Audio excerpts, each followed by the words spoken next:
Chapter 16. With extreme speed, Jayla and Groudon charged at Cohen at the same time. If Cohen was a point, then the direction in which Jayla and Groudon were charging from was exactly centered around Cohen. Groudon was on the left, and Jayla was on the right. Groudon growled. His veins bulged, and his crimson sword stabbed at Cohen. He would not stop until he saw the blood of his enemy. Cohen was stunned for a moment, but Jayla, who was charging forward, only lightly tapped his left shoulder, then his right shoulder. Cohen, who was about to attack Groudon, saw the look in Jayla's eyes behind the goggles. The police officer immediately understood Jayla's intention. Cohen felt his heavy injury, but did not think too much about it. He knew that he could not block Groudon's sword. Then he might as well not defend. Girl, Cohen thought. Don't disappoint me. Cohen's eyes were clear. He ignored the approaching green sword and decisively switched the silver saber to his left hand. He held it in a reverse grip, gave up on defense, and focused on waiting for the female bartender's arrival. Sure enough, the next moment, Jayla threw the wolf limb blade in her right hand at the aggressive Groudon. The flying wolf limb blade shot towards the red-black swordsman's abdomen from the left. Jayla's right hand was free, but she continued to charge at Cohen. The next moment, Groudon's sword arrived in front of Cohen's abdomen. The green longsword stabbed into Cohen's abdomen. But Jayla's wolf limb blade in the air also slashed across Groudon's left chest. Groudon roared angrily. Cohen groaned in pain. Because of the interference from the wolf limb blade, the stab was slightly off the mark, avoiding his vital organs. The glory of the stars in Cohen's body surged and gathered near his injured muscles. Looking at the red-black swordsman's fierce gaze, Cohen endured the pain and turned his head to look at the female bartender on his right. He chose to believe her. But what about her? Would she believe him? Groudon snorted coldly and instantly pulled out his sword. He turned around and faced the attacking Jayla. In front of him, the police officer endured the pain in his abdomen. The glory of the stars shone, and the saber in his left hand fell. It pierced the ground. He looked like a heavily injured swordsman struggling at the last moment. Groudon's expression was cold. His ruthless power of eradication, which was completely different from the glory of the stars, surged again. He had already prepared all his sword moves. He only needed one strike to pierce through the space between the young lady's eyebrows. You can't save him. The result of recklessness is that you will die together with him. However, Jayla only cast a cold glance at Groudon before she moved past Cohen. They could even bypass Groudon. He ran to Cohen's back. Groudon was stunned for a moment. Didn't she want to save him? Jayla did not choose to take the opportunity to attack Groudon. She knew that Groudon was ready to counterattack. Ralph attacked from behind her with the sound of the wind. The bartender knew that there was only one chance. Next, she calmly extended her right hand. His life was in Cohen's hands. The police officer gritted his teeth. His right hand, which was strengthened by the glory of the stars, suddenly swung backward.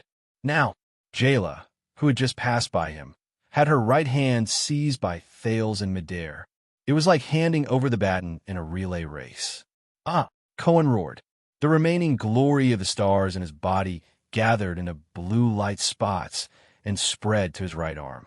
He yanked Jayla, who was behind him, back with all his might. The long sword in the police officer's left hand, stabbed into the ground, acted as anchor. Due to the huge impact, it made an unpleasant sound of friction. The next moment, as the police officer pulled back with his sword, the light Jayla drew a semicircle in midair like a chain hammer. In an instant, she was swung to the other side of Groudon by Cohen. She changed directions in an instant. Jayla held Cohen's hand tightly like a lover. The wolf limb blade in her left hand looked down from above and slashed down coldly. The red and black swordsman's face was filled with shock. So that's what she's trying to do. She wants to get the green-skinned swordsman's cooperation. With their combined strength, she can instantly attack my unguarded side. He calmly pursed his lips. It's a good idea, but she's still at ordinary level. She's underestimating the abilities of a superclass swordsman. The power of eradication in his arm quickly grew. The speed of the green longsword increased, and it swung to the right at a faster speed than usual. Before you attack, I can. Hmm? Groudon's gaze instantly froze. In front of him, Cohen gritted his teeth and rushed towards him. He used his body to block Groudon's sword.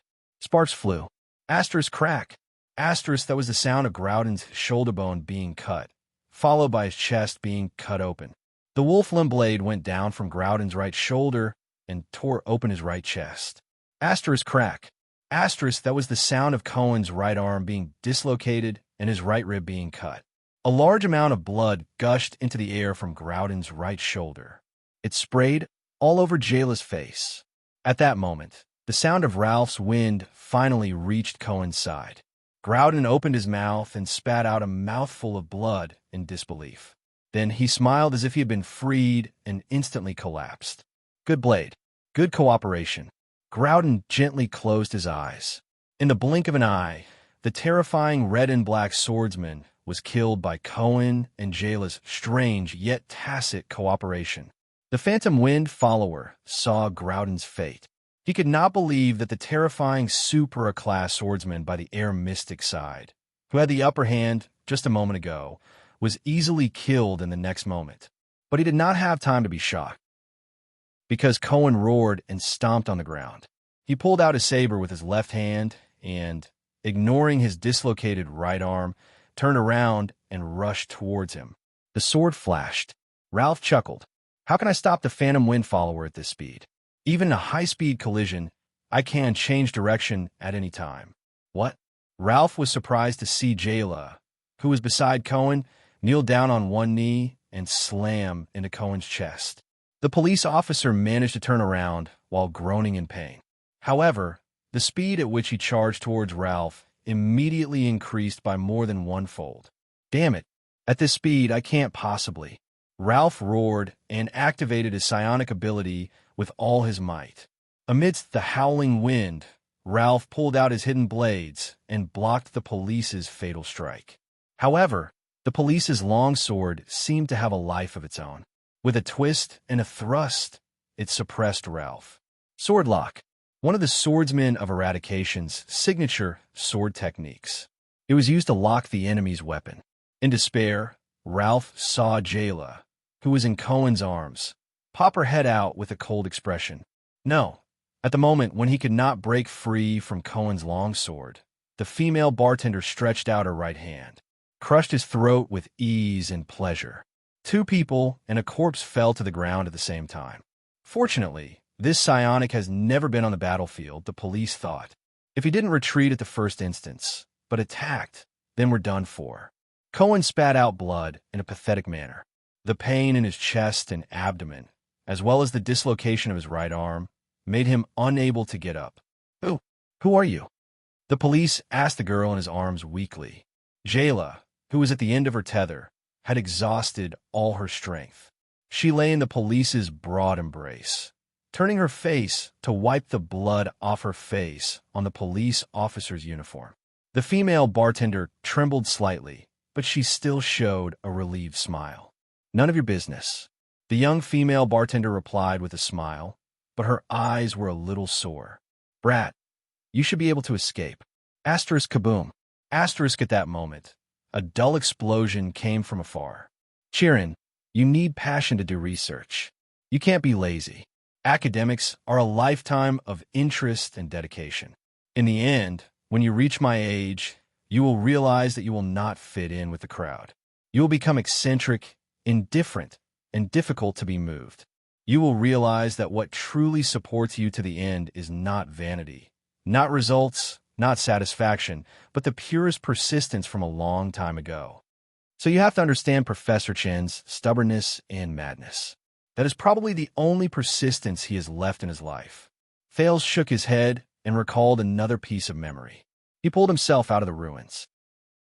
When the prince crawled out of the ruins covered in blood, he raised his head and saw Asda looking down at him with a complicated expression on his face.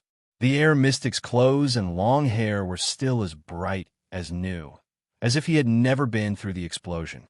Lunatic, paranoid, Thales criticized in his heart. He was extremely exhausted and had no strength to resist anymore. He simply turned over and laid down in the ruins. He was a little tired of this lawless world where power was the most important thing. Mystic, do whatever you want. The transmigrator gasped for air. A lunatic who would kill at the slightest disagreement. No wonder the mystics lost the war. Asda quietly looked at Thales on the ground with a strange gaze.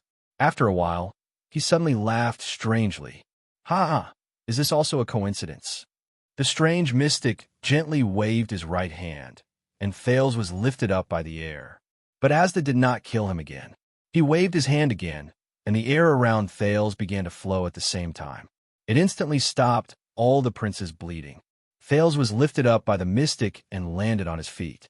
But the prince still looked at the blue-robed mystic with an unfriendly expression.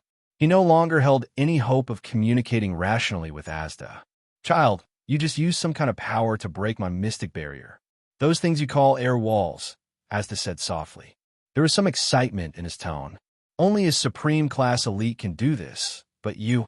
Also, the power in your body can interfere and affect my mystic energy. Do you know what this means? I don't even know what supreme class is, Thales replied weakly. Even if I knew, I wouldn't want to tell a lunatic who was just about to kill me. Asda stopped smiling and looked at him with a profound gaze. It seems like you don't know your own nature, child. But it's okay. Everyone has their first time losing control. We all start from ignorance. Who will take this lunatic? Huh? Thales calmed himself down and thought about the meaning behind Asda's words. Then, he raised his head in surprise and looked at the mystic who wanted to kill him just now. First time losing control? We? Asda looked at the child, his eyes radiating fanaticism. Yes, we, the mystics. Looking at the fervor in the mystic's eyes, Thales suddenly felt an inexplicable fear. He subconsciously took a step back and shook his head in fear. But the mystic took a step forward. His voice was filled with a spine-chilling fervor and madness. Yes, child. You were right. Your future value is definitely worth me letting go. No, it's worth me doing my best to guide you. Child, what's your name? Ever since we were betrayed by those 2B asterisk stards and lost the battle of eradication, our numbers have dwindled. Asda grabbed his shoulder tightly, as if he was afraid that if he let go, Thales would run away. No, Thales murmured and took a step back. But Asda's hand still held him tightly and refused to let go. This kind of mentally unstable lunatic who kills without blinking an eye. This kind of taboo existence that everyone in the world hates. What a joke. Someone take this lunatic away. The world of Errol seemed to hear his prayer. You can say no, but you can't refuse. This is only the first time you lost control, and every Asda, who was still talking endlessly, suddenly froze. A smooth blade suddenly poked out of Asda's chest. Asda lowered his head in disbelief. He looked at the blade on his chest and let go of Thales. Thales was also shocked. He took a few steps back, tripped over a wooden plank, and fell to the ground. But Thales did not see fear, panic, or any other emotion in the mystic's eyes. It was as if he was not stabbed in the back, but bitten by a mosquito. He was bewildered. Why is there a mosquito? It was as if he couldn't even feel the pain. My heart was obviously pierced, Thales thought in horror. Asda stared at the blade on his chest with a strange expression. Impossible. Asda frowned and raised his head to think carefully. He said to the person behind him, "That's impossible." He said to the person behind him, "Even if you were a supreme class elite, it is impossible not to breathe. It is impossible not to move the air when you move. It is impossible not to have air pressure in your body. As long as there is breathing, airflow, and changes in air pressure, it is impossible to escape my control. How long have you been in Red Street Market? How did you hide from the mystic energy of air? No, you can't break through the air wall. Otherwise, you would have attacked in the house just now, right? Tell me." There was no answer. Asda turned around with a gloomy expression. He did not care that the blade was still in his back. He coldly said to the ambusher behind him, "Tell me. Tell me." This time, Thales saw the ambusher behind Asda clearly. The ambusher stood quietly. He was dressed in black with a hoodie. Everything from his gloves to his boots was black. What was even stranger was that the assailant was wearing a dark purple mask and this mask only had two dark lenses where the eyes should be. He did not move, like a ghost. At that moment, anger flashed through Asda's thoughts, which were formed by mystic energy. Anger was a human emotion. After all, it had left him for a long time. So the mystic energy in his body surged and quickly helped him regain his calmness and rationality. "I think you must be very patient," Asda said in a low voice. "You waited until my mystic energy was unstable and my senses were low to ambush me. Very good. You did it. You ambushed a mystic." Asda did not care about the blade in his chest. He stared at the ambusher wearing the strange mask. "So who are you? Are you here to deal with me? Which family do you belong to?" He asked a few questions, but the strange masked man still did not move. Asda frowned. After asking those questions, he could not sense the flow of air in the strange man's body at all. Is he not surprised or pleased? Does he not react to my questions? My ability to sense air, which has always worked like a mind reader, actually failed? He could only use force. "Do you think you can kill me like this?" Asda took a step forward and raised his left hand gently. There seemed to be no emotion or thought in his eyes. As he moved his fingers, the air began to flow. The space around the strange masked man began to be compressed by the air. "I can't let it spread beyond Red Street Market," Asda thought. "Otherwise, the kingdom's wrath and black sword would notice and rush over. Today's operation would be meaningless. I'll use a small amount of mystic energy first. I just need to get rid of the mask in front of me." This time, the strange masked man spoke. "No, a mystic cannot be killed." His voice penetrated the mask and traveled faintly. "So, you are not mute or deaf." Asda looked at the two lenses on the mask, but he could not see anything other than the complicated mechanical gears behind the lenses. Thales almost cried out in surprise, because the strange man's voice was hoarse and difficult to distinguish. It was the voice that made him lower his head during the battle between Jayla and Ralph. The strange masked man took a light step forward and walked past Asda. It was as if the terrifying air pressure around him could not stop him at all. Under the air mystic's bewildered gaze, the strange masked man extended his hand and swung it. The short sword disappeared from Asda's back and appeared in his hand.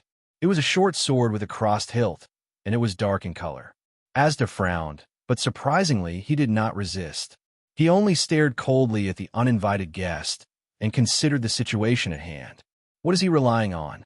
According to the updated information yesterday, the Judgment Spear is at the western front line, the Motionless Bow is in the suburbs, the Staff of Constellation is in the palace, and as for the Supreme Sword and Shield, half of it is still in cooldown, while the other half is in Broken Dragon Fortress. The ordinary anti-mystic equipment in Eternal Star City is not enough to seal a mystic above Supreme class. Why is this mask so calm? Thales watched in disbelief as the masked man removed the short sword from Asda's back. The wound on Asda's chest, which was supposed to be bleeding, emitted a faint blue light. Then the blue light turned into his clothes. They were as bright as new, as if he had never been pierced by a short sword in his chest. Mystic, Thales began to believe Asda's crazy words. What kind of monster is a mystic? But before Thales could figure this out, he was shrouded by a figure. The strange masked man walked in front of Thales, and before he could react, he held the skinny boy in his arms. Thales was about to struggle, but the strange masked man gently pressed the back of his neck. The boy felt his strength slowly disappear, and he fell limp in his arms. In a daze, Thales saw Asda raise his hands from the corner of his eyes. "Hey, be careful of him." The boy wanted to speak, but the strange masked man covered his mouth. But Asda was still behind him, and he was no longer prepared to observe. This boy was too important. "Since you know that a mystic cannot be killed, why did you still attack?" Asda's mystic energy surged, stirring up the air within a 50-meter radius. "You can't possibly be at the true world level, but you should at least be at the peak of the supreme class. You even have a way to hide from mystic energy?" Asda waved his hands with an unfriendly gaze. Thales immediately felt that the air pressure around him had changed. The air mystic was about to attack. "But no matter who you are, however, Asda's words were interrupted by his own horrified discovery. This? What is this? What was interrupted was the air pressure around him. Thales raised his head, looked over the masked man's shoulder, and saw that Asda's eyes were filled with terror. The mystic trembled and took a step back, looking at his chest. There, the hole made by the masked man was now flashing with purple light. That was the first time Thales saw terror in a mystic's eyes. The masked man lowered his head and approached Thales, his hoarse voice echoing in his ears. A mystic cannot be killed, but a mystic is not invincible. For some reason, Thales suddenly felt at ease. He subconsciously felt that this strange man in front of him was much safer than the lunatic behind him. Asda was now clutching his chest in panic. It was as if the purple light was about to explode from his chest. He raised his head abruptly and looked at the masked man, his voice filled with fear and hatred. This is the Imperial Kingdom's legendary anti-mystic equipment. The masked man covered Thales' eyes with his hands. Those two bastards. Thales did not hear the rest of Asda's words, because the moment Asda gritted his teeth indignantly and turned into hundreds of beams of light that burst forth with infinite energy, Thales felt as if he had entered another dimension. All sound and light disappeared from his senses. Thales knew that he was already far away from Red Street Market. The night was finally coming to an end. When Jayla woke up again, she found herself being carried on a sturdy shoulder. The streets on both sides were slowly retreating. When she realized the situation she was in, she hastily slapped the familiar man. "Hey, Edmund, put me down. I still need to go back." The fat chef only snorted impatiently. "Let you go back to that pretty boy lover? And a cop at that? If Big Sis finds out," Jayla blushed. "That cop is not my lover. I clearly saw you lying in his arms, that face full of happiness. Did you not pay attention to our surroundings?" "Hey, I did." The night was dark and windy in the dead of night. Amidst the flowers and under the moonlight, no one knew. Rendezvous. You're getting the point wrong, fatty. Right or wrong. You'll know in the future. Hey, I'm not going to talk nonsense with you. I still need to find someone. You're already in this state. Don't expect me to let you go back. Damn fatty. Stupid chef. Put me down. I want to challenge you. With just you? You're only slightly more outstanding in the ordinary class. Come back and say this to me when you reach the super class. Hey, I really have someone very important to find. Forget about a cop. Even if you're looking for a prince, it's useless. Damn fatty. You're using this matter to stab me again. Oh dear, just put me down. Won't you, Uncle Edmund? You're already in your 20s and you're still acting like a spoiled child? Do you still think you're a young girl? Aren't you ashamed? No. Uncle, you're already in your 40s. Aren't you still as young as a 3-year-old? I'm young at heart. Huh? What's wrong with this sentence? At the same time, on the other side of the street, Cohen was woken up by a slap. In his daze, he realized that the person in front of him was his immediate superior, the police chief, Lorbeck Dara. However, the chief was currently applying medicine to his serious wounds with an unhappy expression. When he saw that Cohen had woken up, he said angrily, "Hero, you're awake? Have you gotten rid of the Brotherhood and Blood Bottle Gang after strolling around for the whole night? You're really daring? You openly disobeyed orders, a lone hero. Aren't you proud of yourself? But what? If it weren't for your father, I would have killed you long ago. Would I have come to look for you after seeing the sword glare? But what? I'm really unlucky to have a subordinate like you. Do you think that you're the male lead of a play in the Dark Knight Temple, and that the one just now was the female lead? Don't mention that, girl. If your father knew that you came to Red Street Market in the middle of the night to look for a woman, no, you still have the cheek to say that? Even the red card of Laurel Club, Miss Lillian, came to report that you went to her bedroom in the middle of the night. This patrol captain, level 2 police officer, openly disobeyed orders and sought pleasure in the middle of the night. Let me tell you, you'll be suspended when you get back. Sigh. At this moment, a second loud sound came from the center of Red Street Market. Asterisk boom. Asterisk the entire Eternal Star City heard this terrifying explosion. Asterisk boom. Asterisk this time, The shockwave from the air explosion soared into the sky. The high-temperature dust that was kicked up by the explosion suddenly came from afar. Director Lorbeck and the dejected Cohen looked in the direction of the center of Red Street Market in shock. Oh no, the director muttered. The city construction funds that were just approved. Director, you've missed the point. People who don't care about money and don't care about the house. Shut up. On the other side of the street, Edmund the cook and Jayla, who was on his shoulder, looked at the aftermath of the explosion in shock. Little Jayla, Edmund muttered. Fortunately, we ran fast and were far away. Is that the point? Didn't Big Sis say that safety comes first? You are really my 3-year-old uncle. Hey, how can you say that? When Thale's legs landed on the ground again, he could not help but lie on the ground and cough. The wounds all over his body seemed to have started to hurt. The strange masked man stood quietly at the side, as if nothing had happened. Asda, is that mystic dead? No, the hoarse voice answered, but he won't appear again for at least a decade. Thale's heart tightened at first, but he immediately relaxed. The mystic's madness, abnormality, and strangeness had left a deep impression on him. 10 years was enough for him to come up with a countermeasure. Thale suddenly raised his head, as if remembering something. I still have a companion. When she protected me, she's fine. The hoarse voice seemed to know what he was thinking and immediately answered. She's on her way back to District XC. Thales breathed a sigh of relief, and his whole body went limp. But he immediately remembered an extremely important point. You, mister. With his previous bad record of coming into contact with a mystic, Thales asked cautiously, Who are you? Thales did not expect a person who wore a mask and hid his identity to answer him in a friendly manner. But the next scene almost made his jaw drop to the ground. The masked man, who was murderous just a moment ago, suddenly took a step back. He placed his right hand on his left chest and his left arm behind his waist. He knelt down on one knee and bowed his head. He replied respectfully and solemnly. Chapter 17. When the second, even louder explosion came from the center of Red Street Market, Morris, Leyork, and the others had already killed their way out of the Blood Bottle Gang members who were unable to unite due to the chaos in their commands. They saw Senza dealing with Max the Clown from afar.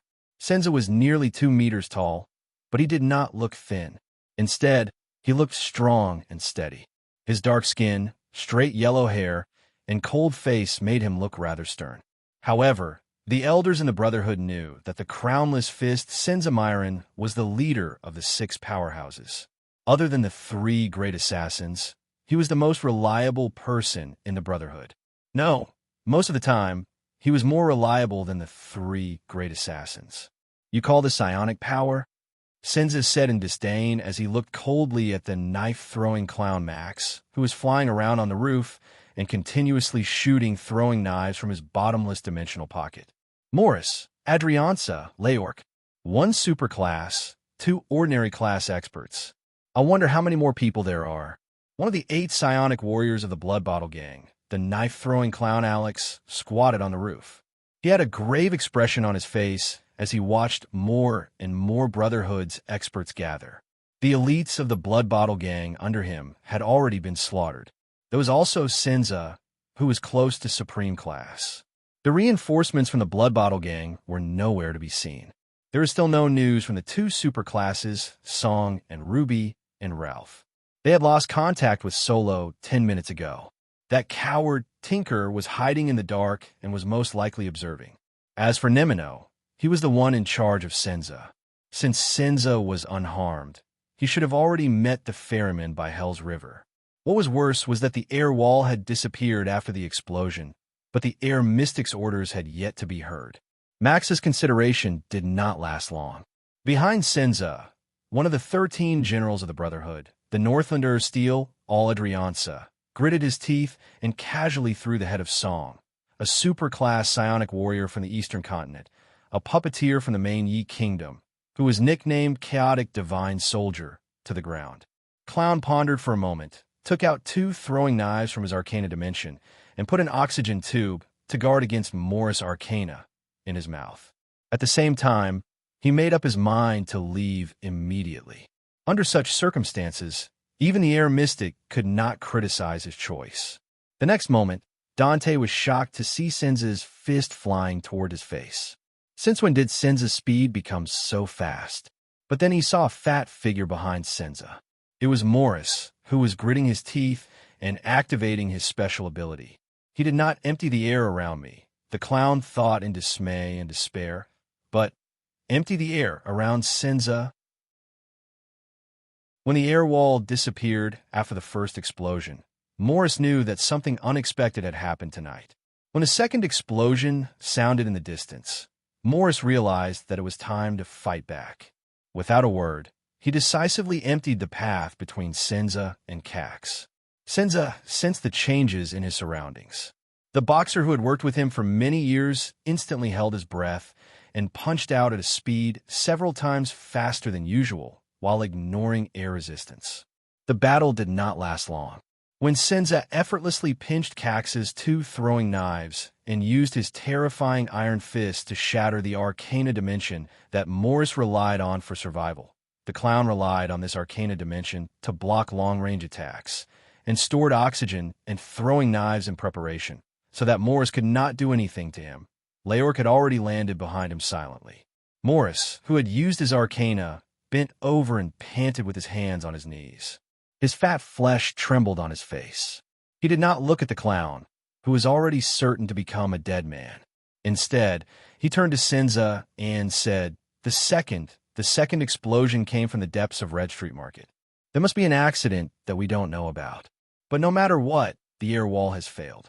The air mystic is definitely in trouble, and we have already retreated far enough, and our manpower has also almost gathered.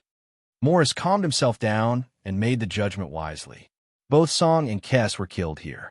If this is the bait to lure us, the taste of the bait should be enough for us to try our best.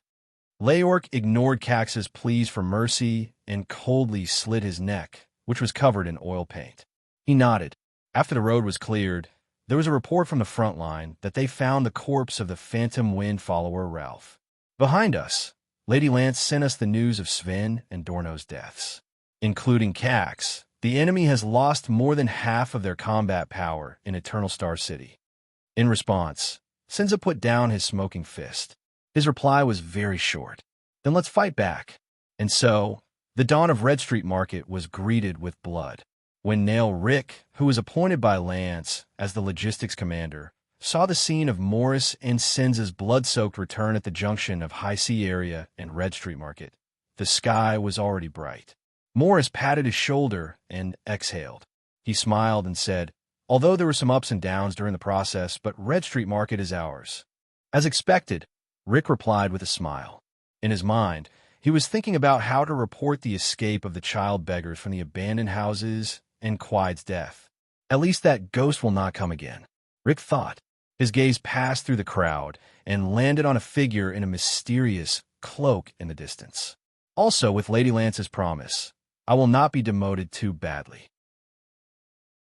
The silent killer Leoric did not even look at Rick. He walked past him, ignoring the blood stains on his face, and hugged the philanderer Felicia, who was behind Rick. You are not dead yet. Felicia did not look worried at all. She coughed and laughed. Other than you, who else can kill me? Leoric laughed sinisterly and kissed the woman's lips. Did anyone see Edmund? Senza's voice came from the crowd. Without him, I would not have been able to take down the chaotic divine weapon so easily. Damn, chef. Senza saw that no one responded and could only curse. You run away when it's time to drink. Arrow World, year 672 of the calendar of eradication. In the early morning of the 16th of November, the second largest kingdom in the Western Peninsula constellation had a bloody and cruel one-night war in Red Street Market. This was an asymmetrical battle. From the beginning, the Brotherhood of Blackstreet had stepped into the Blood Bottle Gang's ambush and trap. However, the result of the bloody battle shocked many people. In this battle, the Brotherhood of Blackstreet had lost 214 people and 367 were injured.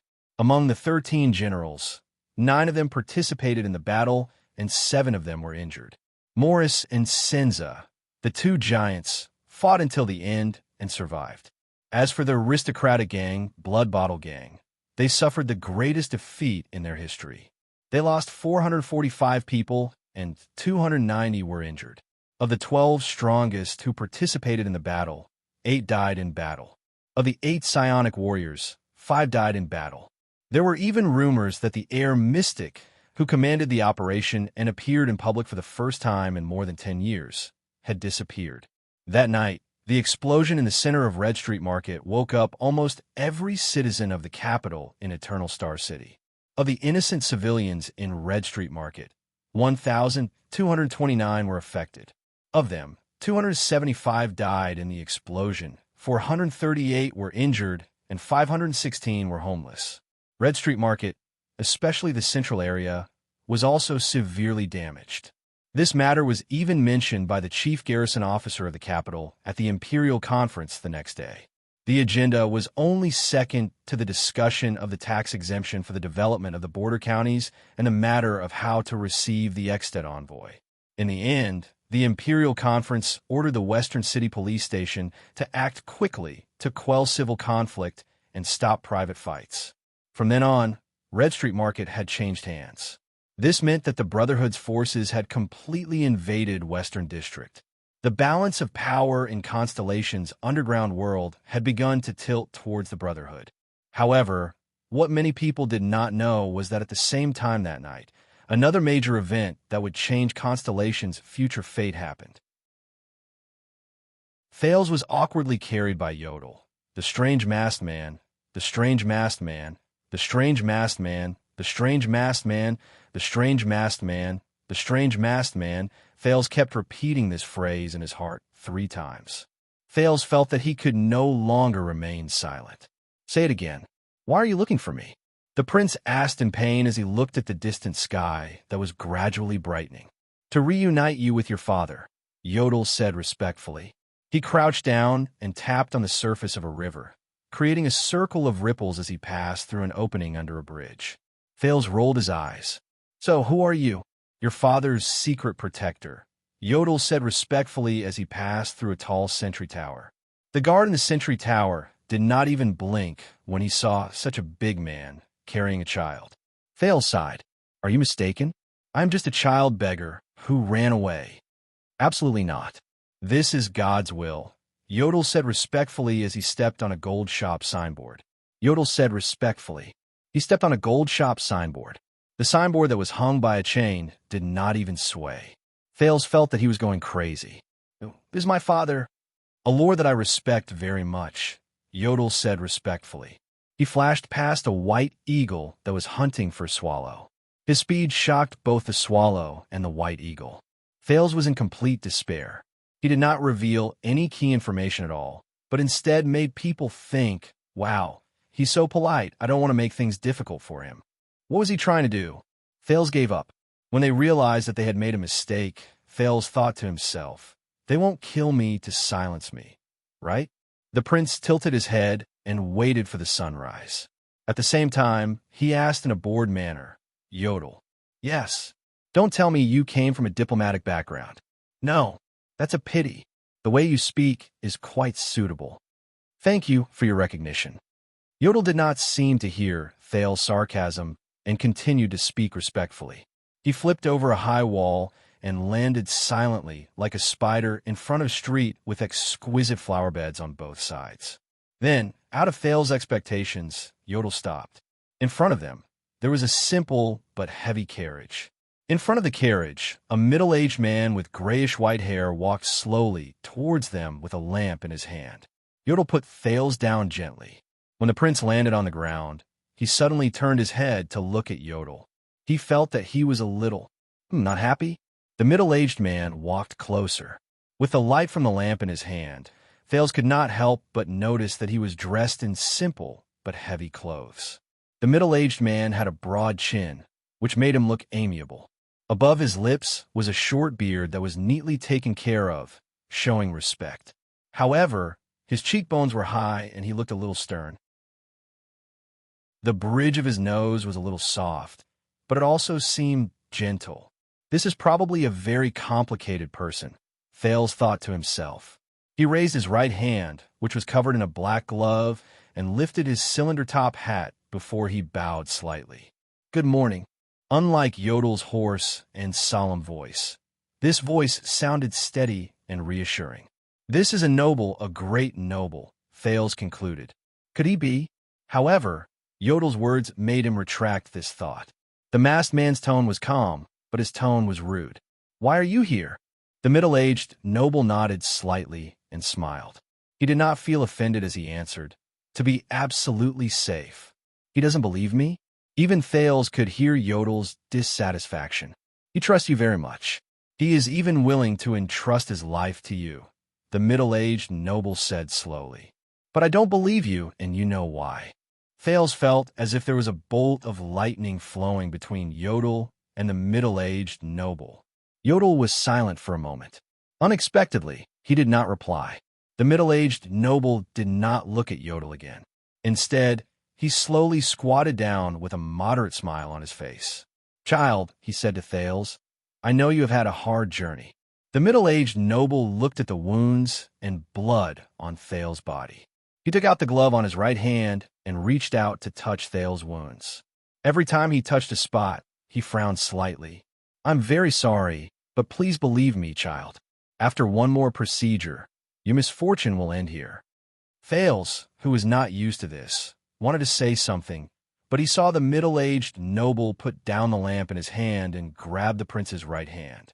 Then he took out an exquisite sheathed dagger from his bosom. Thales instinctively wanted to shrink back, but his right hand was firmly grabbed by the middle-aged noble. What do you want to do? Thales asked anxiously. The middle-aged noble only stared at him firmly and did not let go of his hand. At the same time, he slowly pulled out the dagger. Asterisk slap. Asterisk, it was Yodel. He bent down and pressed his hand firmly on the middle-aged noble's shoulder. Through the mask, Thales could not see Yodel's face clearly. But for some reason, Thales was very grateful to this father's secret protector. There was no other reason than that he had seen too much blood and blades that night. Yodel, the middle-aged noble, seemed to be very dissatisfied. He raised his head, frowned, and spoke in a low but unquestionable voice. He said in a low but unquestionable voice, You know this is necessary. Thales raised his head and looked at Yodel. He felt a little anxious, even though he vaguely knew that the middle-aged noble did not want to do anything harmful to him. Then use his own dagger, Yodel said coldly. The middle-aged noble stared at Yodel. At that moment, his eyes seemed to be filled with frost. After a long while, the middle-aged noble compromised.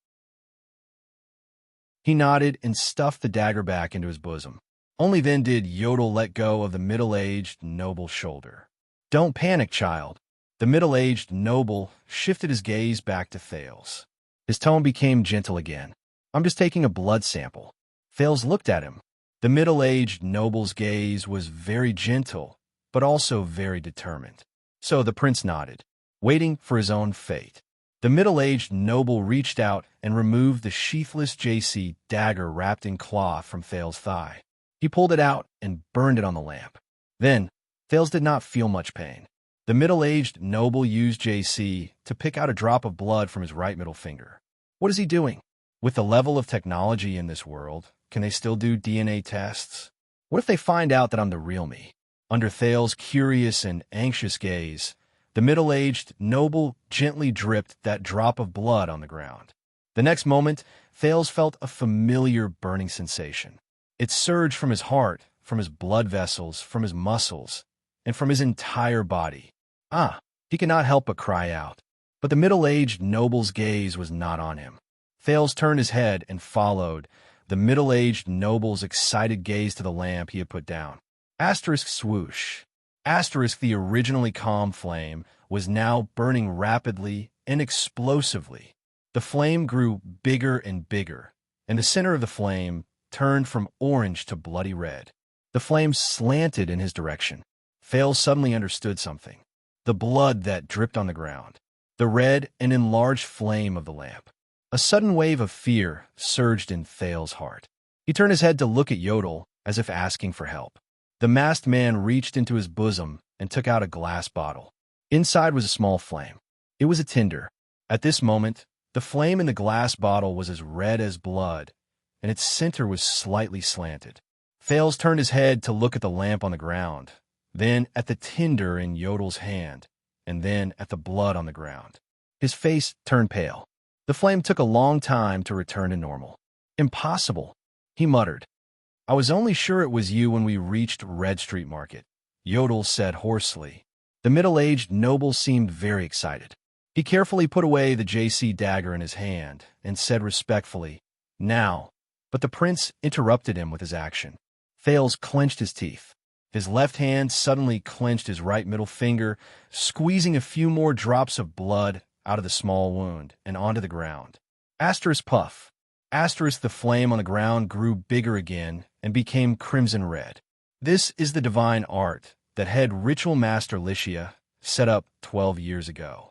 As long as your blood drips on the ground of the capital, the bloodline lamp will light up in the darkness, the middle-aged noble said while trembling. Thales suddenly understood. The day he was beaten up by Quide, his blood dripped onto the ground. The day Quide slaughtered the child beggars, his blood dripped onto the ground. When he hit a wall in the air wall, his blood dripped onto the ground. When Asda used mystic energy to murder him, his blood also dripped onto the ground. Thales sighed helplessly. Chapter 18. Accident. Thales lowered his head. There was a heavy feeling of helplessness in his heart. Accidents always happen suddenly. At that moment, Thales seemed to see the air mystic smile, which he could not tell was real or fake. It appeared in his mind and said to him, "Look, this is a coincidence." Yodel quietly put away the kindling. The middle-aged noble calmed down. He looked at Thales and gently patted his head. "Child, it's all right. I am Gilbert Castle. You can trust me, just like your father trusted me. Come, child, I will bring you home, to see your father." Thales calmed down for a whole minute. During this time, both Yodel and Gilbert patiently waited for him. "Let's go." Thales raised his head. His eyes were calm. Gilbert nodded. There was approval in his eyes. He stood up and gestured in the direction of the carriage. Thales turned his head and looked at Yodel. "Yodel, you will follow me too, right?" "Of course." Yodel's hoarse voice rose. At that moment, when Thales heard it, he felt extremely at ease. "Please go first.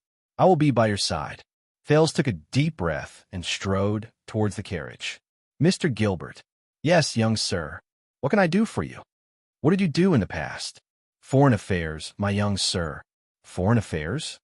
Thales turned his head slightly and rolled his eyes at Yodel behind him from an angle that Gilbert could not see. Thales turned his head around. For some reason, he vaguely felt that Yodel seemed to have smile behind the mask. Thales arrived in front of the carriage. It was a simple but expensive carriage. The glass on the black carriage door was decorated with crystal drops. Two large horses with pure black fur chewed on their bit quietly. One of them intimately approached Gilbert. Thales looked at the tall footboard and compared the height of his 7-year-old child. He was a little worried, but before he could turn his head, Gilbert opened the carriage door and carried him in. He placed him on the dark red sofa in the carriage. "I am sorry, there is no boarding stool." Gilbert smiled apologetically and closed the carriage door. "But I promise this will be the last time." Thales sat alone on the wide sofa. He did not know what material the sofa was made of. Even though it was very comfortable, he felt a little restless. The four corners of the carriage were illuminated with luminous paint, so he could barely see the decorations in the carriage. At the back of the carriage, there was a picture of a star framed in a circle, firmly inlaid on it. 1, 2, 3, 4 9-pointed stars. This is a 9-pointed star, Thales thought in his heart. Before he could come back to his senses, the carriage started moving. Thales climbed in front of the car window. The sky was still bright, and the scenery outside the car window could not be seen clearly. Thales sat back down on the sofa in boredom. "Yodel, are you there?" he asked tentatively. He immediately heard a reply. "Yes." He propped himself up and looked around. However, aside from Gilbert, who was driving the carriage, There was no one else inside or outside the carriage. Forget it, I'm used to it anyway. Thales sat back on the couch and continued to ask, "Where are we now?" "Mindy's Hall is right ahead." The hoarse voice sounded again. Mindy, Minforth? Forget it, I don't know him anyway. Who would have thought that a few hours ago I was still bleeding for survival in the abandoned house and was injured while running for my life in Red Street Market? Thales patted the sofa under his butt. He did not know who his father was in this life. Who cares? I'll deal with whatever comes my way. I've even met mystics, these strange beings who can't die. What else can scare me? The prince exhaled and felt a little hot. He tore at the tattered clothes on his chest. He accidentally pulled at the wound on his chest. Thales hissed and looked at the burn on his chest. At the edge of the wound that was burned by Quide, he could vaguely see a circle of ancient flowery words printed in reverse. This is, "A king is not respected by his bloodline." Thales remembered the words on the silver coin. He suddenly slapped his forehead. Mindy's silver coin? Isn't that the wise king of Constellation? Wait, Mindy's Hall? The carriage suddenly stopped. While Thales was still in a daze and did not know what to do, he was respectfully invited down the carriage by Gilbert. Below the carriage was an exquisite little garden. It was paved with hard tiles of an unknown material. In the middle of the garden was an exquisite fountain. Spring water spurted out from the mouth of a stone dragon that was roaring at the sky. Thales turned his head in a daze and looked at the big black iron gate in the garden. There seemed to be reliefs carved on the black iron gate. Thales did not recognize any of the scenes on it. However, there was a big flag on both sides of the iron gate, fluttering in the wind. On the flag, there were two silver cross-shaped stars with white edges and a blue base. The two silver cross-shaped stars, one big and one small, were stacked together. The small cross-shaped star was slightly to the lower right of the big cross-shaped star. Thales recognized it.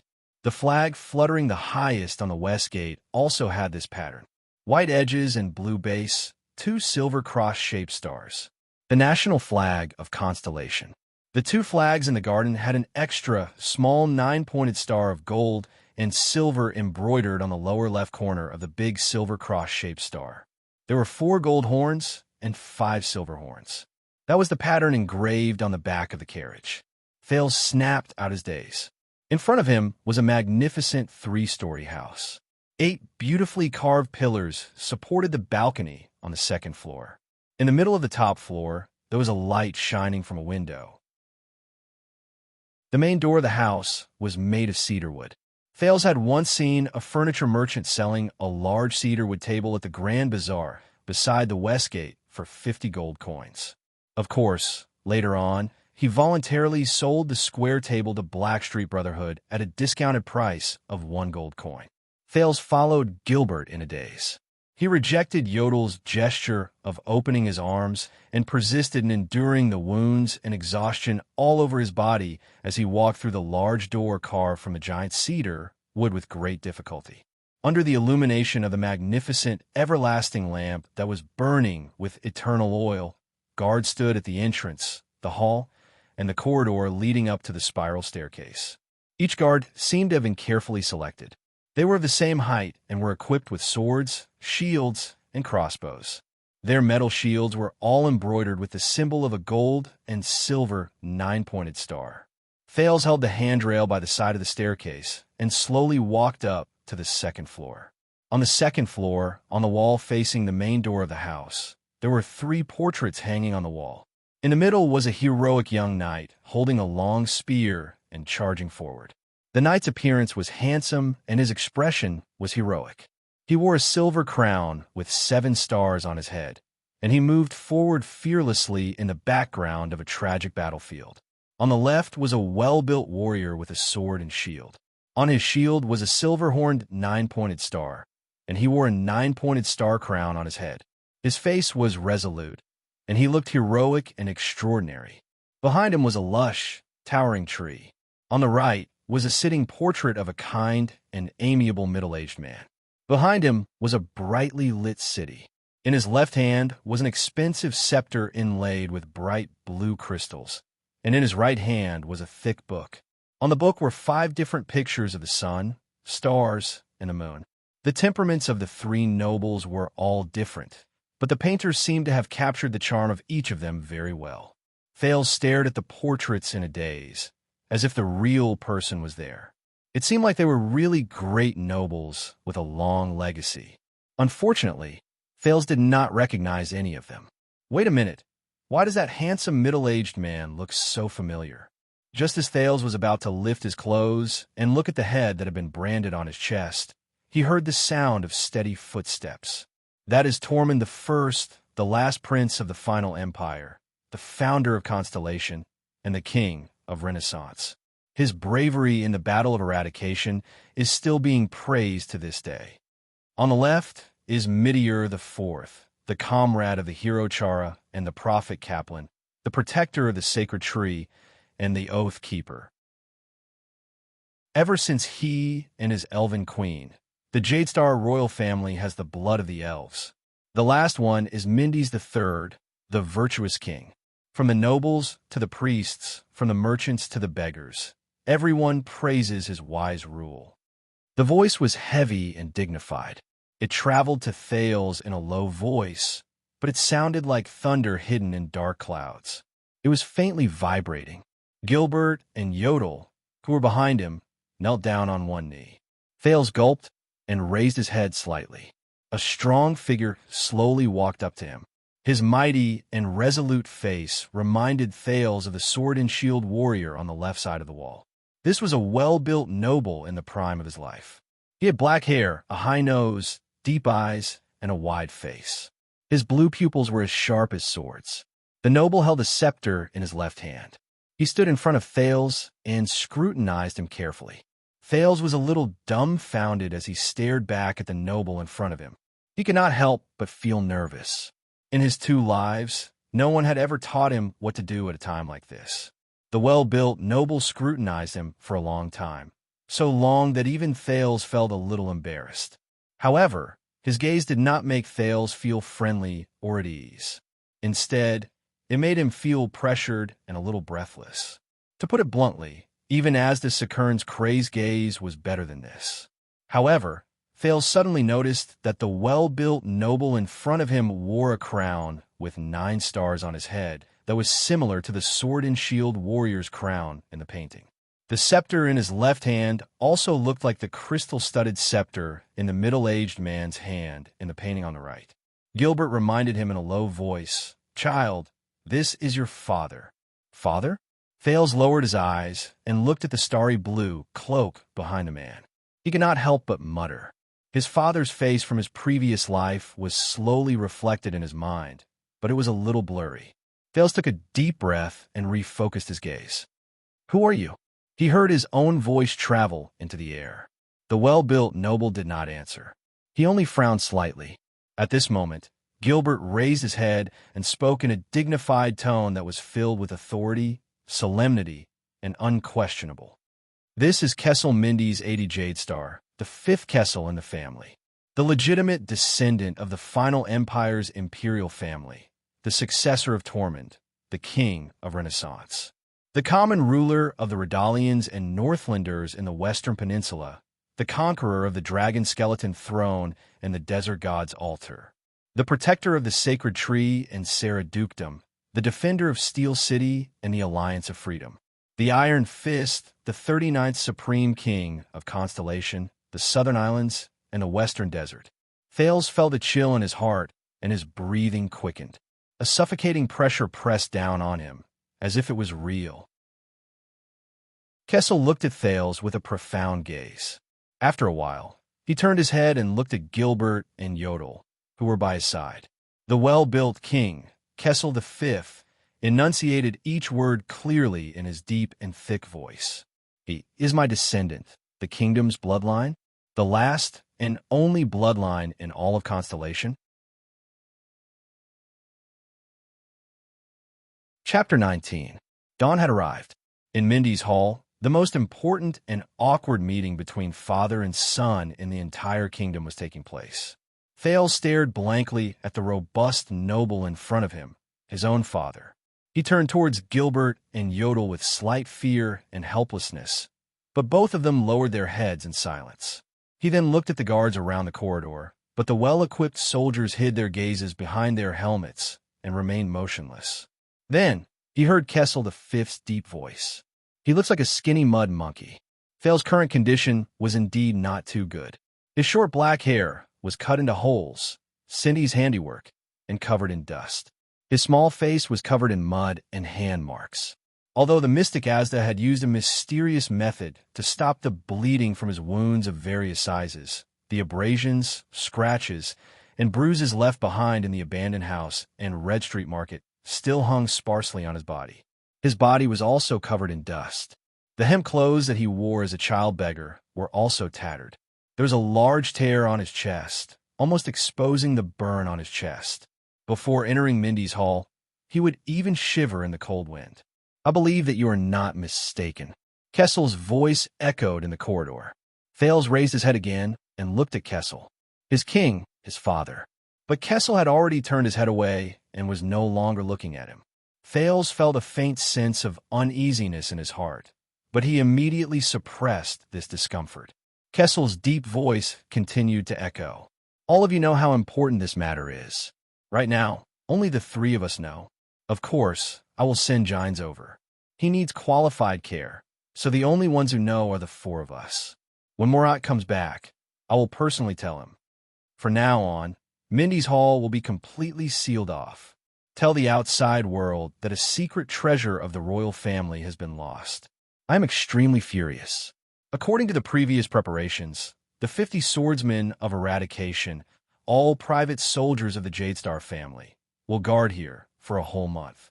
They can all keep the secret. As for Yodel, for the sake of caution, you will also guard here. Ida and the royal guards will be responsible for my safety for this month. Yodel did not speak. He only nodded his masked head slightly. Gilbert. Kessel still did not spare Thales a glance. He caressed the crystal on his scepter and muttered to himself, his tone filled with dignity. "Have you thought of a reason for visiting Mindy's hall in the wee hours of the morning?" "Of course, Your Majesty.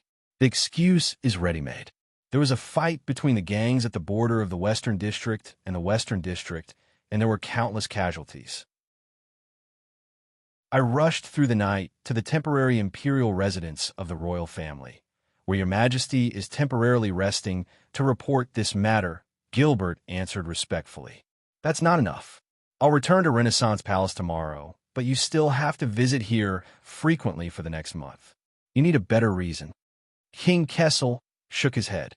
In that case, the disappearance of the royal family's secret treasure was too mysterious. So Your Majesty specifically ordered me to investigate this matter?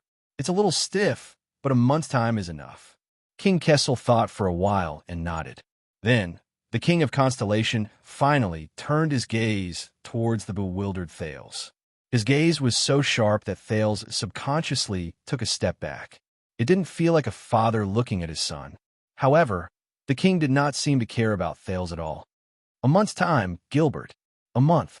Before his identity is officially recognized, Gilbert, you will be his private tutor and be responsible for all matters related to his education." "Yes, Your Majesty. As you wish, I will do my best," Gilbert replied respectfully. Thales' heart sank. King Kessel tapped his scepter in relief and muttered to himself for a while. "You must prepare him well. He cannot appear in front of the entire kingdom, the 6 great clans, and the envoys from other countries like this. From etiquette to temperament, from knowledge to appearance, he must have a passable appearance. What we need is a respectable heir to the kingdom, not a destitute beggar on the streets." "Beggar on the streets?" After hearing this, Thales clenched his fists slightly. "Based on the welcoming banquet of the Extet diplomat group, I hope that he can appear at that time. It won't be easy, but I believe that you can do it well." Thales' heart trembled slightly, but he still listened to King Kessel's unquestionable orders in silence, planning his future step by step. However, Thales' future did not seem to have a place for his own will. How could this be? He had just escaped from the place of suffering that he had once gritted his teeth and persevered. He still had many questions and doubts in his mind. However, the King Kessel before him did not seem to care about his thoughts at all. He only issued his own orders and stated his wishes. No one needs to know what his past is like, but there must be an explanation. Gilbert, make up a story about his origins. As long as his bloodline can be confirmed. I will discuss this with Lycia. It is not impossible to trade with the gods. We will not be afraid of gossip. Choose his peers from the list of nobles, as well as the successors, instructors, and attendants. After he is recognized, these will be the focus of attention. You must make a record in advance. I want to see the list before next week. To be on the safe side, Gilbert, you must reconfirm the provisions of the royal inheritance in the sacred constellation covenant, as well as the precedents like him in the Jade Star family. If there is any dispute, it is not too late for us to remedy it now. Thales furrowed his brows as he listened to them continue to plan his future and his life. It was like manipulating a marionette. As for his marriage contract, I have an idea. We will discuss it later. Extet. At this moment, Gilbert interrupted the king with a respectful expression. Your Majesty, there is still time. The gray-haired, middle-aged noble seemed to have sensed that something was wrong, but he still tried his best to express his opinion. If you need to be alone with this child, we can, but Kessel waved his hand abruptly and stopped Gilbert's words. At that moment, Thales saw the king's deep eyes tremble. He sensed a strange emotion emerging from Kessel's expression. Thales wanted to say something, but when the words were at the tip of his tongue, he swallowed them back. What should I say? What can I say? What should a 7-year-old child who is meeting his father for the first time say? Hey, father whom I'm meeting for the first time, can I say something? Perhaps you should listen to my thoughts instead of talking to yourself? This is too strange. Kessel seemed to want to turn his head towards Thales, but he suddenly turned his head back halfway. He rested his hands on his scepter and stared at the portraits of the 3 former kings on the wall. He did not speak for a long time. It seemed like it was only at this moment that he seemed more like a person. After a while, Kessel turned around. He did not look at anyone, but the majestic voice that belonged only to the king of Constellation, Kessel V, rang out once more. In short, the task on your shoulders is very heavy. Constellation has not had an heir for 12 years. And just last week, Koester mentioned Ekstet's king selection system in his letter, intentionally or otherwise. You know how the 6 great clans will react. His appearance is a variable, but it is also an unexpected bargaining chip and advantage for us. It is time to modify the plan and ensure that we are one step ahead of our opponents. Ensure that he can be used to the fullest extent. Thales was stunned. This is his father? Variable. Bargaining chip. Advantage. Be used to the fullest extent. Is this what a father should say in front of a son whom he has never met?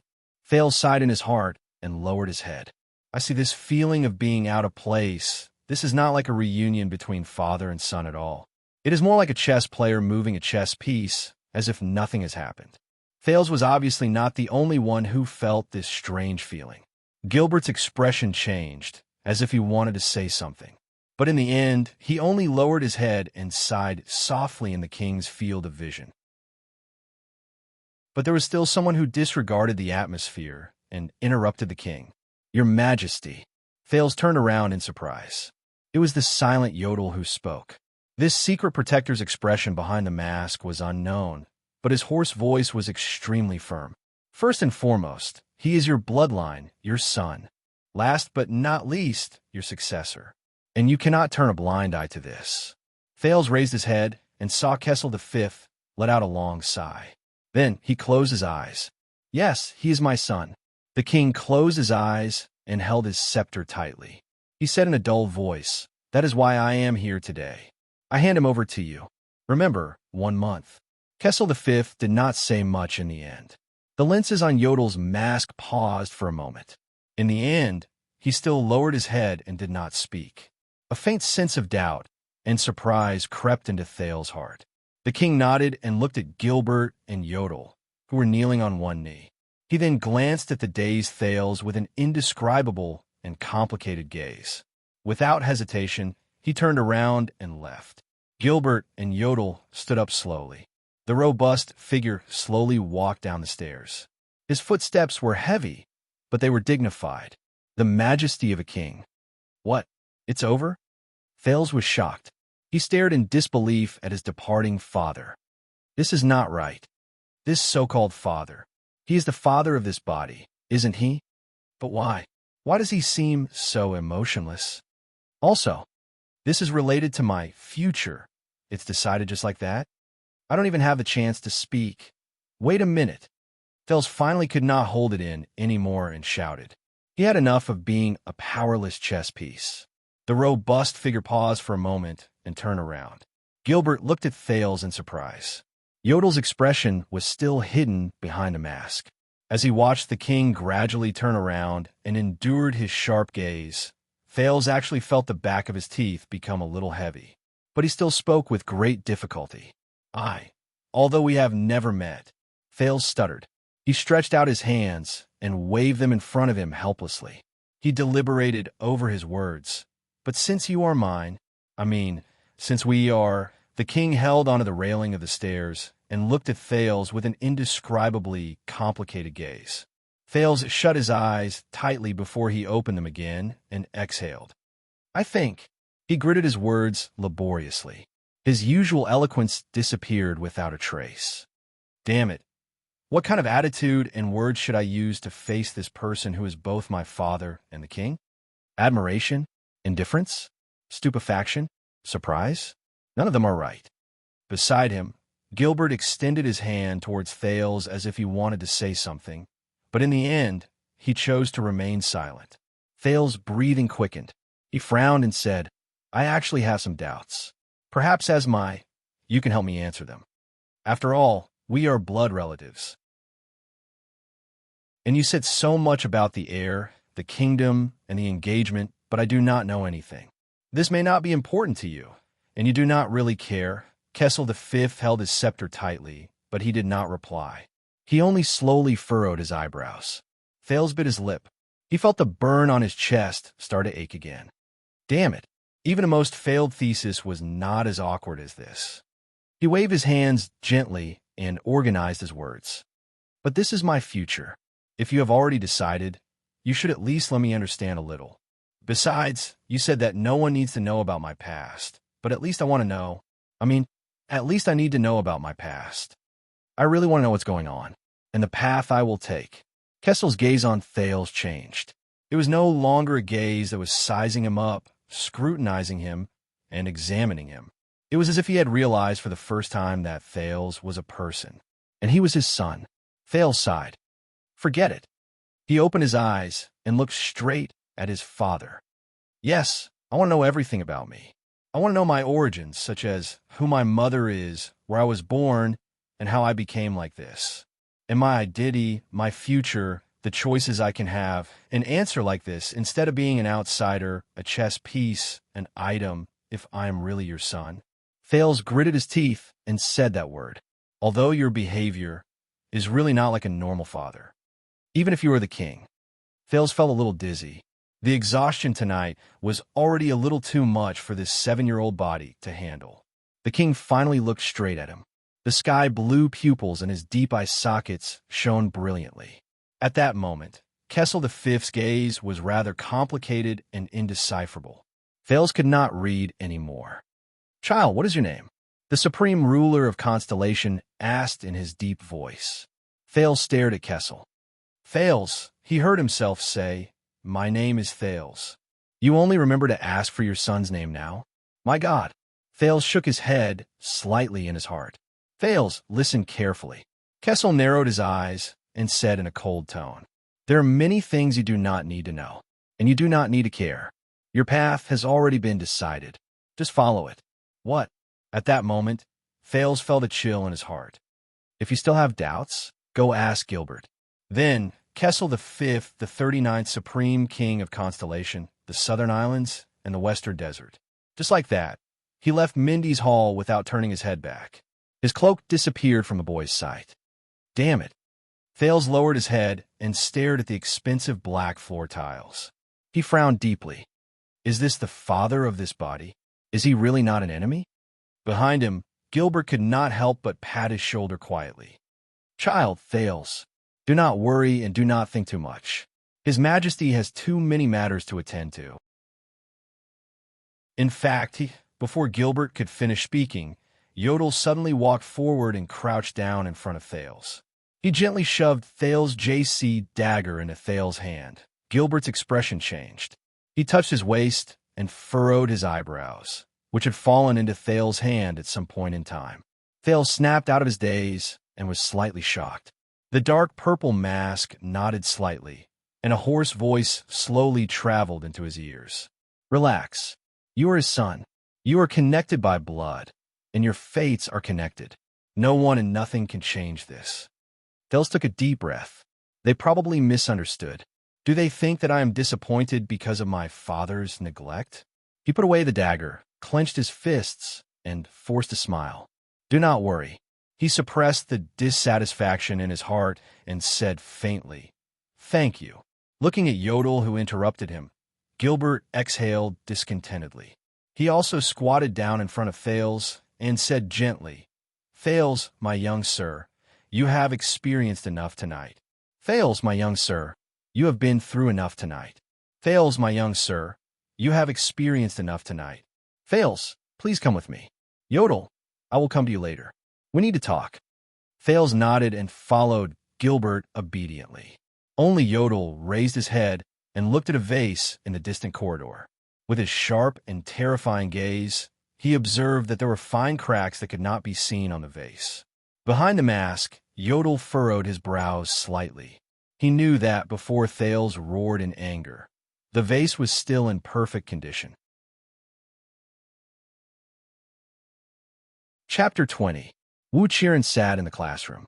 His hands flew across the keyboard as he quickly recorded the discussion between the other two students. Enlightenment is to get rid of the immaturity that one brings about, such as laziness and cowardice. When Khan expounded on enlightenment, he emphasized that everyone has reason, which is universal reason. The other student replied with a pleasant voice. The universal reason born from enlightenment was excavated and used to its fullest extent. That is why our era was created. Reason is supreme, infinite, and eternal. It can bring us unprecedented power. When Wu Qiren heard this, he put down his hands and furrowed his brows. He, who was usually gentle and polite, interrupted the other student. He raised his head and said, Student, I think you might not have read Foucault's discussion of the relationship between power and truth and Heidegger's discussion of technology, but he did not continue, because when he saw the person sitting in front of him, he was so shocked that he could not speak. Opposite Wu Qiren, the air mystic Asda Sakern, who had long brown hair and was dressed in blue, was handsome, gentle, and elegant. Asda was looking at him gently at that moment and said with a pleasant voice, If there really is unrestricted power and omnipotent and omniscient reason in the world, Thales, you really don't want it? Thales jolted awake from his bed. In the dark, he clutched JC's dagger tightly under his pillow. He panted while drenched in cold sweat. Thales turned over and jumped off the bed. His bare feet touched the expensive insulated floor tiles. His nostrils were filled with the pleasant scent of calming perfume. Only then did he realize where he was. The bandages and plasters wrapped around his chest, and other wounds were itchy and painful. It made him much more clear-headed. Only then did he calm his breathing and put JC back under his pillow. Still in shock, he fell back and lay on the bed that was big enough for 20 Thales to sleep on. His silk pajamas rubbed against his body, and Thales was not used to it. The bed, which had many springs as its core, was soft and smooth. It obediently sank into the contours of his body. The silk-covered Northland goose-down quilt wrapped around him tightly. The smooth silk pillow imported from the southern coast pressed against his head and shoulders from below. At that moment, Thales felt as if he was being squeezed from head to toe by something. It was as if the air mystic had wrapped him in air and was slowly compressing him. When he thought of this, Thales felt a wave of annoyance. He lifted the light, smooth, and comfortable blanket and landed on the ground again. He groped his way to a corner of the wall, curled up, and lay down. The hard floor and the thick wall gave him a sense of security and familiarity. It was only then that Thales slowly exhaled and laughed in resignation. I didn't expect this to happen to me. He knocked on the solid floor tiles and laughed at himself. I really miss the little ones in the sixth house. I hope Jayla can take good care of them. However, the memory fragment that he had just found in his dream made his mood, which had just calmed down, suddenly tense up again. Dreams were a reflection of the subconscious. The memories of his past life were probably the most deeply hidden fragments of his subconscious. But this time, even as the Sakurn appeared in his dream. As expected, do I still care a lot about that lunatic's words? Thales mumbled in the dark. A few hours ago, his brief encounter with the mystic flashed through his mind. The mystic's sometimes rational and sometimes casual actions, his mysterious and unfathomable power, and his almost inhuman immortal body all made him feel a chill in his heart. Also, what he had said, "Looks like you don't know your own nature, child." These words appeared in his aching brain again. Thales forced himself to chase away the unnecessary emotions of annoyance and fear. He calmed down and analyzed the mystic's words. According to Asda, I'm the same as him, a mystic? No, I'm just a person who has the potential to become a mystic. Based on Asda's performance, people with this kind of potential are rare. This is a good thing for me. But at the moment, mystics in this world don't seem to be a popular character. Asda's words were too subjective. However, if part of what Asda said was true, which was the so-called war between mystics and humans, then mystics were existences that almost everyone hated and would die at the sight of light. Also, Thales thought worriedly. Asda's body, after his heart was pierced, the blue light projected from the wound. As expected, is he no longer human? Also, Yodel Kato. According to him, he should have reached the abandoned house a long time ago. Did he also hear what Asda said? Thales clenched his fist. Did he also know that I lost control in front of the mystic? If Yodel knew about it, would Gilbert and King Kessel also know about it? What would they think of me? There were still too many questions. For example, that neurotic, abnormally cold, and extremely suspicious father of the king. For example, he was 7 years old, but the bloodline lamp that was strengthened by divine arts was actually from 12 years ago. For example, his origin, surname, and significance to the kingdom. For example, why did the news of his return have to be kept a secret? Yodel and Gilbert practically stole him back like thieves. For example, what was going on in this world? Medieval ecology? A high magic world? Steampunk? Thales slapped his head. No, I can't figure anything out. My basic understanding of this world is still too little. I need a comprehensive child's enlightenment, starting from basic knowledge. Thales exhaled helplessly. However, his gaze immediately turned solemn. Enlightenment, learning, these things can be done slowly. But there's one thing I need to solve. It's related to my life and body. He began to recall the mystic's words again. It seems that you do not know your own nature, child. But it's okay. Everyone has their first time losing control. We all start from ignorance. Thales clasped his hands in the dark and recalled the so-called loss of control. Asda used mystic energy to compress himself in the air and prepared to knead himself into a ball. His whole body was boiling as if it was burning. I saw the energy ball in his hand. It should be the so-called air wall. The energy ball turned red and suddenly appeared in front of me. Then, wait. Thales seemed to have grasped the key. Blood and the burning sensation. Thales slowly sat up. Quide. The name flashed in his mind. He had experienced the feeling of his blood boiling before. It happened during the 2 times Quide beat him up and abused him. The similarity between those 2 times and his encounter with Asda was that he was bleeding. Thales previously thought that the burning sensation in his body was caused by the divine art that Gilbert mentioned. It was caused by his blood falling to the ground. Now, it seemed that Asda's so-called loss of control coincided with the appearance of the burning sensation. Thales suddenly realized that it was not the first time he lost control in front of Asda. The first time he truly lost control was because of Quide. When Quide tried to kill Korea, that bastard should have been holding JC's dagger in his hand. How did that dagger suddenly appear in my hand? It's as strange as the energy ball that suddenly appeared in front of me. Quide, bleeding, burning sensation, dagger, Asda, energy ball, Yodel and Gilbert, bloodline lamp. Thales closed his eyes.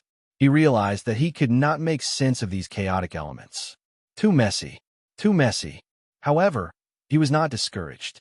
Instead, a long-lost excitement rose from the bottom of his heart. Categorizing the chaotic and complicated phenomenon, setting up a hypothesis and theoretical framework, eliminating irrelevant variables, inducing causal logic, and finally verifying the completeness of the theory.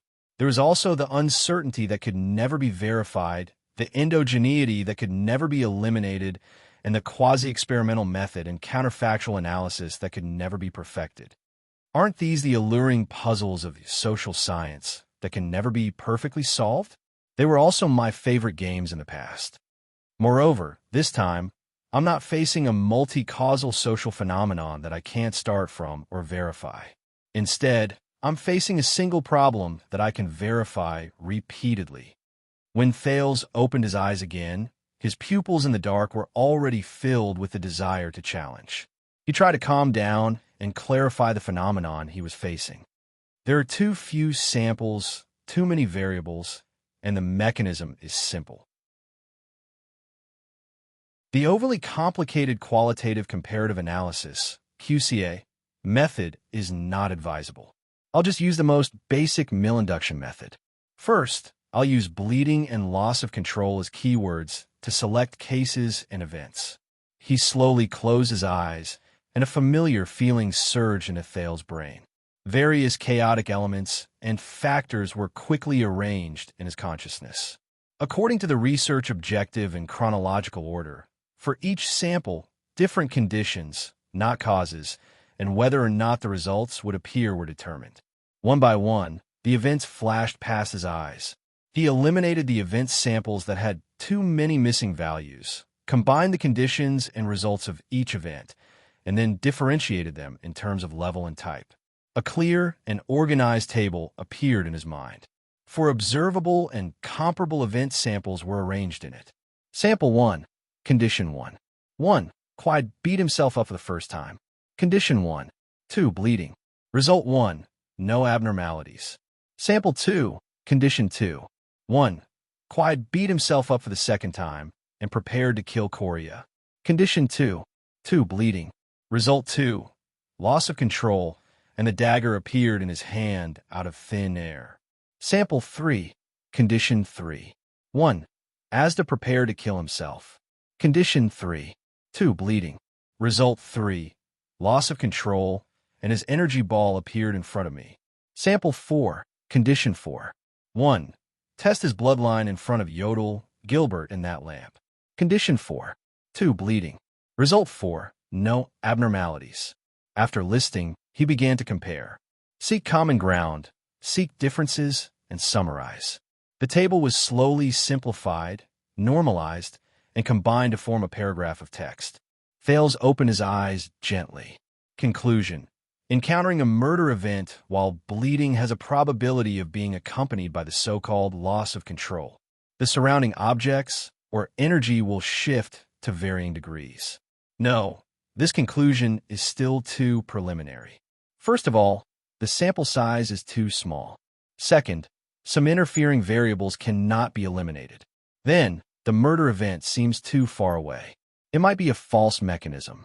Could it be that the murder event triggered something, and that thing is the real cause of the loss of control? Also, I have to think of a way to include the lamp in my consideration.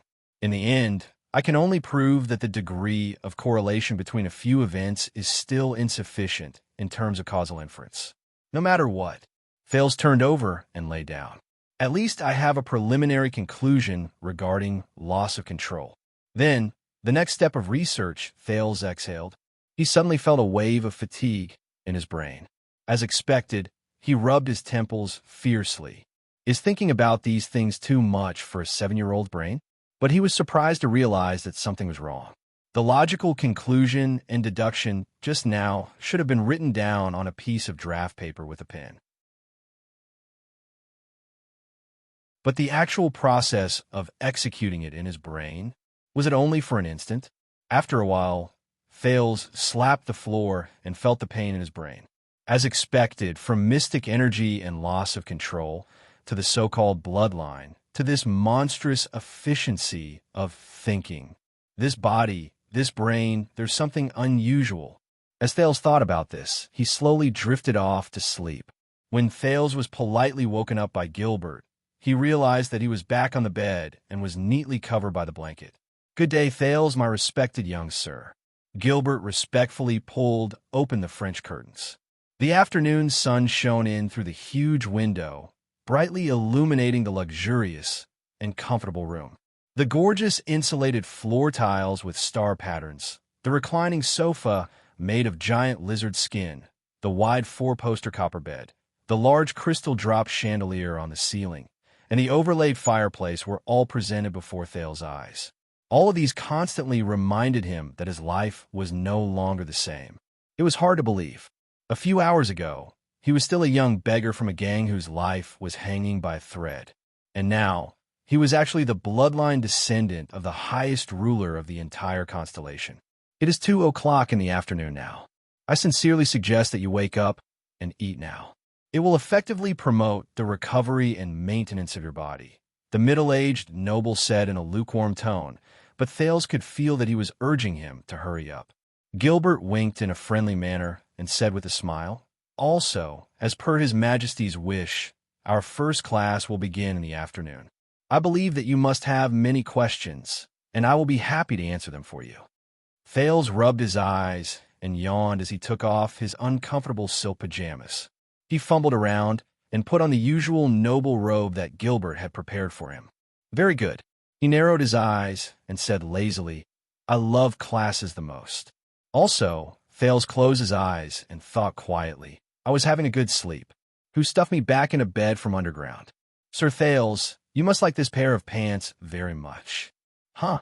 Because you're putting it on your head." "What? With this kind of appearance, it's actually pants?" "Sir Thales, it seems that you also have a special liking for that button-down jacket." "Oh, it is a jacket that is worn outside." "Sir Thales, I think you will need the leather belt on your left." Thank you. I was wondering why I kept falling down." After a while, Sir Gilbert, "Yes, please help me. Put on these damn clothes."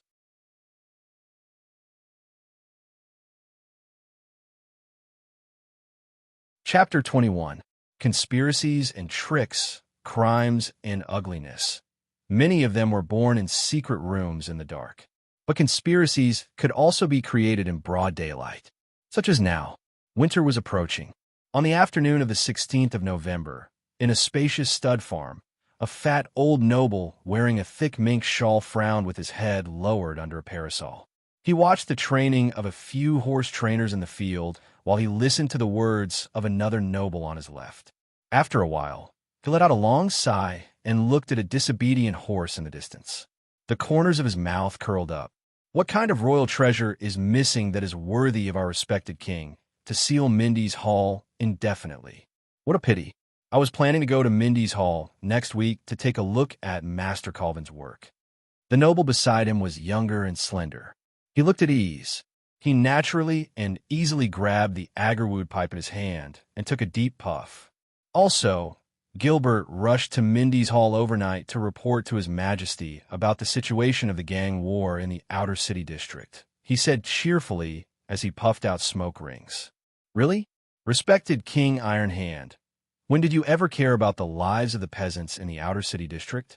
If His Majesty treated his people with half of the kindness of the late King 80. The fat old noble touched his thigh with a pained expression. The unruly horse fell. "Then why do we need to meet at the stud farm? The king's party must be plotting something. I can guarantee that it is not a small matter. Maybe it is a move that can turn the tables in one fell swoop." The young noble's eyes lit up as he smoked his pipe. "Mindy's Hall is really a good place. The royal treasure is missing. I hope it is not Master Colvin's painting. The place must be on high alert," the old noble suddenly said out of the blue. However, the young noble nodded in understanding. "Furthermore, I have news that Gilbert has been ordered to investigate the truth of the theft case. Recently, he will frequently investigate Mindy's Hall. With that man around, even the White Eagle will not be able to do anything. We can test them, but we cannot go overboard. We have to use other methods to disrupt their plans. The young noble inhaled another mouthful of top-grade Fissora tobacco, which was only produced 600 pounds a year. He felt intoxicated for a moment, and then blew out a perfect smoke ring. The Extet diplomat group will arrive in the kingdom next month. At this moment, the old noble's face showed sincere worry. Sigh. The peace between Constellation and Extet did not come easily after all. That's right.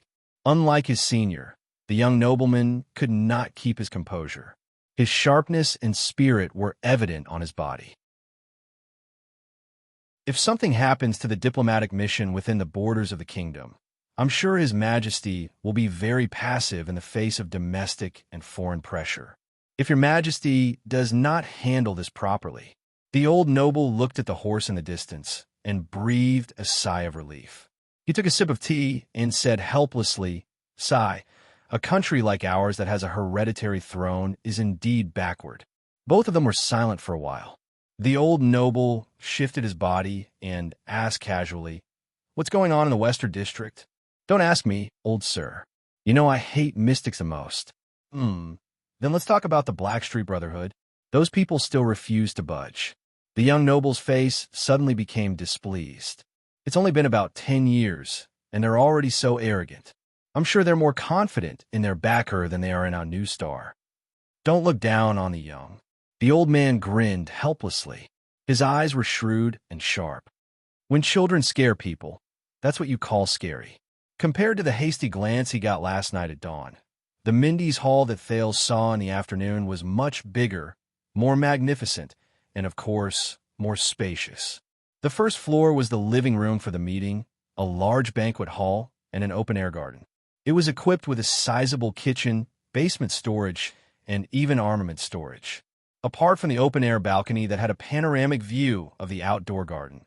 Out of consideration for your safety, I do not recommend that you appear on the balcony or outdoors within a month. Gilbert, the large second floor had 3 large rooms with different functions. The banquet hall for the nobles, the meeting hall, the game room, and other rooms of various sizes. The corridors and entrances from the first floor to the second floor were filled with dignified armor guards.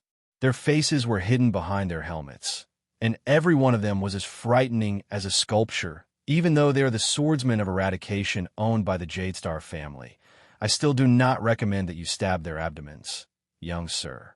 Gilbert. But from afar, Mindy's Hall was still frighteningly cold and spacious. However, Thales' living room and bedroom, including the dining room and study where he attended classes, were on the 3rd floor. There was only a narrow staircase from the 2nd floor to the 3rd floor. 8 fully armed swordsmen of eradication guarded the place, with full attention 24 hours a day. They were on duty every 6 hours. As for the windows and the ceiling, it was said that there were also open-air guards, with Yodel around. Please do not worry about the threat from outside the window. Gilbert. Every dish, from the broccoli, bread, beef, and water, was taken from the well-guarded back kitchen and the underground storage that had been prepared beforehand. Please forgive me. I cannot guarantee their freshness. Gilbert. From the time they were cooked to the time they were delivered, they had gone through strict procedures of disinfecting, testing, and testing for poison. This is really an unimaginable security measure.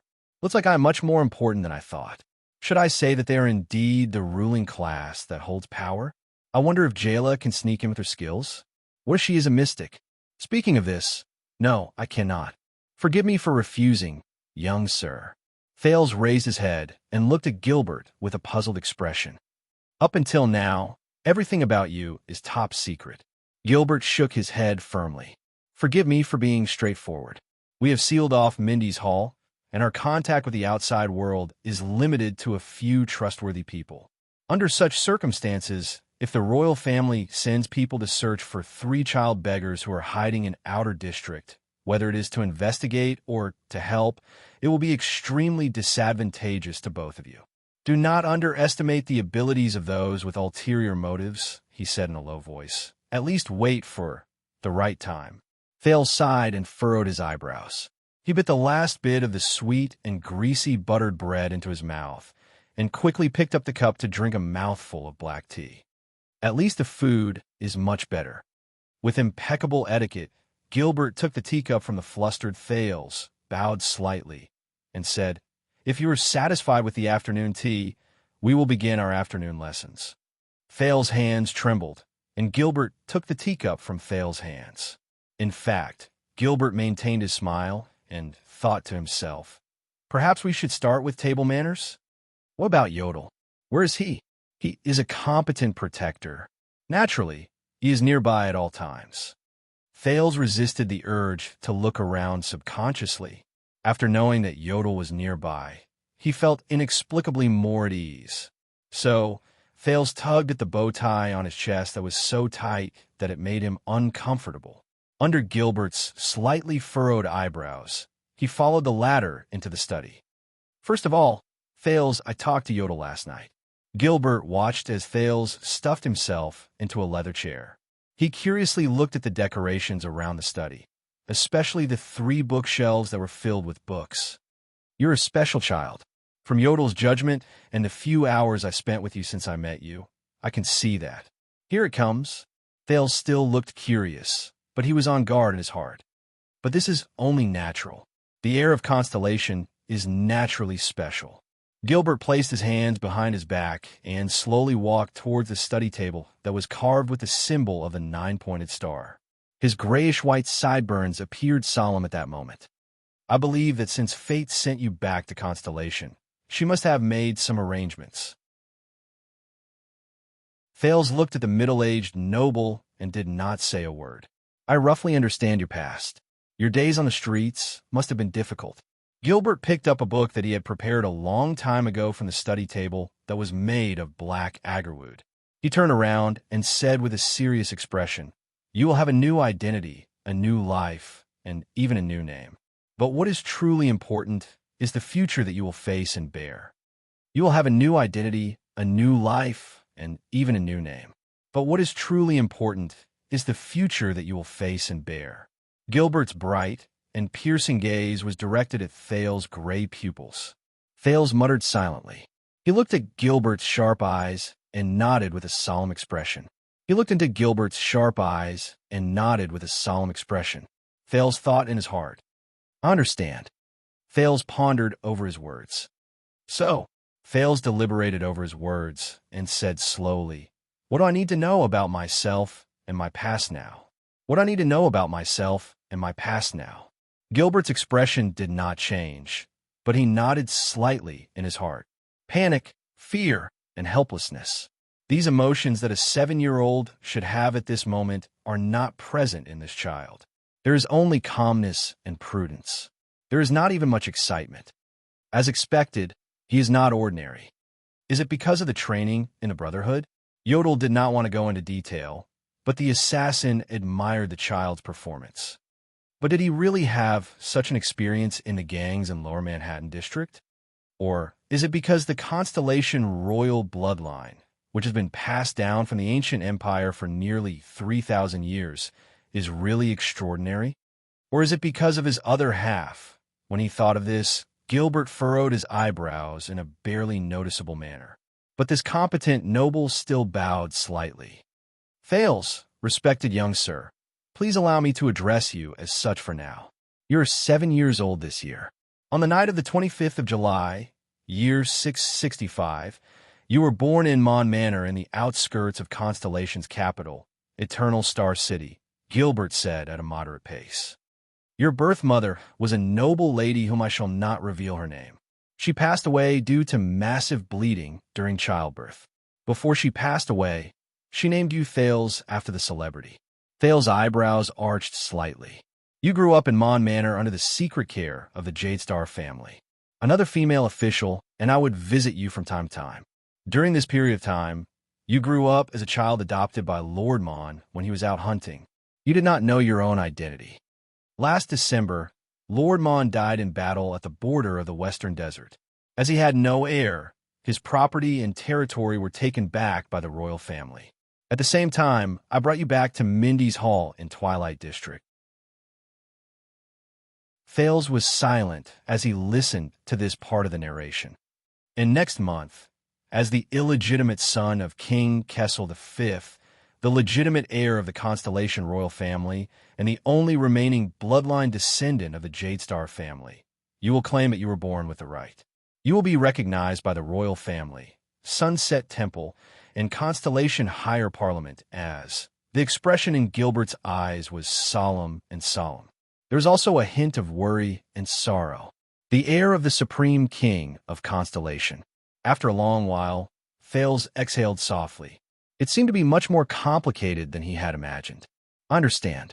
There are still some parts that I am not clear about, but I will remember them well. I used to be Thales of Mon Manor, and I am also Lord Mon's adopted son. Thales' eyes flickered, and he put his hands together. His thoughts were quickly arranging and combining the information he already had.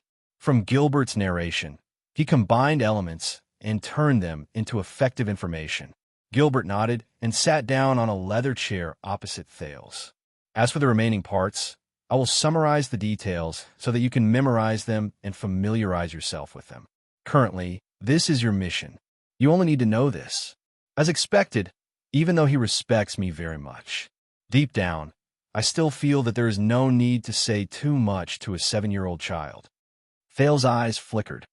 Next, I need to understand your relevant basics. Just as Gilbert was thinking about what lessons he should provide Thales for the next step, whether it was basic etiquette or language, the future heir of Constellation suddenly spoke and interrupted him. So, we have decided on a unified statement for the outside world. Thales, who was curled up in the leather chair, raised his chin from his hands. His eyes shone brightly. Then, it should be time for you to tell me the truth, right? Gilbert was slightly taken aback. For example, my birth mother's identity, and why her identity cannot be revealed to others. Also, Constellation's difficult situation, especially the series of problems caused by the succession of the royal family. Also, the king's predicament, as well as our common enemies and allies, both in the open and in the dark. Perhaps you should tell me all of these in detail so that I will no longer have any doubts in the following lessons. I will also be able to choose and focus more on the knowledge I want to learn. I think this is the best choice for Constellation and your king. The moment he finished speaking, the middle-aged noble's jaw dropped slightly. He looked back at Thales in surprise. Did Yodel tell him about this? No, impossible. Thales put his hand away. His expression was calm as he waited for Gilbert's answer calmly, but firmly. At that moment, Gilbert felt as if he was looking at the young Kessel 80 Jadestar. At that time, the stars in Prince Kessel's eyes were still there. The warm light had yet to turn into the bone-chilling northern wind. Gilbert was only absent-minded for a moment before he immediately snapped out of it and sighed softly. An extraordinary child, huh? In the next moment, the middle-aged noble began to answer his young master in a sincere and respectful manner. I understand. I will answer them for you immediately. To save time, if you have any other questions, you can ask them all at once. Thales frowned slightly. Very well. He propped himself up from the comfortable but uncomfortable leather chair. Then I will be direct. The prince let go of the extraordinary thoughts in his brain and pulled out all the information. Just like how he organized documents in the past, he summarized the key points. You said that the bloodline lamp was cast 12 years ago, but I was only 7 years old. Why did you start preparing a method to find a descendant of the bloodline 12 years ago? I think this has something to do with my birth mother, who cannot be revealed to others. Who is she? After giving birth to me 7 years ago, why did she leave me in the hands of the gang? These questions can be summed up as where did I come from? Also, Kessel, my father was still in his prime. Then, why did Constellation not have an heir for 12 years? Why did all the hopes of becoming an heir fall on an illegitimate child of unknown origin? My father's attitude towards me is not right. If it is not a problem of his personality, then I must ask, what is his relationship with my mother? Why must my identity be kept a secret? These questions can probably be summed up as who am I? Finally, what does my existence mean to Constellation? What kind of problems will Constellation face without an heir? Who are our enemies, and who are our allies? According to what you said, Sunset Temple plays an important role in my affairs. What is their situation? If my identity is recognized, Or if I just show my face in the kingdom, what kind of situation will I face? As an illegitimate child, what rights do I have? As an heir, what do I have to inherit? These questions can be summed up as where do I go? Where do I come from? Who am I? And where do I go? Mr. Gilbert, please answer these 3 questions for me. Time seemed to have stopped at this moment. Gilbert stared at the boy in front of him. Out of nowhere, a sense of strangeness and fear rose in his heart. An ancient king, a former king of Constellation. He sighed in his heart. Is this boy your descendant? What kind of power is hidden in your bloodline? After a long while, the middle-aged noble finally spoke. Sir Thales. He exhaled with some difficulty and organized his words. You really don't act like a 7-year-old child. Thales immediately realized that his behavior just now was inappropriate, but he was already in a difficult position.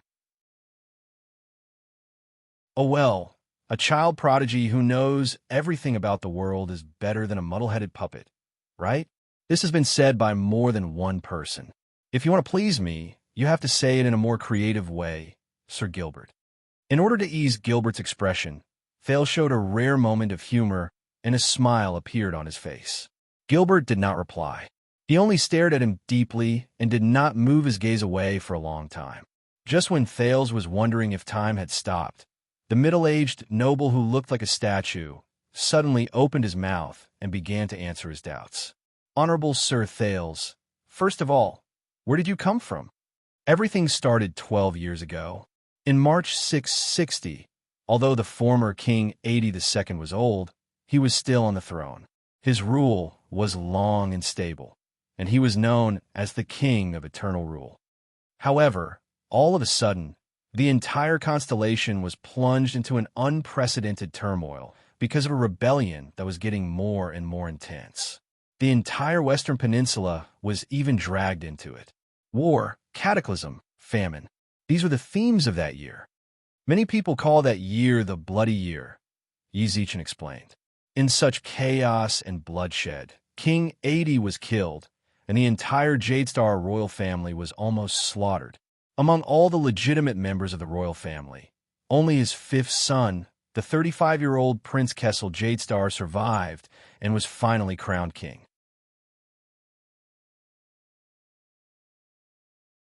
Chapter 22. Taurus, help me. There is nothing I can do. I know you can do it. You're the most powerful among us. Besides, I'm still conscious. This means that this seal is not complete. Why? Because you must help me. I must return to my physical form immediately and return to Constellation. Forgive me for not being able to comply. Taurus, you are not the will of the world, nor are you one of those stupid gods. Why must you be as stubborn as them? Ignorance. Please, Taurus. I met a child. He might be the only newborn mystic in 1,000 years. What does it have to do with me? Why can't you understand? You, the 14 of us, with him, that makes 15 mystics. We are all one. Are one. Taurus, believe me, we coexist and support each other, even if our paths are different. Bloodthorn Black Orchid. Do you remember? That's different. Those two, they betrayed us. Everyone has a choice. That's all. We are not humans. Choice has nothing to do with race. Then I have made my choice long ago. I choose to be a mystic. Don't you wish for us to be able to stand tall in the world freely? I have a choice too. That's all. Taurus, that child needs guidance. Otherwise, he will sooner or later, such as fate. Soul Towers Level 3 Apprentice, Taurus Mill. Don't forget, you were the one who killed mountains and shepherded the seas first. You are the one who started the war. You are our first role model. If it were not for you, none of this would have happened. Taurus, help me. Help me. Wait. Thales raised his hand and interrupted Gilbert's slightly sorrowful statement. The Jadestar family's bloodline was almost completely slaughtered. Who did it? However, Gilbert only looked at him with a sorrowful gaze. Thales narrowed his eyes. Just the first 2 sentences alone were problematic. You mean 82, my grandfather? His reign was long and stable, and he was known as the King of Eternal Rule. Then what about the rebellion in the Bloody Year? Great rule brought about a rebellion? That's illogical. Thales looked at Gilbert, But the latter only slapped the book in his hand and furrowed his eyebrows slightly. The gray-haired, middle-aged noble calmly said, "There are many reasons for the bloody year, and they are all very complicated. Some are even top secrets that only the upper echelons can see. You will learn about these in the future, and it won't be too late to study them after you become the official heir and have access to these secrets. Now, I can only tell you that His Majesty has already taken revenge. The hidden danger has basically been resolved. As for the rest of the revenge, it's not that I can't take it, it's that I can't." Thales narrowed his eyes. Basically resolved? He had a feeling that the incident 12 years ago was extremely important to him. Gilbert continued his narration with a hint of pity and pain. During that year, the 5 territories in the central region suffered from a natural disaster and lost their harvest. The 6 cities in the southwest rebelled, and the army that put down the rebellion failed. The Baron Bone tribe rebelled, and Exted invaded. The northern front line was in a state of emergency. The sea was sealed, and the supply line from the capital to the south was cut off. The rebel army even besieged Eternal Star City for a period of time. The nobles in the city even joined forces to force the king to abdicate. Everything happened so suddenly. Bad news came from the palace every day. Territories fell, enemies invaded, the army lost, allies broke their contracts, nobles were killed, and people were massacred. Everyone was in a state of panic and prayed for tomorrow, only to receive even worse news the next day. The people in the city were dressed in rags, and they struggled to survive under the pressure of the army. Those who did not join the army could not even receive food. The nobles below the rank of count were as lowly as beggars. Their former authority was like dung, and no amount of gold coins could be exchanged for even a loaf of bread. Thieves, robbers, and mobs emerged one after another. Even the army could not suppress them. In the army, the number of people who died of sickness, hunger, and war also increased day by day. They even piled up to the point that the moat was clogged and smelled bad. The people outside the capital were even worse off. Many of them became refugees or mobs. They drifted with the wind and had no one to rely on. Bandits appeared in the wild, and criminals ran amok. Many suzerains were hanged to death in their territories. Some officials were even skinned in the government office. The people could not live without weapons. I heard from a knight who left the city to report that there were piles of corpses every few steps in the wild. Horses could not even gallop freely for less than a quarter of an hour. If there were less than 5 nights on a journey, refugees and mobs would dare to swarm them. That year was like Hell's River. Gilbert looked out of the window. His tone was calm, but Thales could hear the desolation and resentment in his voice. The Jadestar royal family's misfortune was the biggest footnote. The prince did not speak. Gilbert sighed and continued to speak. Yes. Day after day, the king touched his white hair and sat in distress. The lamp oil in the imperial conference never stopped burning. Every brother and prince of the Jadestar family was given a task. They were either supervising the logistics of the war, roping in the nobles, or even sent to the front lines to lead the army, until they were mercilessly slaughtered. The late king was beheaded on the throne. The princesses were strangled in their sleep. The princes and concubines were burned to death in the castle. The princes and grandsons even died in their swaddling clothes, and the late queen was sighed. The heroic eldest son of the king held his sword alone and did not retreat. In the end, he died in front of the palace gate with his guards. The younger brother of the king, Duke John, was the most unfortunate. On the battlefield in the southwest, just before he was about to win, he suffered a shameful sneak attack from behind. Among the princes at the front lines, one was pushed down from the highest room in the castle. Another was poisoned to death during a noble's contract banquet. Another led his army into Exted's tight encirclement. For 3 hours, he had no reinforcements. His entire army was wiped out and died in battle. King Kessel even coincidentally encountered a professional army of 500 men when he was traveling in the wilderness. At that time, only Yodel was by his side. The deaths and bloodshed that years spread throughout the entire country. From the nobles and influential families to the knights, merchants, and commoners, they all suffered heavy casualties. That was the page of Constellation's history that they were most unwilling to reveal. Thales took a deep breath. Did this country experience such a terrifying upheaval before I transmigrated? Gilbert calmed his breathing and said with a serious expression, "So, please personally search for the answer to the Bloody Year in the future. At the same time, please be prepared. The Bloody Year is just the tip of the iceberg. Constellation's history has never lacked bloodshed." Thales nodded and suppressed his curiosity and excitement. He coded the question about the Bloody Year and stuffed it into his heart. Gilbert looked at Thales' cautious expression and nodded slightly. He then turned his head and continued to speak. "Thales, the search for your bloodline began from then on. Your father, the current King Kessel, may have survived, but he also lost all his relatives in that year, including a pair of children, who were your elder brother and elder sister. Among them, the 1-year-old Luther Jadestar met with misfortune when he was still in his swaddling clothes. The assassin was discovered on the spot, and in the chaos, the 4-year-old Lydia Jadestar was taken as a hostage." When he said this, Gilbert gave Thales a profound and complicated look. "Thales, child," the middle-aged noble said slowly, "that lamp was not used to search for you in the beginning." Thales lowered his head and looked at the wound on his hand. "So that's how it is." After His Majesty was crowned, Head Ritual Master Lycia of Sunset Temple personally cast a divine art that could search for any living creature in the world that carried His Majesty's bloodline. However, when we found Princess Lydia, in short, His Majesty and the Jadestar family lost all their legitimate heirs, and this continued for 12 years.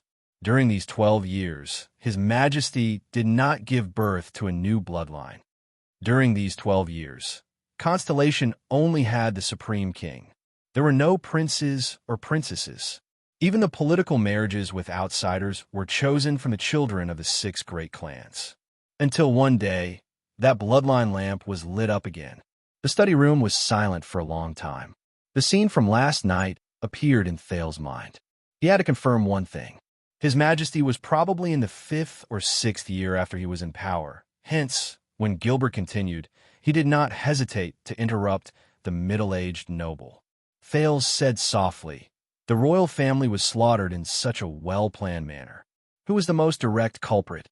Gilbert shut his eyes and remained silent for a moment before he opened his mouth to speak. But he still said, "It was the Charlton family and Shadow Shield." Thales sighed silently in his heart. One was an assassin family that had been passed down for 1,000 years in the dark. The other was an assassin organization that had been running amok in the dark for hundreds of years. They worked together with a mastermind behind them to plan a rebellion known as Starfall. This was the investigation of the kingdom's secret intelligence department. 2 of the former King 80 II's secret protectors were lured away by someone with ulterior motives. Due to the former king's benevolence, the elite royal guards were sent along with the king's eldest son to suppress the mob that suddenly gathered in front of the palace. Although the 40-city defense team soldiers guarding the former king were all elites ranging from ordinary class to superclass, and could line up from the palace gate to the back of the hall, they could not even withstand the legendary assassin's attack for 15 minutes. Just like that, the former king was beheaded by Lord Charlton. Yes, Thales thought quietly. I've seen it with my own eyes. That indomitable and unstoppable sword technique. A few of His Majesty Kessel's brothers, including the king's eldest son, were assassinated by Shadow Shield assassins using different methods and schemes. His Majesty's son and daughter, who stayed in the palace, died in Bennett Charlton's hands along with a few prince's consorts and the eldest princess. Bennett. How familiar. Thales exhaled through his nose. So, it's the stranger Jayla mentioned. He resisted the urge to touch JC's dagger, and also resisted the urge to immediately return to his room to ask Yodel. Please continue. Thales immediately changed his mood and nodded. Please tell me about my part. Gilbert adjusted his bow tie, which was slightly out of place due to his agitated emotions. He continued, I know a little about your birth mother. According to your father, the Honorable King Kessel, her name should be the Rengerana. As for her surname, His Majesty did not mention her background, so she was probably not a noble. From this name, I even suspect that she is a foreigner. But that is all. I do not even know her age, when did she meet His Majesty, or whether she is still alive. Thales furrowed his brows. I was sent to the Blackstreet Brotherhood at least 7 years ago. Thales lowered his head and muttered. In other words, in the year 665, my birth mother met the king. Can you? But Gilbert shook his head at this moment. All this while His Majesty has had many lovers, whether in the open or in the dark. Some lasted as short as a month or two, while some lasted as long as 10 years. I am afraid that only Yodel, who followed His Majesty closely, knows about their specific situations. Thales asked doubtfully, but none of them gave birth to a child? Only my mother, whom I have never met, coincidentally gave birth to me. Then, when my blood dripped onto the ground, I was discovered by the bloodline lamp. Isn't this a little too suspicious? My father, His Majesty the King, was also lukewarm towards his illegitimate child. He did not seem to want to discuss my mother with me either. Are you sure that I am really their child? Gilbert furrowed his brows. It is not convenient for me to comment on His Majesty's actions. As for your mother, I can only say that it was fate's arrangement, the middle-aged noble said with slight discomfort. Also, I have to remind you that the thoughts you had just now are very detrimental to your identity in the future. Please do not mention it again. Gilbert's gaze was very stern. Even Thales, who was sitting on the leather chair, could not help but shrink back. After all, the bloodline lamp under the divine power of the sunset goddess cannot be wrong, and His Majesty also insists that Madame Naranjarana is your biological mother.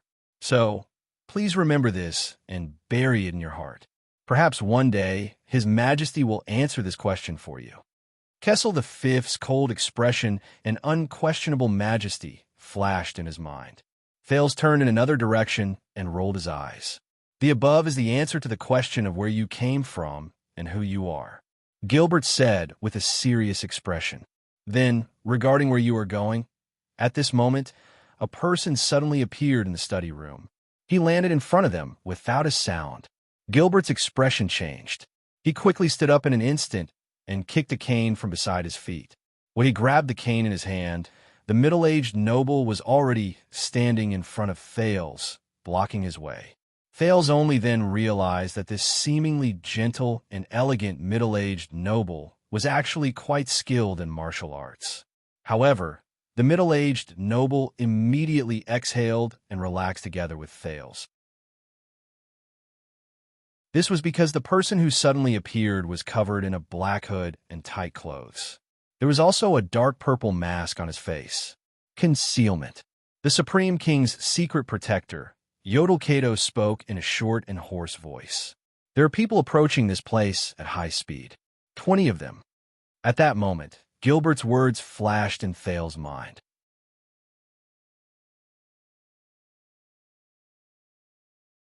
Chapter 23. It wasn't easy for him to get a good night's sleep. Was he going to be unlucky again so soon? This thought instantly flashed past the prince's mind. He watched as Gilbert calmly summoned a few swordsmen of eradication guards nearby. Yodel patted Thales' shoulder and shook his head at him. His expression behind the mask could not be seen, but Thales imagined a smiling face for the silent protector. The swordsmen of eradication received their orders efficiently and left one by one. The originally empty and quiet Mindy's hall seemed to have suddenly come alive. Under a unified command, the 50 guards moved in an orderly manner. Commands and reports came one after another. The third team is heading to the main entrances and exits on the second and third floors. The defense on both sides of the hall is complete. Reinforcements at the top of the hall are in position. In the end, Gilbert calmly left a few words for a swordsman of eradication who looked like the leader of the guards. Then, he turned around and returned to the study room. He conveniently dragged Thales, who was peeking out from the study room's door, into the study room. Yodel had long since vanished into thin air, just like before. The middle-aged nobleman skillfully pried open the baffle behind a bookshelf with his cane and pulled one side of the bookshelf open, revealing the secret room inside. Who are they? When Thales was carried into the secret chamber by Gilbert, he struggled to ask, is he a friend or foe? Gilbert lit up the everlasting lamp in the secret room and closed the secret door at the same time. He then asked meaningfully, I guess you want to ask who would choose to break into the heavily guarded property of the royal family at 5 o'clock in the afternoon without warning? Obviously, he no longer treated the young master behind him as an ordinary child. Thales smiled sheepishly. He already knew the answer to the question.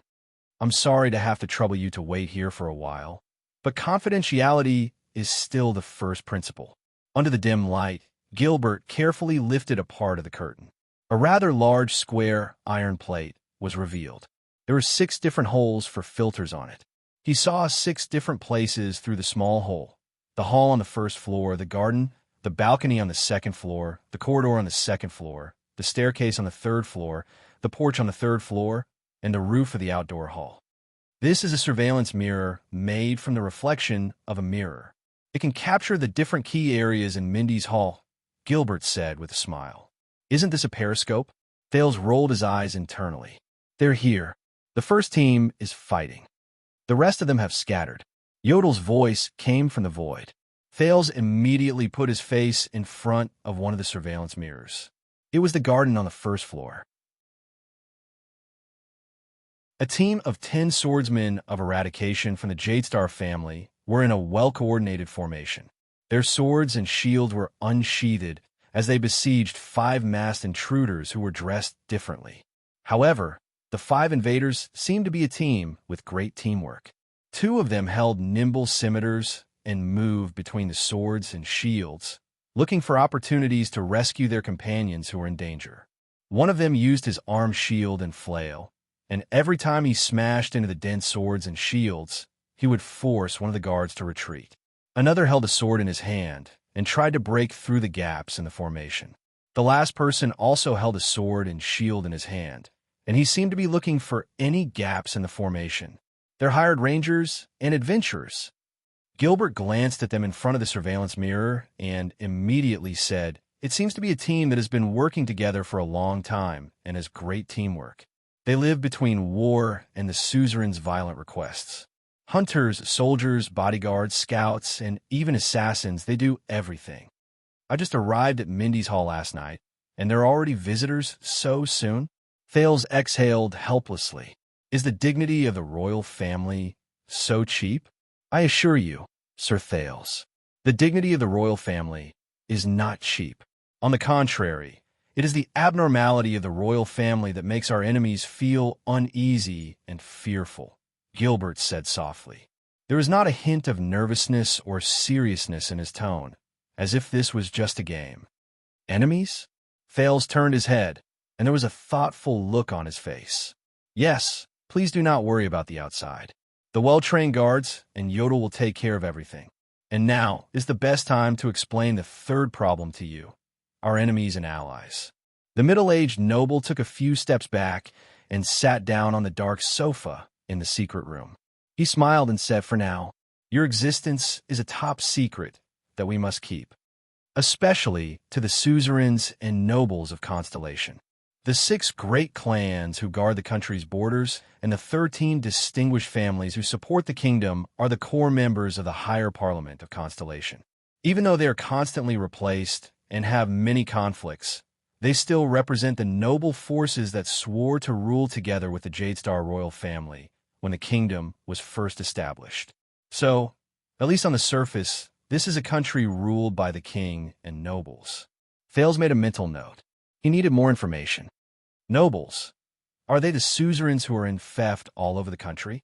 Do they rule over their respective territories? Gilbert nodded. That was the initial source of power for the nobles from the ancient empire to the final empire. It evolved into Constellation.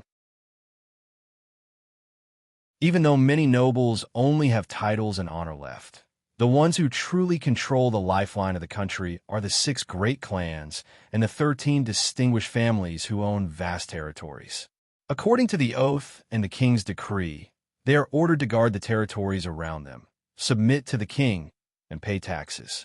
The territory that the royal family can directly control is the traditional central territory of the Jadestar family, a country that is not inferior to the Middle Ages.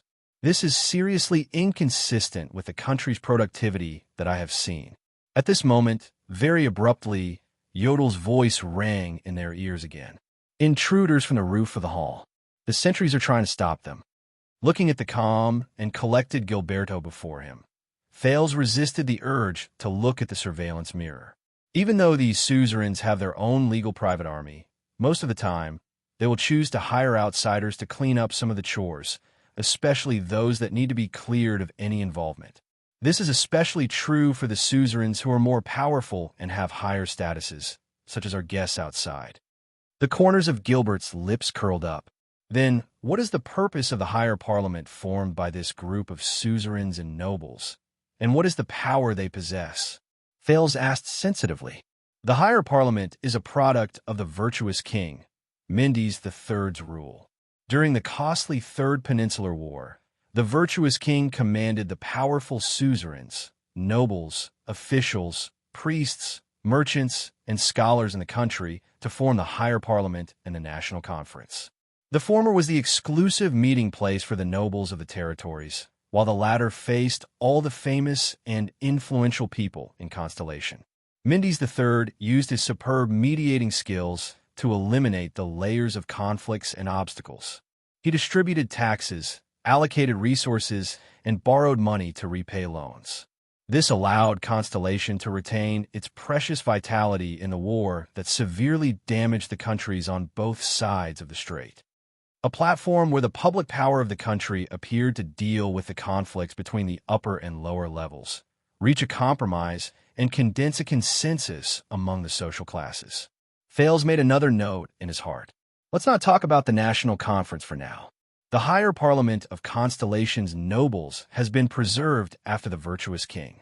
Constellation's major national affairs, such as the king's orders and laws that involve the entire territory, will be promulgated after the supreme king and the nobles have reached a consensus.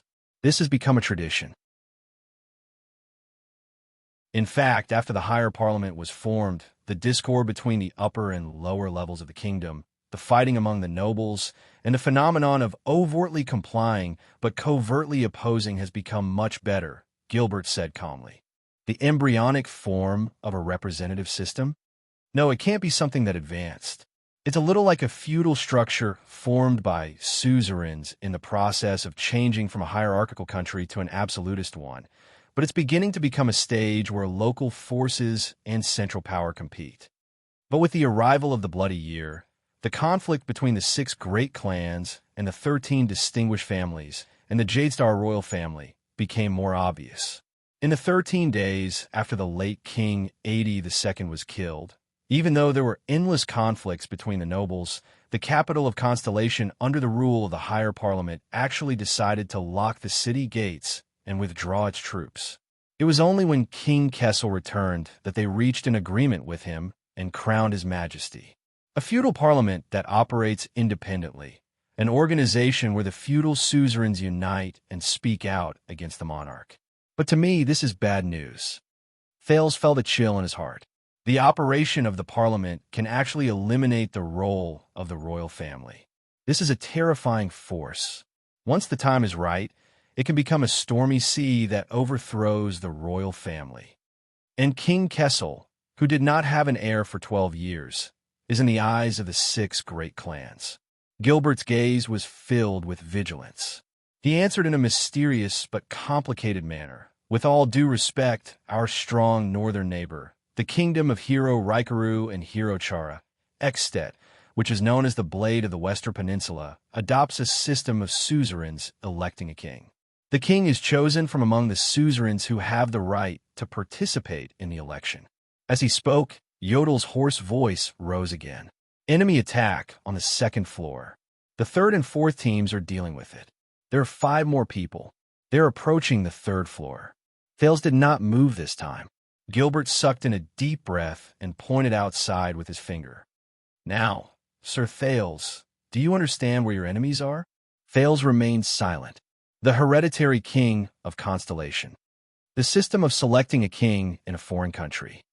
The 6 great clans and the 13 distinguished families. Enemies. Gilbert had basically told him the answer directly. But Thales felt that this information was far from enough. At that moment, all sorts of possible speculations flashed through his mind. He extracted effective elements from his high-speed brain while he continued to ask, "What's going on?" If the royal bloodline is severed, the 6 great clans who guard the kingdom's borders will, of course, be the first choice to inherit the crown. However, does this also mean that the new king will inherit all of the Jadestar family's territories, assets, vassals, and influence? If one of the 6 great clans, who were originally balanced and sitting on equal footing, suddenly becomes the royal family, rapidly expands, and possesses orthodox supreme power, what will happen to Constellation? The 6 great clans will become one giant beast and 5 great clans. Will they live together happily and move towards a better tomorrow, just like when the Jadestar royal family was still in power? Gilbert was used to his young master interrupting him at any time. But this time, the middle-aged noble did not say a word. He only stared at Thales solemnly. Thales also stared back at him. His heart grew heavier. In order to work together to fight for the crown, they, the 6 great clans and the 13 distinguished families, must have gone through complicated and headache-inducing bargaining and division of interests. At the very least, they must have discussed who should wear the crown. Thales' eyes shone brightly, especially after going through 12 whole years without an heir. Perhaps in the eyes of many, the Jadestar family's bloodline is already unavoidable. Phew! Thales exhaled deeply. It seems that my life and death really affect the peace and unrest of a kingdom. A thought suddenly flashed in his mind. Thales was stunned for a moment. Gilbert. The prince stood up from the sofa and frowned. He slowly said, "In the bloody year, what role did these great suzerains play? I seem to have heard you mention it before. Forcing the king to abdicate? That disaster for the royal family." Gilbert only inhaled a deep breath, but his gaze was extremely complicated. A chill crept into Thales' heart. His Majesty was beheaded on the throne. The princesses were strangled in their sleep. The concubines were burned to death in the castle. The prince's grandchildren even died in infancy. The prince's eldest son held his sword alone and died at the palace gates. The prince's younger brother was ambushed from behind on the battlefield. And the 4 princes. Thales opened his mouth wide and fell on the sofa in a daze. After transmigrating, this was the first time he felt that life was so complicated. After all, even during the darkest and most difficult days in the Brotherhood, the former transmigrator was not discouraged. The secret chamber was silent for a long time. Then, Yodel's voice rose without warning again. "Looks like this is the last elite group. They have broken into the 3rd floor and are engaging in battle." But Thales did not care anymore. His thoughts were flying to the possible employers of the intruders outside the secret door. Why is there such a useless royal family? They were actually killed by the suzerains under them. Then, my escape from a brotherhood was practically suicide. Can my so-called father still sit on the fishing platform? Can he still wear his crown and sit safely on the throne? What is it? Who gave him such confidence? Is it a mystic? Wait a minute. My so-called father is still the king? Why is he still the king now? Can he still be the king? This means... No. The next moment, Thales immediately sat up. His expression was solemn, but he firmly rejected his own guess. First of all, the bloody year was a total disaster from top to bottom, from the outside to the inside. Secretly assassinating a publicly acknowledged wise king will not help the chaotic situation of the nobles. Secondly, Gilbert, you said that the higher parliament ruled independently for 13 days after the king was assassinated. 13 days without a king. Was it because they could not divide the spoils evenly and could not reach a unified opinion to support a new king? Or was it because they were actually terrified and could not even react to the king's death? The key point is that my father, King Kessel, was crowned after reaching an agreement with the higher parliament. This means that he had sufficient support from the suzerains. Could it be that at that time, someone foresaw that Prince Kessel, who was in the prime of his life, would not have any children for the next 12 years, so that the suzerains could only dream of a crown that could only be fulfilled 12 years later? What kind of psionic ability could make such a guarantee? The last point of doubt is, you said that my father had already avenged all the vengeance that should have been avenged. The hidden danger has basically been dealt with. As for the rest of the revenge, it is either that it cannot be taken or it cannot be done. Perhaps the 6 great clans are indeed terrifying, but if they are really the murderers behind the royal family's murder, then during these 12 years, King Kessel, who is known as the Iron Hand, should have taken action, right? Also, in essence, the royal family is the same as the suzerains of the 6 great clans. They are just great nobles with a long history. If they were really prepared to sit on the throne, they would know that they could not, at least not by conspiring against the royal family. The killing and slaughter of the royal family by the top aristocrats, if they were to one day enjoy the throne, who knows if they would repeat the same mistake? The 6 great clans are not the murderers who slaughtered the royal family. Is that so, Gilbert? Thales stared at the middle-aged noble, as if he wanted to dig something out of his mind. Gilbert raised his eyebrows and revealed a smile that sighed with emotion. Gilbert cleared his throat, nodded, and said, yes. Originally, my plan was to direct your thoughts to the 6 great clans as your opponents. That would be enough. But it seems that I have still underestimated you, my dear young sir. I believe that His Majesty would be proud that you could think of this. But they, the suzerains in the palace, were definitely not without responsibility.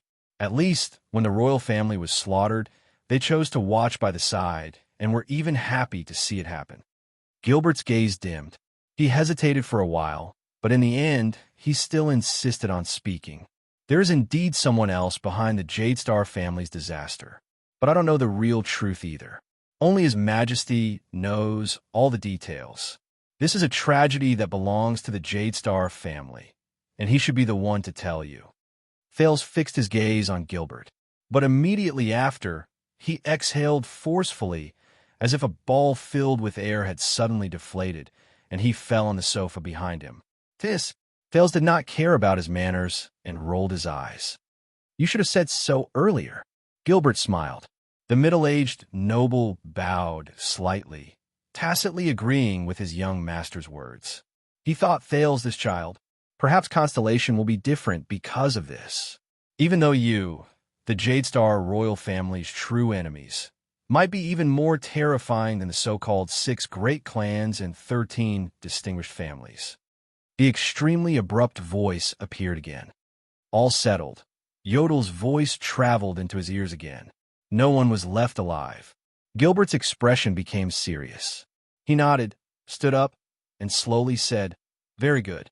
Thales had yet to react. He only widened his eyes. It's settled just like that? In the time it takes to eat a meal?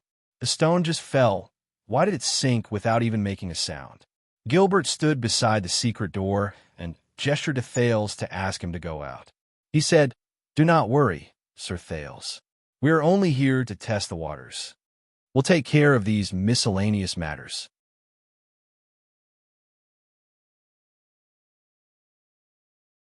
Chapter 24.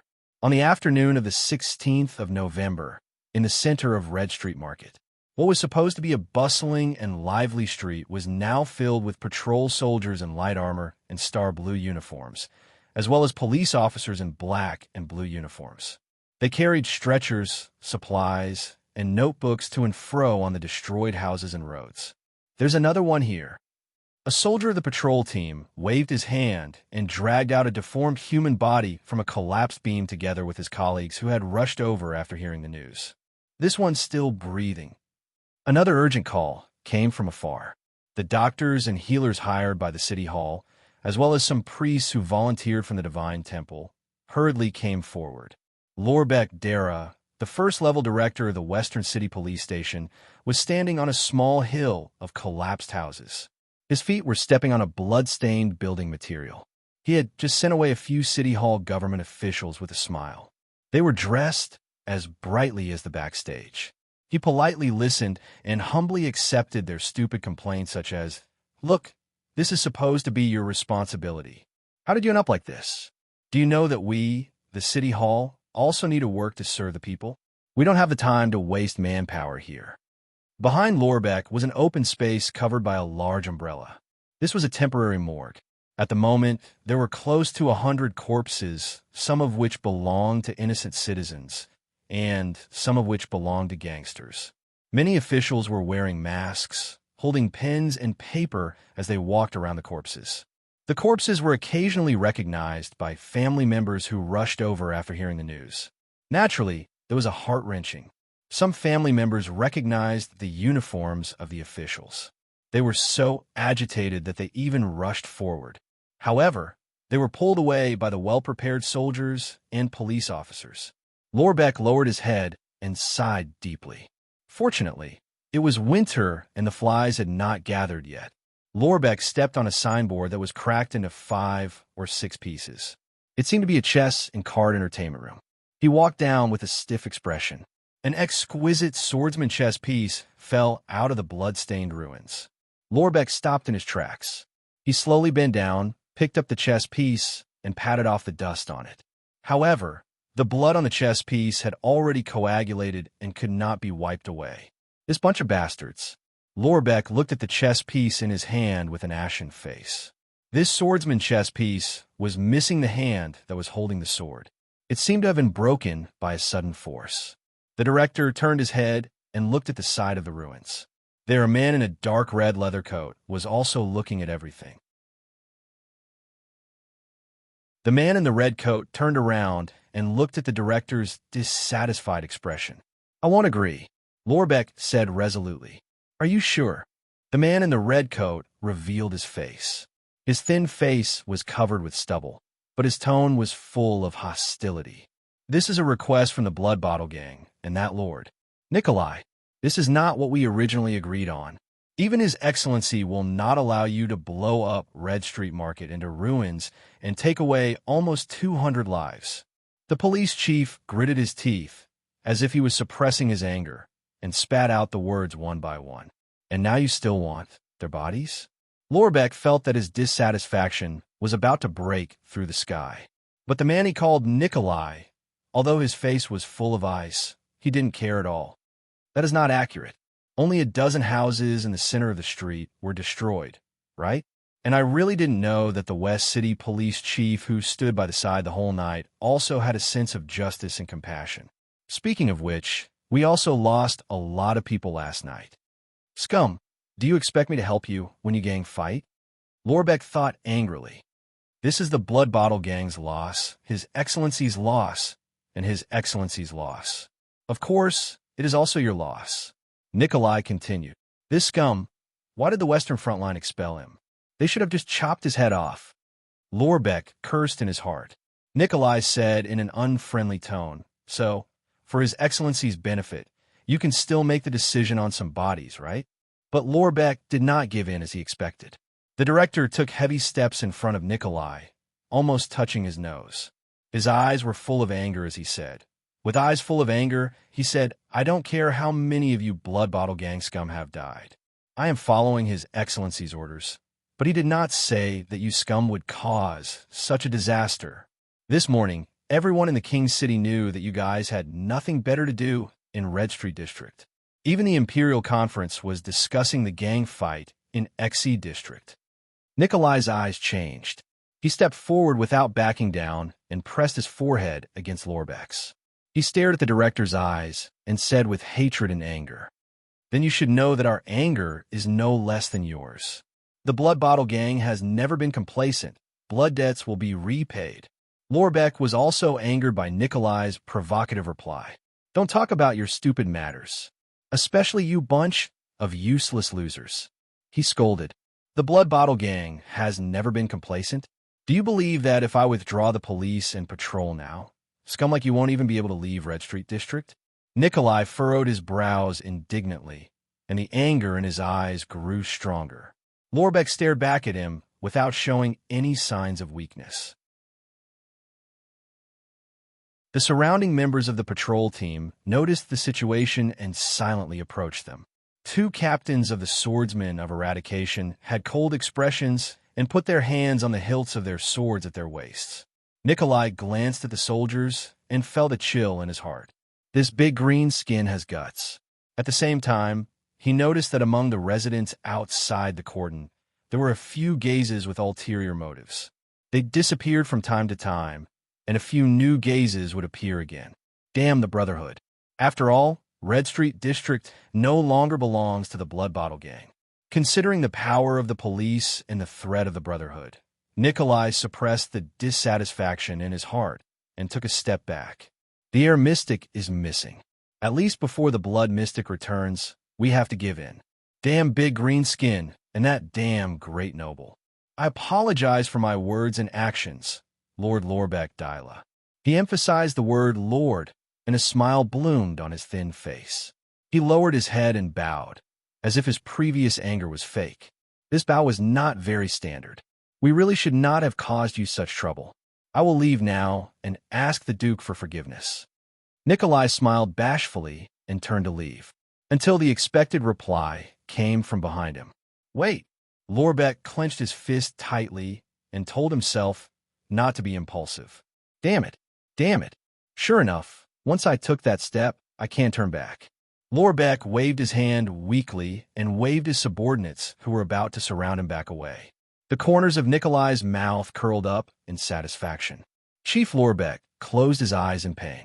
After a while, he whispered with a trembling voice, Damn it! Damn it! Fine, you can take the corpses, but not more than 20. And they must be unclaimed. The smile on Nikolai's face finally became sincere. Yes, your lordship. He once again enthusiastically called Lorbeck by his title. Unclaimed corpses? Nikolai laughed contemptuously in his heart. Since the Blood Bottle Gang wants the corpses, then they are naturally unclaimed. Isn't that so? What a pleasant cooperation between the police and the people.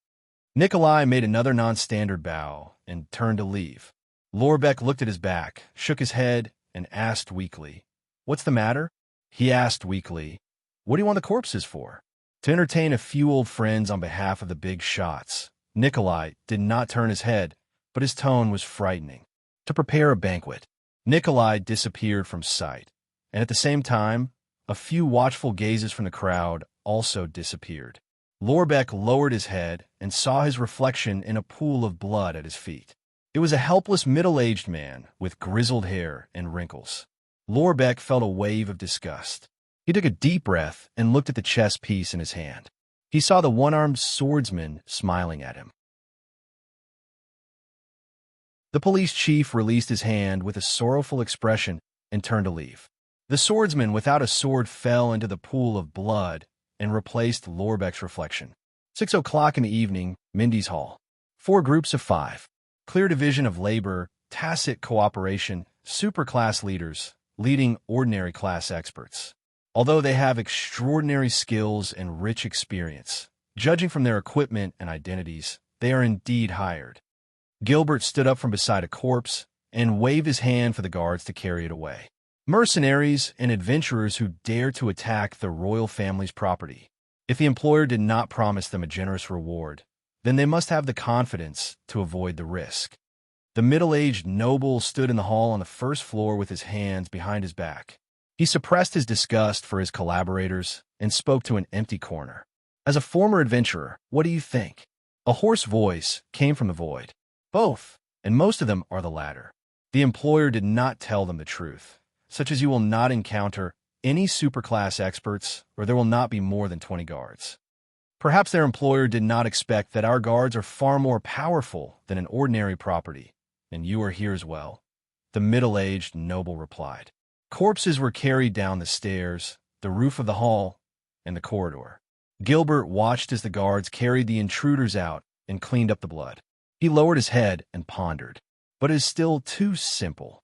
He murmured, Even though we have doubled the number of guards in Mindy's Hall, even though we have 50 well-trained ordinary class and superclass swordsmen of eradication, even though they were only hired to test us, we still handled it too easily, too simply.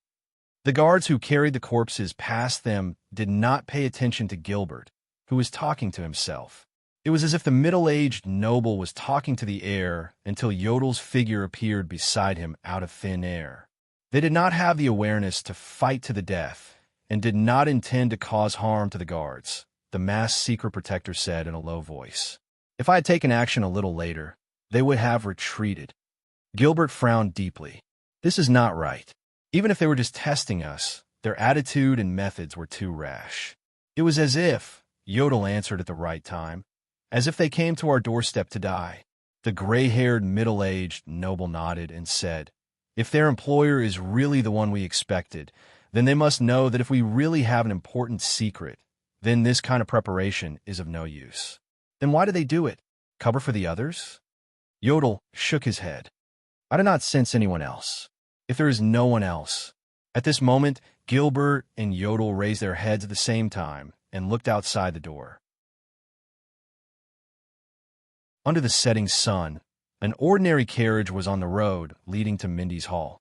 After Gilbert finished listening to a guard's report, he nodded and said, Gines has arrived. Gilbert frowned. That woman originally hated to sit in narrow carriages like carriages. It seems that she also restrained her likes and dislikes in order to hide from others. After hearing this, Yodel raised his head abruptly. At first, Gilbert was still wondering why this secret protector, whose expression could not be seen, had such a big reaction. But immediately after, his expression changed drastically and he looked back at Yodel in shock. Hide from others, it can't be. Didn't you say that you did not sense anyone else? Gilbert asked with a pale face. Yodel turned his head to look upstairs, and his figure flashed. I left 8 swordsmen of eradication upstairs.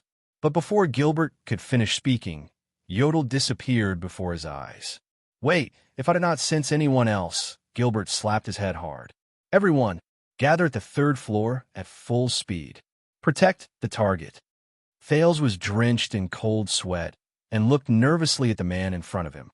Just now, this fair-faced adult man, who was wearing a gorgeous pleated shirt and expensive leather boots, suddenly appeared between him and the 8 swordsmen of eradication.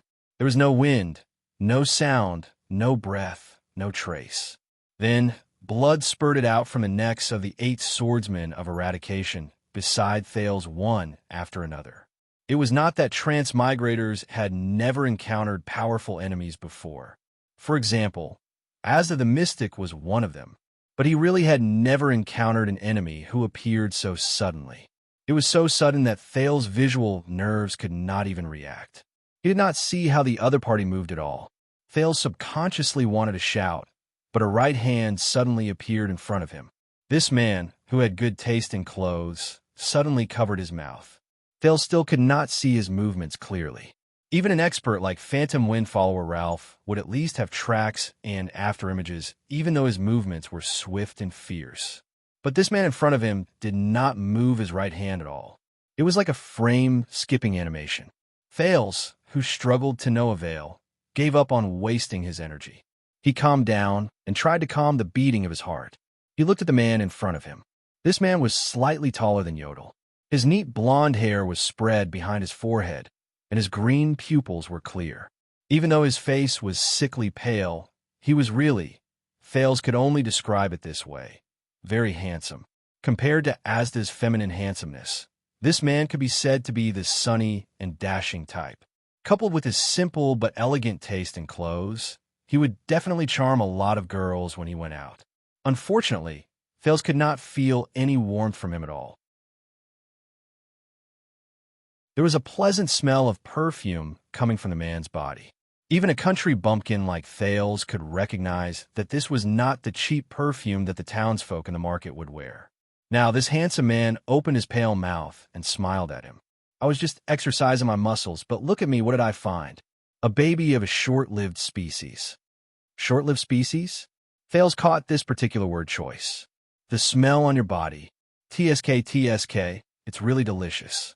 As expected, good food is always in unexpected places. But in the next moment, the relaxed blond man's expression suddenly changed. His hand that was covering Thales flickered and changed again. In the next moment, Thales was held in his arms with his mouth covered. "You found out so quickly." "I can't deal with that mask," the handsome blond man muttered. "I'll just pack it up and eat it at home." Fortunately, the sun is setting soon. This was the last sentence Thales heard. In the next moment, his eyes were surrounded by a burning red color, and the world was spinning. The scene in Mindy's hall seemed to be spinning, and it was getting smaller and smaller. Before his consciousness disappeared, Thales vaguely saw Yodel's mask appear among the 8 swordsmen of Eradication's corpses. "Recently, I've been thinking about opening a QQ group, but I don't know how many people are reading this book. If I open a group and there are only 2 or 3 people all year round, wouldn't that be embarrassing?" Scratching head, "Readers who are reading this book, why don't you say something in the book review section? At least you can give me some confidence."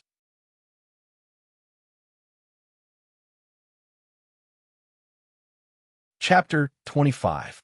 Lorbeck cautiously sat down on a quaint guest chair. His expression was restrained, and he did not have the bearing and dignity of a first-class police chief. From the corner of his eyes, he saw the tricolor iris flower symbol at the side of the study, as well as a portrait of an amiable old man.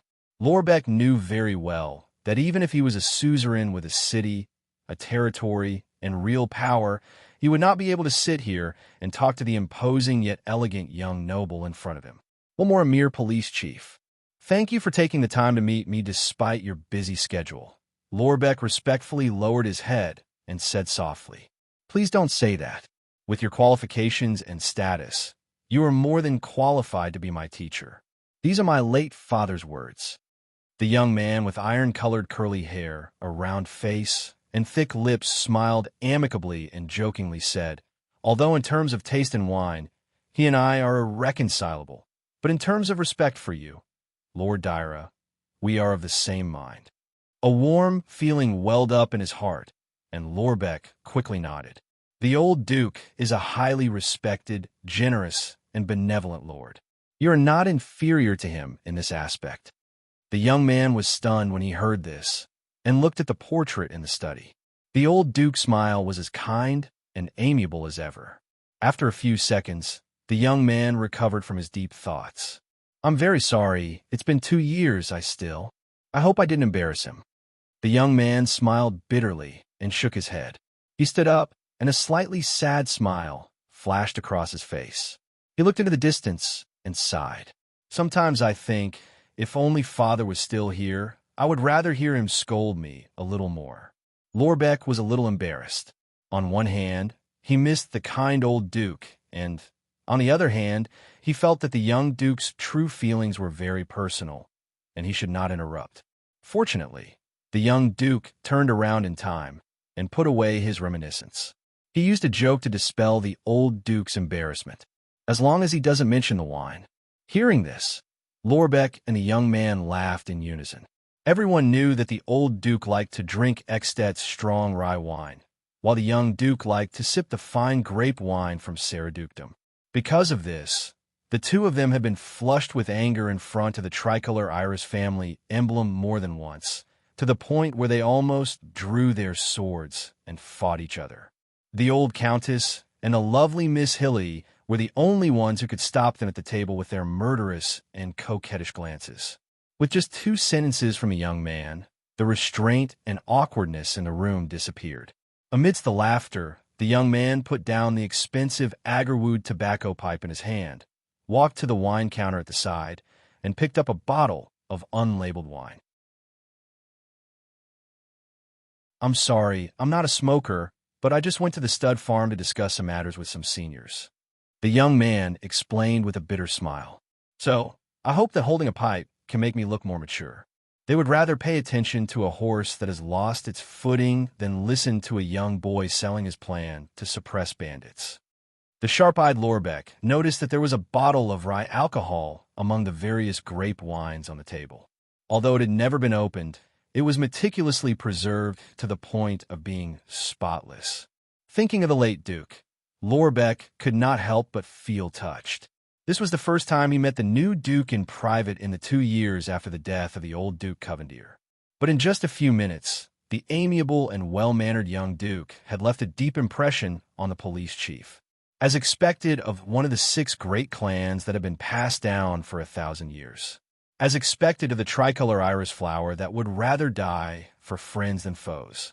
As expected of the late Duke's son, it seemed like the Covendier family had a successor. The police chief bowed slightly, and then replied with certainty, "Only those who lack talent will speak of their qualifications. I believe that your excellency, your character and talent are enough to make up for this." "Thank you very much." The young Duke smiled bitterly as he picked up 2 glasses of red wine and handed one to Lorbeck. Hearing these words from the youngest police chief, it really makes me feel relieved. "Do you know how Duke Cullen encouraged me?" Lorbeck happily accepted the red wine. His restraint had disappeared without a trace. He did not know whether to laugh or cry as he watched the young Duke imitate the pot-bellied East Coast Duke's tone and posture. "Don't worry, young Zayn. You know your father and I grew up being spanked by the late king." The young Duke's expression was twisted as he imitated Duke Cullen. He blushed and said in a hoarse voice, "So, if anyone questions our qualifications, we will show them our butts." Lorbeck and the young Duke laughed heartily again, then happily clinked their glasses and downed the wine in one gulp. The humble attitude of a high-ranking person always maximized the favorability of a low-ranking person. After the cordial and friendly greetings, they finally talked about the main topic. The young Duke finally frowned. "A large number of corpses? Old friend? Banquet?" The young Duke Covendier was puzzled. Did that person really say so? Lorbeck nodded solemnly. "He said it was your order, but as far as I know, no matter how deranged I am, I would never give such an order." Duke Covendier put down his wine glass with a serious expression and waved his hand decisively. Seeing the young Duke's action, Lorbeck was finally completely relieved. "I'm just a newbie who is not familiar with government affairs, and I have not paid attention to the Blood Bottle Gang's liaison matters for a long time. But you are an experienced and well-versed police officer. What do you think of this?" The young Duke raised his head and asked seriously. Lorbeck enjoyed the young Duke's humility and respect, so he wholeheartedly provided his opinion. "As far as I know, there are not many situations that require the consumption of corpses. The mysterious sorcerers have been extinct for a long time, and the evil gods or devil's sacrifices have not appeared for a long time. The Blood Bottle Gang can't possibly be developing medicine and healing. So, what's left are those races that rely on corpses or blood to survive." Lorbeck carefully analyzed. Zayn Covendier nodded slowly and closed his eyes, as if he was thinking about something. After a dozen seconds, he suddenly opened his eyes and turned to stare at Lorbeck. He said in disbelief, "Longevity species?" Lorbeck nodded affirmatively. The young Duke let out a long sigh. The police chief did not speak anymore. He knew that he only needed to wait for this young, promising, and powerful noble to make the final decision. Through the method of bribing and coaxing, the underground gangs will be brought into the kingdom's system and laws in an orderly and gradual manner. The young Duke's expression was unpleasant. With his hands behind his back, he began to slowly pace around the room. This made Lorbeck involuntarily think of the old Duke. "This is the governance policy that my great-grandfather had been ordered to implement since the reign of Kessel IV. For decades, the Blood Bottle Gang is a fruitful example. But now, it seems that once they fall into a gang conflict, they will inevitably reveal their lawless nature." The young Duke furrowed his brows and carefully chose his words. Of course, one of the reasons is that the emerging gangs are squeezing their living space, but blindly indulging them is certainly not a long-term solution. Using the Red Street Market to set up an ambush, endanger the lives and property of the kingdom's citizens for no reason, and even alarm the Imperial Conference, causing His Majesty to be angry and question them. This is already very excessive and even blatantly evil. The young Duke's expression was solemn and dignified. His words were firm and piercingly cold. Every word struck Lorbeck's heart and made him admire him. After the internal strife failed, instead of restraining their temper and licking their wounds, they actually wanted to do desperate things. They used external and foreign powers to turn the tables, and even used my name to threaten the kingdom's police and demand the corpses of our citizens. This is simply absurd. Lorbeck lowered his head and waited for the tricolor iris flower's final verdict. Ashford, the young duke shouted sternly. A white-haired old butler in formal attire answered his call. Lorbeck recognized that this was the old duke's most trusted butler, Ashford. He quickly nodded in respect. The old butler meticulously returned the greeting, then listened to the young master's orders. Who was the one who contacted the Blood Bottle Gang recently? Forget it. No matter who it is, ask him to come to my study room to explain. Send a group of people with the tricolor iris flower and ask the person who has a say in the Blood Bottle Gang. They threatened my father's beloved general, the kingdom's police officer. They must give me an explanation for this. Also, send a small team with a supreme class knight of eradication to find their new guests, those wild wolves and vampires who desecrate corpses and blood. If they are found to have violated the convention between the human kingdoms and the long-lived species, there is no need to question them. Just bring their heads to me. Forget it, it's too dirty. Feed them to the dogs. Prepare the carriage and clothes. My journey has been brought forward. I will go to Renaissance Palace next week. Sigh. After all, this is a matter between the gang and the commoners. I do not know if His Majesty is willing to listen to me.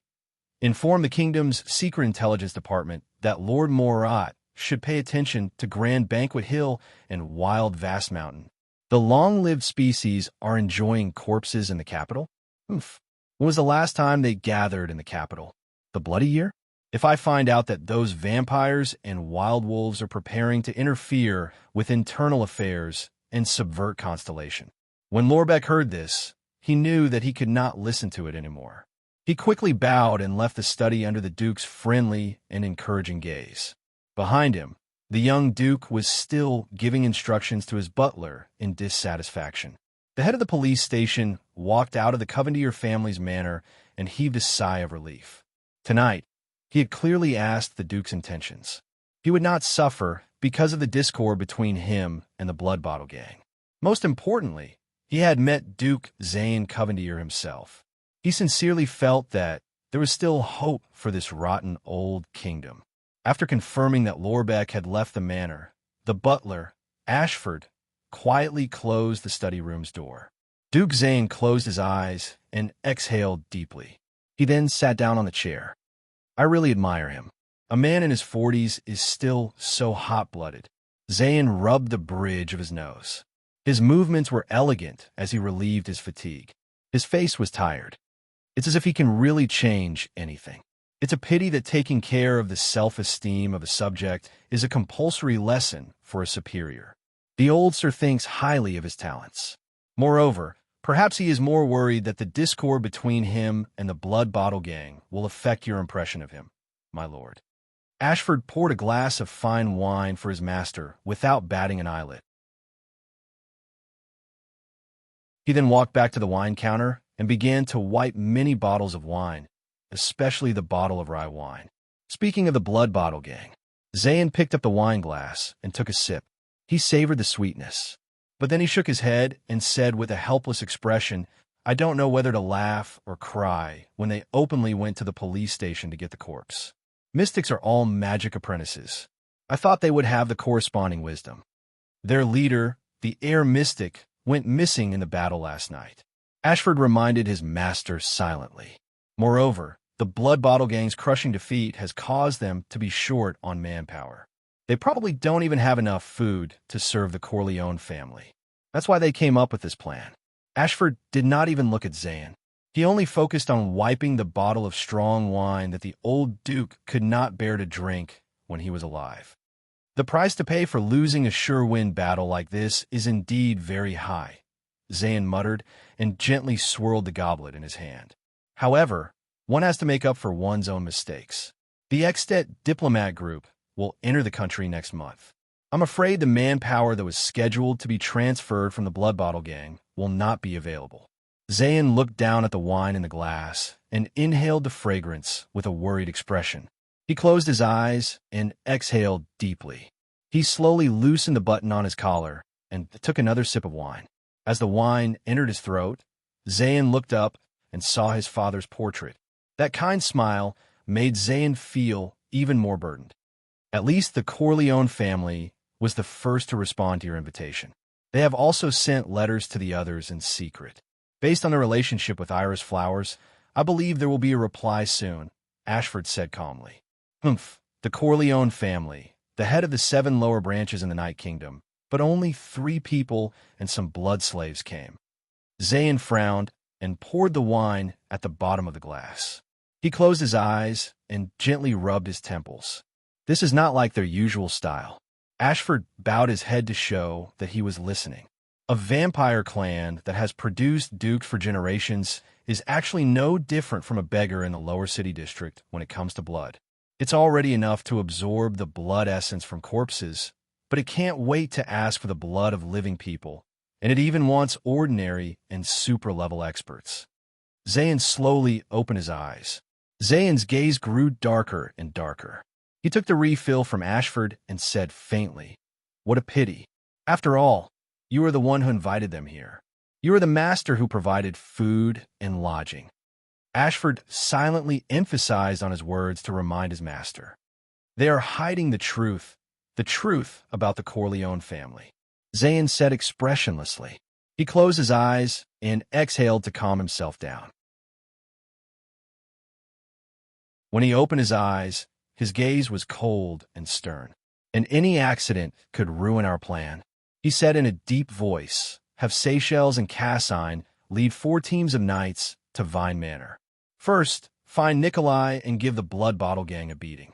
As long as they don't cause trouble, Iris Flower will guarantee their survival. Since they're losers, why are they still jumping up and down? Then, there are the 3 vampires from the Eastern Continent."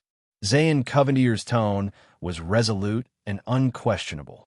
The expression on his round face was calm, but it was frightening for no reason. "Find out the secret they are hiding. If they don't cooperate, draft an official letter to the Breaking Dawn Temple. The Covendier family has always been loyal to the Breaking Dawn King. Enclose the 3 vampires' heads and greetings. Send a message to the Eastern Continent's intelligence network. I want to know all the recent events in the Night Kingdom. These 3 Blood Clan heads can no longer be used. Let's find someone else to do it." Duke Zayn gently put down the cup in his hand. Compared to this, King Kessel would be 48 years old next year.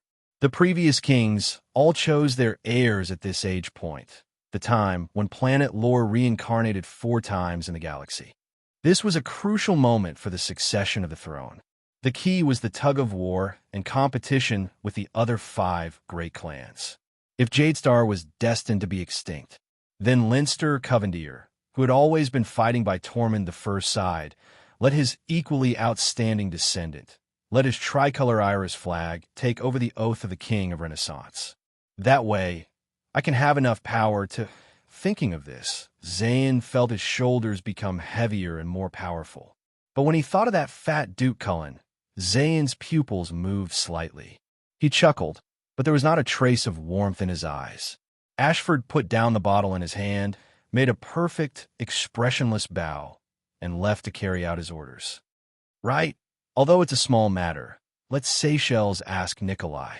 Zayn looked up and saw Duke Covendier, who was under the tricolor iris flowers, adding with a profound gaze. He added with a deep gaze, "How's the probe on Mindy's hull?" Although CM reminded me before that there are readers' comments on Chi Dien, I only realized after I actually read it, to the glory of the iris flower. Yes, I'm paying attention to the book reviews section on Chi Dien. It turns out that there are so many readers reading, collecting, and leaving comments on Chi Dien. There are even rewards. Thank you, Arnold and the God of Gods, eh? Rewards from the 2 old masters. Oh my, I'm so touched. A slow-growing Western fantasy novel that even I don't have any hope of signing a contract with can actually attract so many readers. I posted the book on Genesis, but it's embarrassing that I checked. The collection on Chi Dien is twice as much as my collection in Genesis. Thales probably reincarnated into the wrong body. Thank you, so many readers. Swordless suddenly felt full of motivation. Unfortunately, Swordless author account could not be shared on Chi Dien. It seemed like there was no way to reply or enhance it. What a headache. Looks like there's still hope to open a QQ group.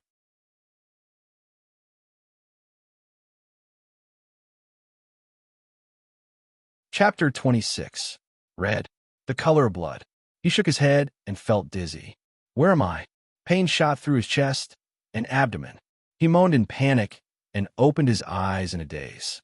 There was still only blood in front of him. Chirin, hold on a little longer. The ambulance is almost here. At this moment, a gentle and familiar voice rang in his ears. He calmed down for a moment, but the next moment, the pain in his chest and the dizziness in his head became more intense. Wu Chirin. The voice became more panicked. You can't die here. You, right? You haven't changed the world. How can you die in a place like this? You haven't even changed the world. How are you qualified to have children with me? Change the world? Have children? His mind cleared up for a moment, and he took a deep breath, feeling much better. Amidst the blood, he endured the pain and forced a smile. Chinibyu is an illness that needs to be cured. The familiar voice seemed to be crying tears of joy. He smiled amidst the pain and wanted to stop the voice and play a joke on her as usual. However, he opened his mouth in a daze. He realized that he could not call out her name. His vision was still blood red, but his body was getting hotter and hotter. Asterisk thud. Asterisk Thales fell on a patch of grass. He opened his eyes and completely woke up from the blood. Damn it, what's going on? Beside him, the pale blonde man cursed in shock and anger. How did he consume so much blood? His tone was full of surprise and dissatisfaction. Only Thales knew that when the golden-haired man turned into a puddle of blood and brought him away at high speed, Thales found a piece of memory fragment. In the fragment's dream, the boy seemed to have lost control again. This time, the thing that shifted seemed to be a part of the blonde man's blood. Thales looked like he had just come down from a roller coaster. He lay on the ground and coughed. Fortunately, I've experienced motion sickness. Person sickness before at Yodel's place, he thought. Shaking his head to clear his mind of the disturbing crimson. We're almost there. Are your injuries not healed yet? I'm not even familiar with the blood shadow dance anymore. The handsome blonde man muttered and roughly grabbed Thales. It was already dusk. Had the sun really set? It's a little cold. Is this an outdoor place? It was only then that Thales could see clearly that they had landed on a patch of grass beside a dark path. In front of them was a wide manor and a large garden attached to it. There's also a flag fluttering over the iron gate between the garden and the path, but overall the house seemed to be overgrown with weeds, as if the proprietors were not taking care of it. If it was not for the fact that it was not as exquisite, it would be comparable to Mindy's Hall. That flag. Thales narrowed his eyes and saw a strange flower with 3 petals. It was red, blue, and green. Thales recognized the flower.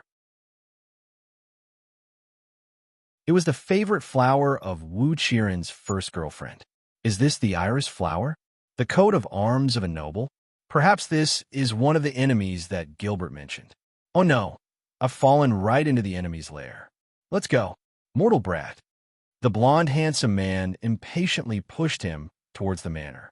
Thales' brain began to work and make wild deductions. Looks like this blonde pretty boy knows how to talk. He's not a beast that's hard to tame. Also, judging from the words he left behind when he kidnapped me, I was just going to exercise my muscles. Thank goodness the sun is about to set. Thank goodness he's a rational person. Thales thought of a countermeasure. JC's dagger was sheathed at his waist, but he obviously could not expect to place the dagger on his neck or anything like that. He also could not suddenly cut himself and send a message to Yodel and Gilbert. It would be too obvious and deliberate. Then I can only gather information first. Hey. Thales turned around and shook off the blonde man's hand in dissatisfaction. Look at your noble demeanor and temperament. Shouldn't your words be in line with your words? Pay attention to your manners. The blonde man stopped in his tracks upon hearing those words. Manners? Demeanor? He grinned and deliberately revealed 2 pairs of ferocious fangs. Why should I be polite to food that is destined to enter my stomach? The blonde man purposely ground his sharp fangs in the air. As expected, it's very similar to the creature in my memory. However, Thales only tilted his head and observed the two fangs. He then curled his lips in disdain and said, "Your attitude towards food is so terrible. It's obvious that you don't have the talent of a gourmet. Your mental state and physical condition will affect the quality of the food. What if your crude method affects the taste of the ingredients?" The handsome blonde man was stunned for 3 seconds. The ferocious expression on his face was only halfway done, but he immediately reacted. "With your height, you're considered very courageous, mortal brat." He then chuckled. "But you're not the first food with guts. If you don't try your luck, you won't be able to escape." "So, my flesh is really delicious?" Thales showed an expression that said, "I see." Then, unexpectedly, he raised his leg and walked towards the manor. The man was just about to carry the cub to the manor when he saw the cub walking in front of him. Facing the food that seemed to have no intention of escaping, he even disdained to call it prey. The puzzled blonde man wanted to reach out and scratch his head. Halfway through, he felt that it was not appropriate, so he could only put his hand down and quickly followed Thales at a speed that humans could see. "Not flesh, just blood. You should have been injured recently, right? The smell of blood wafts everywhere. TSK, it smells so good. I really want to take a bite first." The two continued to walk forward. "Then how are you going to eat me? Bite raw or suck my blood directly? Where do you start? What about the seasoning?" The Tuval family likes to bite raw. They enjoy the howling of their prey. We usually suck blood directly. There are 2 types, neck feeding and wrist feeding. As for seasoning, wait, why am I telling you this? Mortal brat. The blonde man stopped and looked suspiciously at Thales, whose words and actions were obviously not like a 7-year-old child. "I'm destined to be food, right? Isn't it a virtue to be polite to food that is voluntarily sacrificed? Besides, food that is in a good mood, maybe the taste of blood will be better. Ew, as food, you're really weird. Don't tell me that you think you can make me let you go like this. It's a rare delicacy. Of course it's rare in the world. Come, don't stop. Let's keep walking. May I know your name, sir?" "Little brat, why are you asking this? Do you want revenge?" The blonde man stopped again. His suspicions and vigilance towards the strange boy in front of him grew. "With your skills, it won't be easy to find you for revenge. Also, since you're going to eat me, you should at least let me know your name, right? Don't you think it's rude to call me, hey? You're not an illegitimate child without a surname, are you? You should at least have a name." The blonde man's pride seemed to be hurt by the last sentence. He replied proudly, "My name is Istron van Lika List Corleone, head of the 7 branches of the Night Kingdom, first-class blood descendant knight of the Corleone family." Come, let's keep walking. "So why do you call me immortal? A human with a lifespan of less than 120 years is not immortal? Even a young brat like you has at most 90 years left to live," Istron said scornfully. "So you're, immortal? Much longer than us?" Of course, the lifespan of the Blood Clan is endless. How can a lowly mortal imagine it? Thales quietly absorbed all the information into his mind. Istron Corleone, long-lived species, short-lived species. Night Kingdom, Corleone family. The superior Blood Clan. And the most important thing is that he doesn't seem to be interested in why I'm in Mindy's Hall. This might be my only way out. Oh, I almost forgot. He's planning to eat me. Thales and Istron walked into the manor. The boy narrowed his eyes.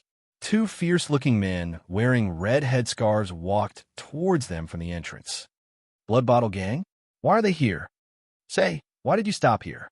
Can't you just fly in? If it wasn't for the Blood Shadow dance." Ahem. The handsome young man Istron suddenly realized that the mortal cub beside him could understand his words. He cleared his throat in a rather gentlemanly manner and continued to speak indifferently. "Humph. If it wasn't for the fact that this is not our territory, I would have flown in as well. But we are guests after all. Naturally, we need to maintain respect and politeness towards the host. A mortal who values manners," Thales thought to himself. 2 members of the Blood Bottle Gang walked forward and looked at the 2 people, one big and one small, with unfriendly expressions. "Who are you?" But Istron furrowed his brows and his face turned cold. He interrupted them in disdain. "Get lost, inferior mortal." Thale's face twitched. He decided to take back his words. A few minutes ago, after they suffered a crushing defeat in the one-night war, Nikolai the Red Viper, who was one of the few people in the Blood Bottle Gang who managed to rush back to the capital city day and night, was one of the leaders of the Blood Bottle Gang. He was the leader of the 8 great psionic warriors. He spent the entire day after the war in anxiety. At the very least, before the other 3 psionic warriors and the Blood Mystic, who had gone into hiding for a long time, rushed back to the capital city, he had to hold the fort. First, he had to deal with the aftermath of the one-night war. Other than a grand explosion, the Air Mystic had disappeared without a trace. His personal bodyguard, the lunatic with the sword, was lying together with Ralph. His upper body was almost cut open. That was why Nikolai had to confirm whether the Brotherhood's 3 great assassins, especially Black Sword himself, were in the capital city before he could travel with peace of mind. In truth, Tinker, who had escaped from Red Street Market, had always felt that he was overthinking things. Even if Black Sword was in the capital city, he would most likely not take a liking to him. Tinker and Numino were one of the few Blood Bottle Gang's strongest 12 who had escaped Motherv Asterisker. As expected, only cowards survived to the end. They did not speak in detail about what happened in Red Street Market. Other than fear, there was panic. Nikolai immediately gave up on trying to find out the truth. As for the Air Mystic's revenge, he would wait for the Blood Mystic to return before deciding. After losing Red Street Market, which they had been operating for a long time, the Blood Bottle Gang's morale suffered a great blow. Many of the ordinary gang members began to waver. Customers, whether they were nobles, merchants, or secret companions, all expressed that their deep friendship with the Blood Bottle Gang would never waver. At the same time, they greatly reduced their business dealings and even withdrew their funds. There were even some who reneged on their contracts halfway through. F***ck him. Calm down. You must calm down. The debt of blood will be repaid. In the other districts of the capital city, the Blood Bottle Gang's morale was low. In the face of the Brotherhood's lower-class people, they retreated step by step. One could imagine that when the news spread to the whole country, the struggle between the various branches would show the same appearance. Secondly, one of the main supporters behind the Blood Bottle Gang, the Coventier family, who had the tricolor iris flower as their family emblem, was indifferent even after knowing that they had suffered a crushing defeat. They did not send reinforcements or comfort them. They did not even see a single copper coin to comfort them. What Nikolai hated the most was that even though they had done so much dirty work for him in the whole country, at the critical moment, that night of eradication called Seychelles did not even let him enter the Duke's manor. Even so, at noon, he gave Nikolai a mission to investigate the theft case in Mindy's Hall. Theft case? Damn it. Which part of his body looked like a police officer and a private detective? Was it not enough for him to cut it off? Speaking of police officers, Nikolai could not restrain his anger. Damn it. That big cop from the Western District Police Station, whose name is Lorbeck or Lockerbie, usually looks all smiles.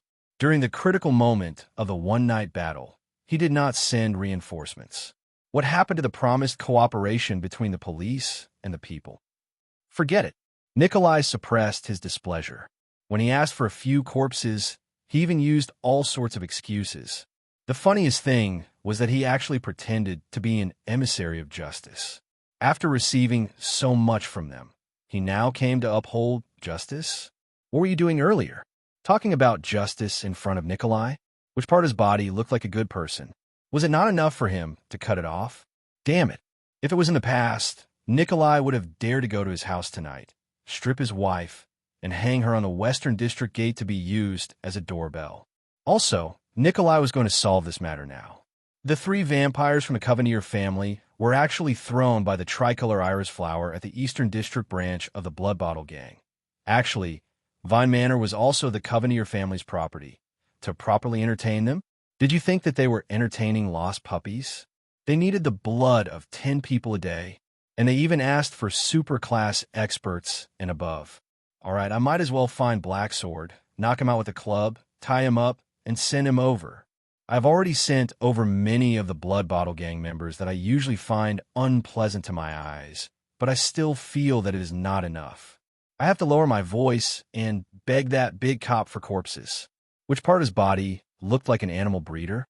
Was it not enough for him to cut it off? The most annoying thing was that the group of vampires did not have many people.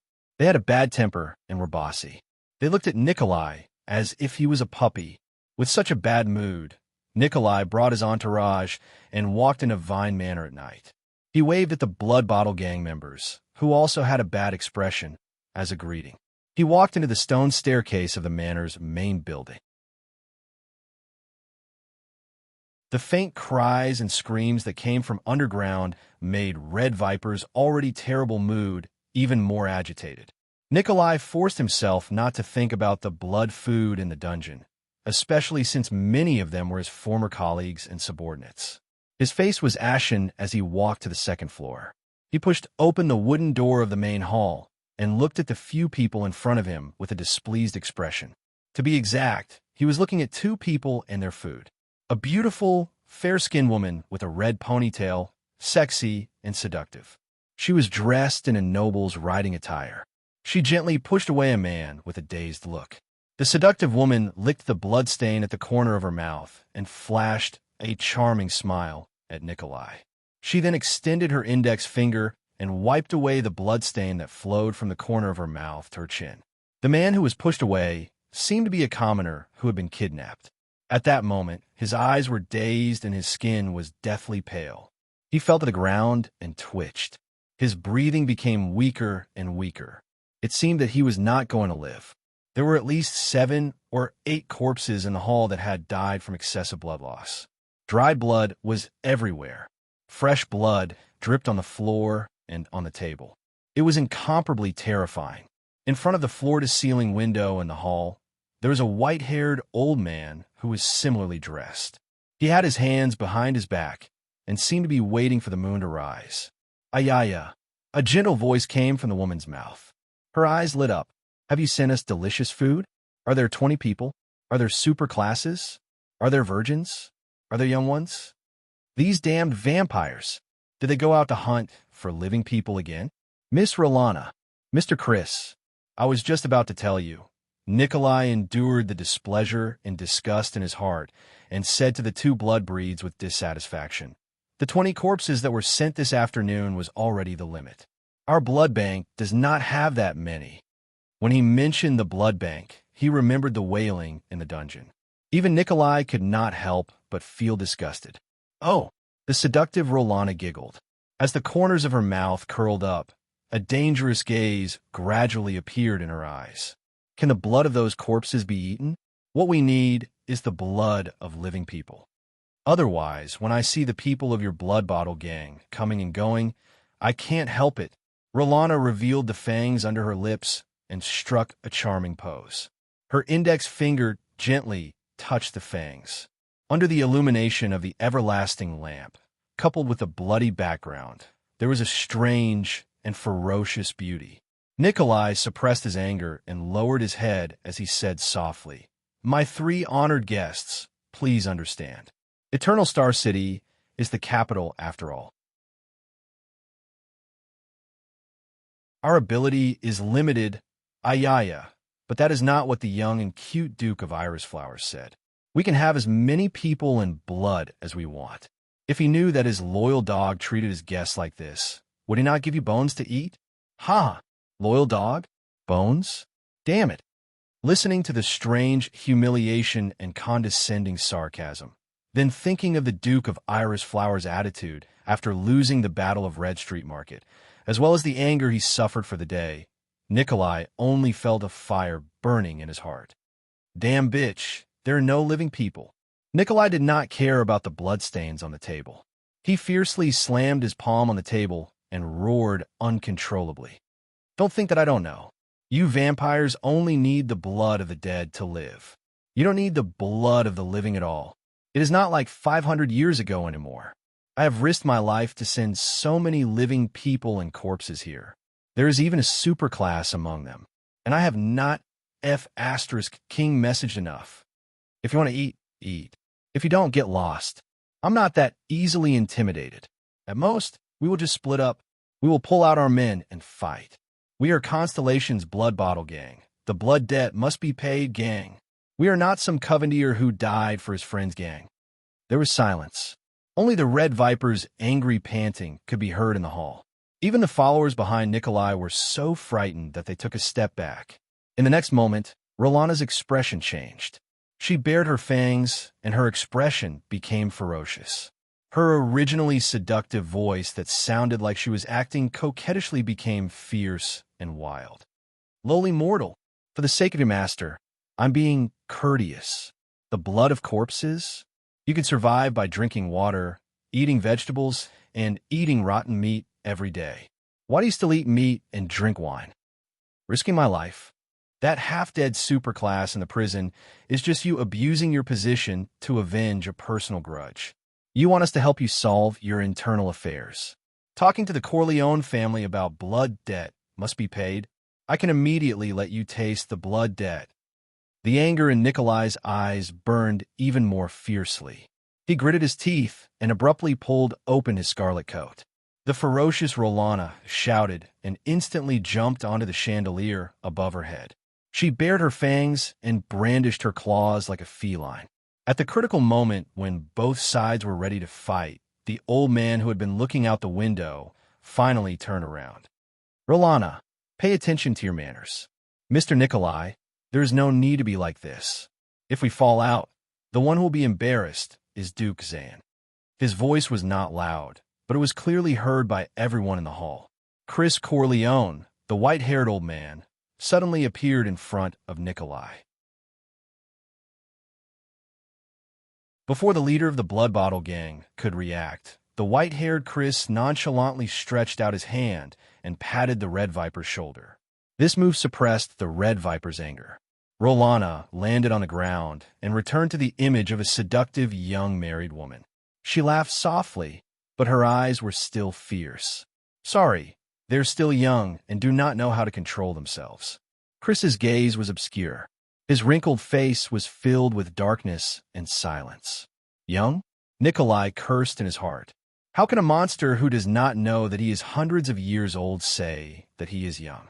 But he still suppressed the anger in his heart. The situation was unforgiving. Although the old monster in front of him looked sickly, the move he had just shown, with his abilities, he did not have full confidence that he could deal with him. How about this? Everyone has worked hard these few days. We will settle the food ourselves. His tone was lifeless, and Chris's gaze was like a dead man's. Settle it ourselves? According to the personality of this group of vampires, going out to hunt for food would cause trouble sooner or later. But isn't that exactly what I want? Let's go. Nikolai waved his hand indignantly and said, Withdraw all our brothers. Oh, not a single person is staying? I still want to apologize. Rolana seductively laid on the blood-red dining table and returned to her coquettish tone. No need.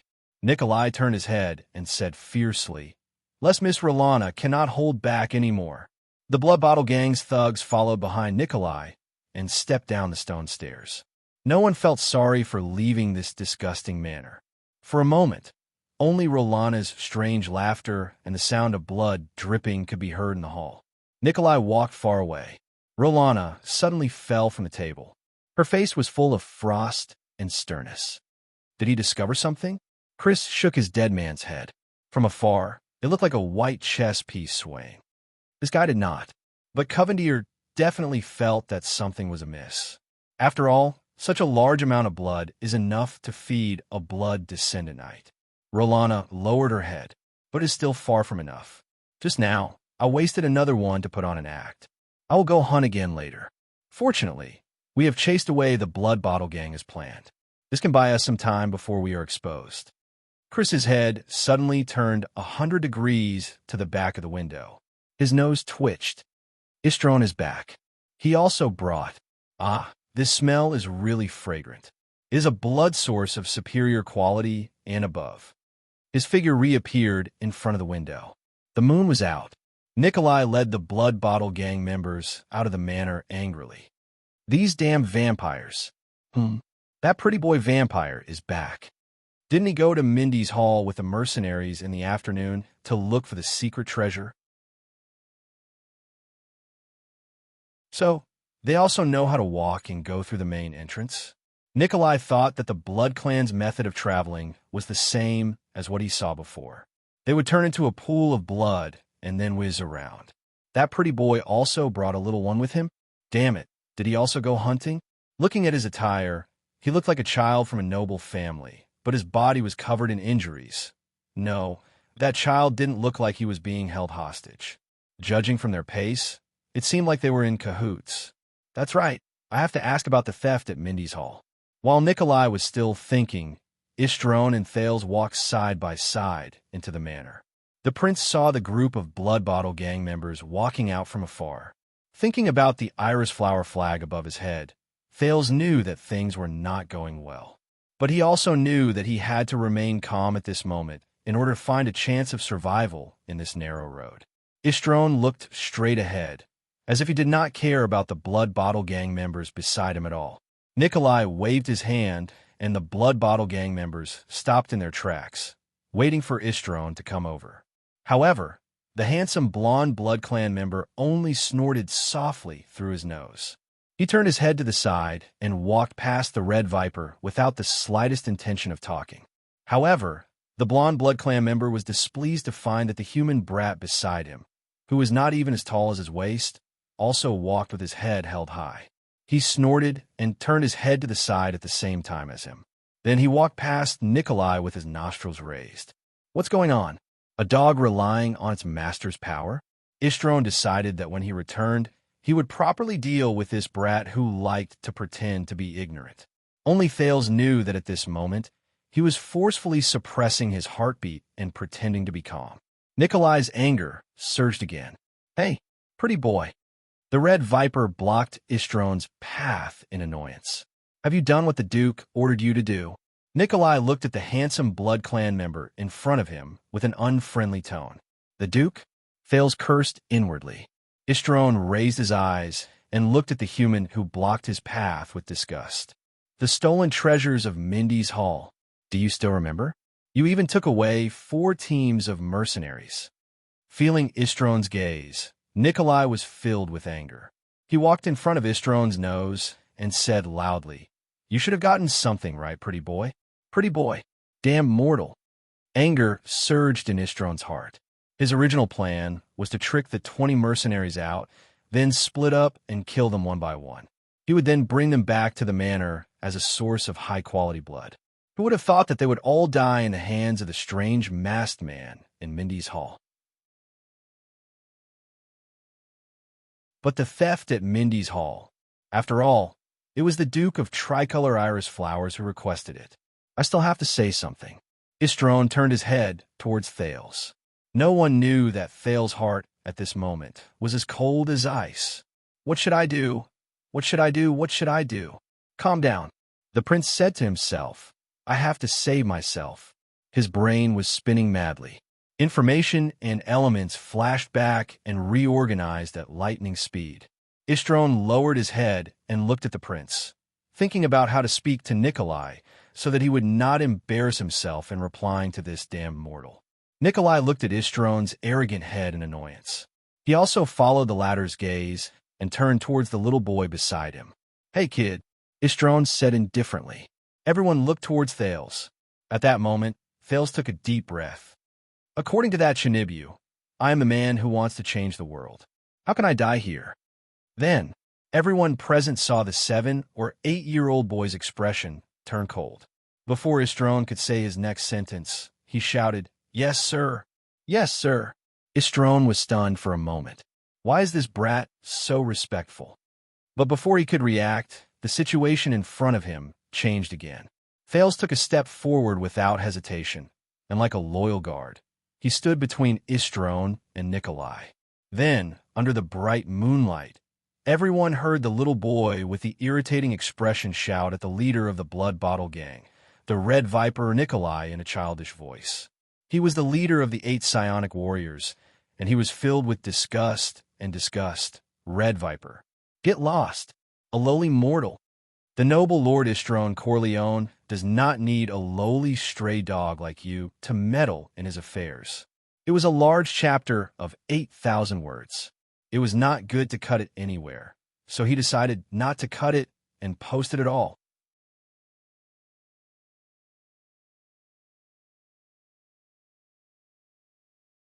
Chapter 27. No one could react in time. They were all stunned. Nikolai was still in shock, but he realized that Thales was shouting at him.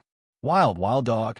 The Red Viper's expression changed from puzzlement to shock, and finally to embarrassment and anger. What did you say? Damn little bastard.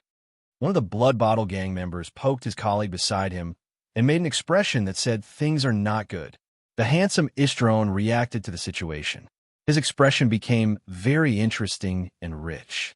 Twitching and trembling flew at the same time. His expression was one of embarrassment. This little bastard can really act. Is he a character in a play in Dark Knight Temple? Nikolai clenched his fists. He could feel his subordinates exchanging glances with each other. Their boss was humiliated by a child under the command of a vampire. This bastard, how dare he? How dare he? Even the Blood Mystic, who was known for her cruelty and brutality, did not humiliate him like this. Anger spread to Nikolai's brain. He glared at Istrone fiercely, as if he wanted to dig out a piece of flesh from his face. In Nikolai's opinion, he was fulfilling his duty by asking about the progress of the mission on behalf of the Duke. However, what did that pretty boy do? This damn vampire. He turned his head and gestured to his little follower. Then, the little bastard took a step forward in tacit understanding. With that infuriating expression, he told Nikolai to scram, lowly wild dog. After listening to the little bastard's words, the expression on the vampire's face was that of a sinister grin. He was enjoying the pleasure of humiliating him. I was threatened by the big green skin, rejected by the tricolor iris flowers, forced by the damn vampire. And now, this little bastard, Thales looked at the gradually changing expression of the leader of the Blood Bottle gang in front of him. While he was still considering whether he should add more ingredients, he saw his vision blur. The Red Viper had used his lightning-fast speed and skill to grab his neck with one hand and lift him up from the ground. Thales immediately felt that his breathing was not smooth. This was not the first time he was strangled. Thales held his face. Just like last time, he reached out to grab the strangler's right hand. But this time, he only felt that he was grabbing a piece of steel-like skin. Nikolai's beard grew larger in front of his eyes, his ferocious expression trembling as his mouth opened and closed. The Red Viper stared at the vampire in front of him. Pretty boy, your little pet. But before he could finish, a karate chop suddenly appeared in front of him. Nikolai had no choice but to let go and retreat instantly. Boom!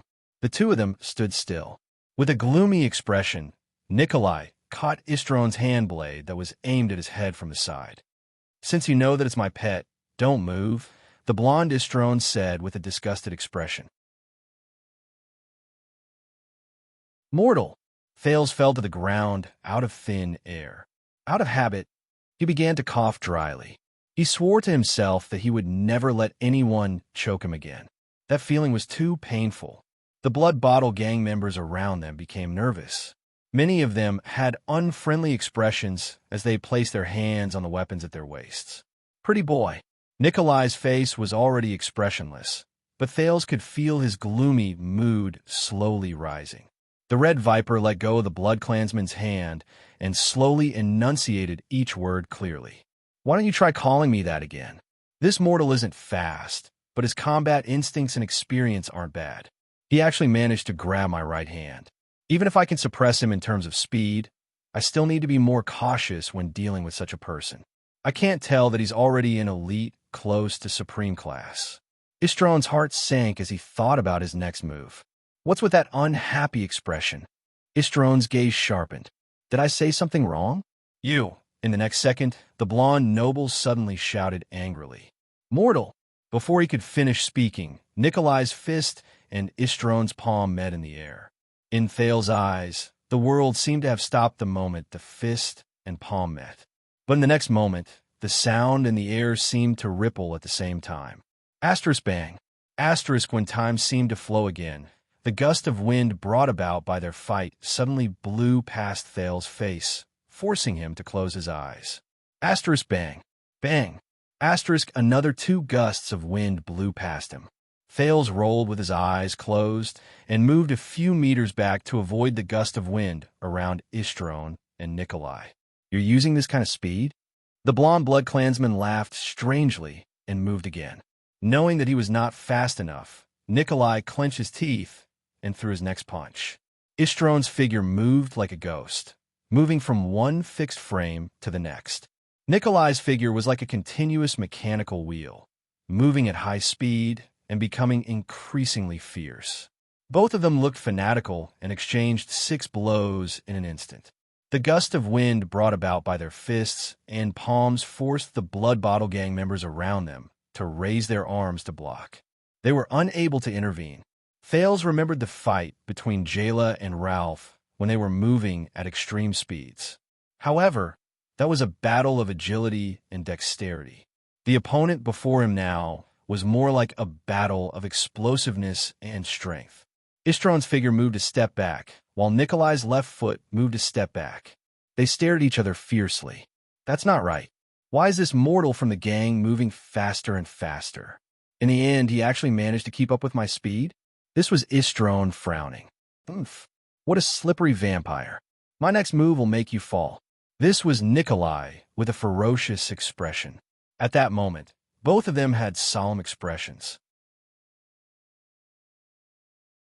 They could feel the difficulty and tenacity of their opponent. The next exchange of blows came without warning. Vampire! Nikolai roared furiously. His red coat fell to the ground, and his body rotated evenly. As the blood vessels in his right arm bulged, he threw his right fist, which was equally bold and fast, at the blood clansman's chest. Mortal! Istron snorted in disdain. Immediately after, he bared his fangs furiously, and a bloody mist appeared around his body. His figure flickered between reality and illusion. The fingers of his right hand turned into visible, sharp claws. He opened his palm and sliced through the air to grab Nikolai's throat. Thales felt a chill in his heart. Imitating the actions of the Blood Bottle Gang members around him, he quickly raised his arms in front of his body to block. He was prepared to receive the next blow, which could also be the most powerful gust of wind. Both parties' attacks, which had accumulated their strength, intersected in the air. Thales shut his eyes tightly. However, the expected gust of wind and loud noise did not come.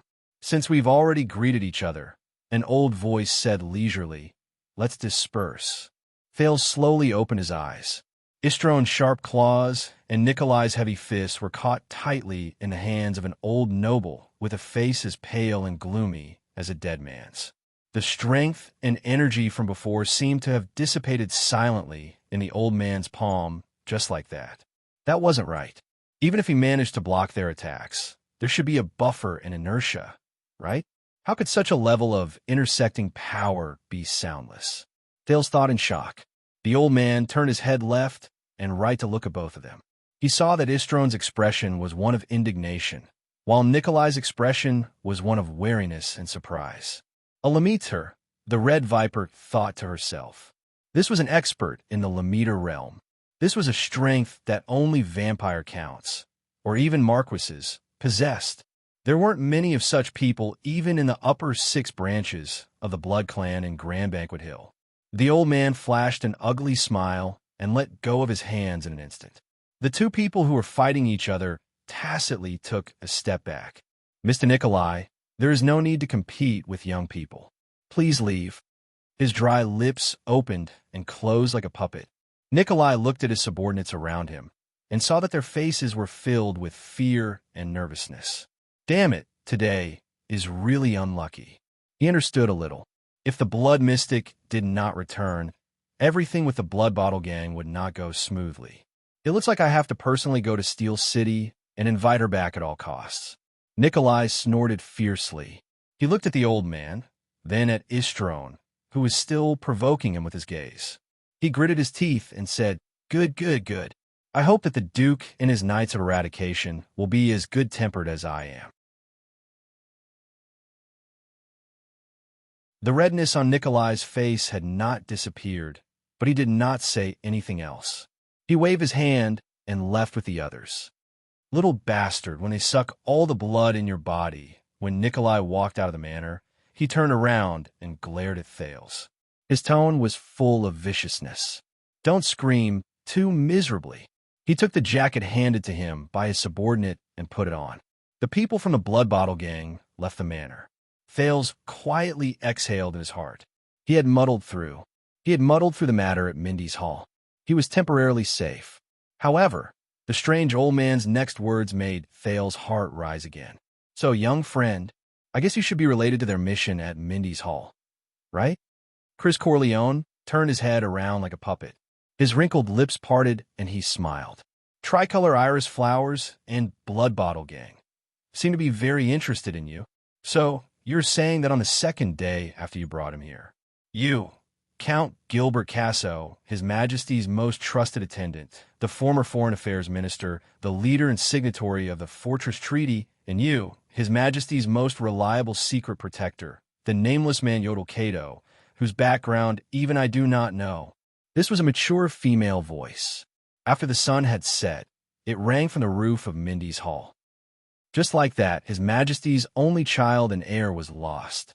Gilbert and Yodel lowered their heads slightly in front of this mature and steady 40-year-old black-haired, charming woman who was dressed in the standard green and blue uniform of a first-class female official. Even though I was prepared for this person's arrival, I really did not expect to meet her under such circumstances, Gilbert thought to himself. Once he thought of her special and awkward identity, Gilbert felt a headache.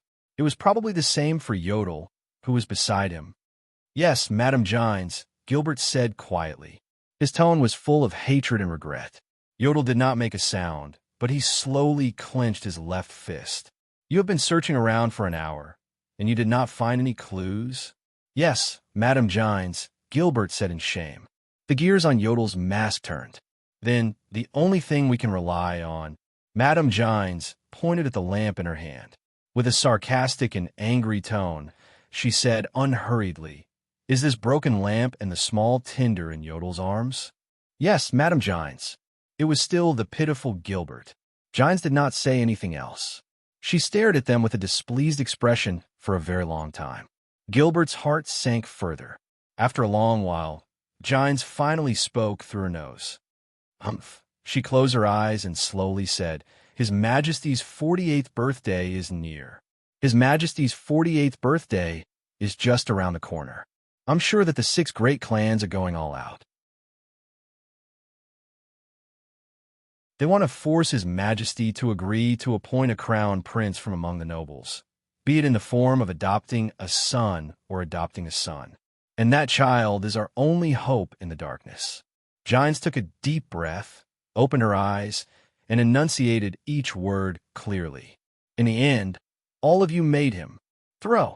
Away. Gilbert and Yodel lowered their heads even more. Men are really unreliable. Gines placed the bloodline lamp on the ceiling of the hall and exhaled in disdain. Come, mobilize everyone. We will start searching from the scene of the child's disappearance. Even if that child is really as smart as you say, we cannot just wait for that lamp. This will only prove our incompetence and cowardice. Under the night sky, the charming and mature female official suddenly turned her head around and roared angrily in a reprimanding tone. Why are you still standing there? It was only then that Gilbert and Yodel seemed to have suddenly snapped out of their stupor and walked forward. You two useless men, you'd better use some care for me. Istron made Thales sit on a chair in the inner hall of the manor. He swallowed hard and moved his but a little to the side, away from the sticky red. If one ignored the dried corpses that could be seen everywhere in the hall, the dried and wet bloodstains on the dining table and the floor, and the 3 people in front of him who were obviously not normal people, this place was pretty good. The prince looked at the man, woman, and old man in front of him and smiled awkwardly and in a friendly manner. It really is an excellent blood source. This fragrance. Oh my God, Istron, looks like I have underestimated you in the past. I thought you just went out for a walk with that group of humans. The sexy woman with the red ponytail was so excited that her eyes shone. She bent down and scrutinized Thales carefully. Thales only opened his mouth and smiled foolishly. His instincts told him that other than showing friendliness and cooperation, it was inappropriate for him to do anything else right now. He also thought about secretly cutting his hand, but he was certain that these three people's sense of smell toward blood was definitely more sensitive than Morris' angry wolfhound. Istron's heart skipped a beat when he heard his cousin's words. Fortunately, as a member of the Blood Clan, he would not blush. However, he still hesitantly extended his hand and pulled Rolana, who was almost drooling on Thales, back a little. In his heart, he had already raised the level of suspicion and danger of that brat to the same level as the merfolk in Crystal Wall City and the priestess of Sunrise Temple. Rolana, be careful. There's something wrong with this brat. It's best not to talk too much with him. If it were up to me, we should just connect the blood extractor and the feeding tube and lock him in a coffin, the golden-haired blood clansman said awkwardly. The target that the Duke of Iris Flowers deliberately pursued lives in the heavily guarded property of the royal family. He orders the first-class blood clan knights of the Corleone family around without even realizing it. The deathly still old man said quietly. Beside him, Istron turned his face away awkwardly. Of course there's something wrong with this brat. At the very least, we have to dig out the secrets from his mouth. I'm good at this. Rolana lay on the dining table to Thales' left and licked her lips at him. Make a small cut on his wrist and hang him upside down. While interrogating him, he can also satisfy his cravings. Not a single drop will be wasted. I heard from my mother that this is what the Loraloa family does. Istron hesitated for a moment. Chris the butler had left an indelible shadow in his life as he grew up, and the old man's merciless reprimand just now had severely damaged his confidence. However, Istron still muttered, I think it's better to just get rid of him. With our current situation, I have a feeling that this brat will bring us trouble. Shut up, idiot. The old man, Chris, rudely interrupted Istron. If this young man did not have such a personality, with his skills, how could he still be a mere blood clan knight of the Corleone family for 300 years? A smart person like Rolana would have become a blood clan baron a long time ago. Due to the old man's accumulated power, the blonde noble took a step back in fear, but was already too late. A thought flashed in Thales' mind. With our current situation, Thales acutely grasped this information. So, their situation is not too good? First of all, if they were mercenaries or allies of the Duke and completed the mission, at least the commission and reward would have been provided by the employer, right? How is it not good? Second, they did not hand themselves over to the Blood Bottle Gang immediately. This could be interpreted as them competing with the Blood Bottle Gang for credit in front of their common Duke. But judging from Istron's words, they did not even have the intention to hand themselves over to the Duke. So, are they planning to get the secret out of my mouth? Enjoy it themselves? Then there are not many explanations left. They are not the Duke's mercenaries or allies, but another independent force. This might be where my chance of survival lies. After the old man reprimanded Istron, he did not say anything. He only stared at Thales, giving him great psychological pressure.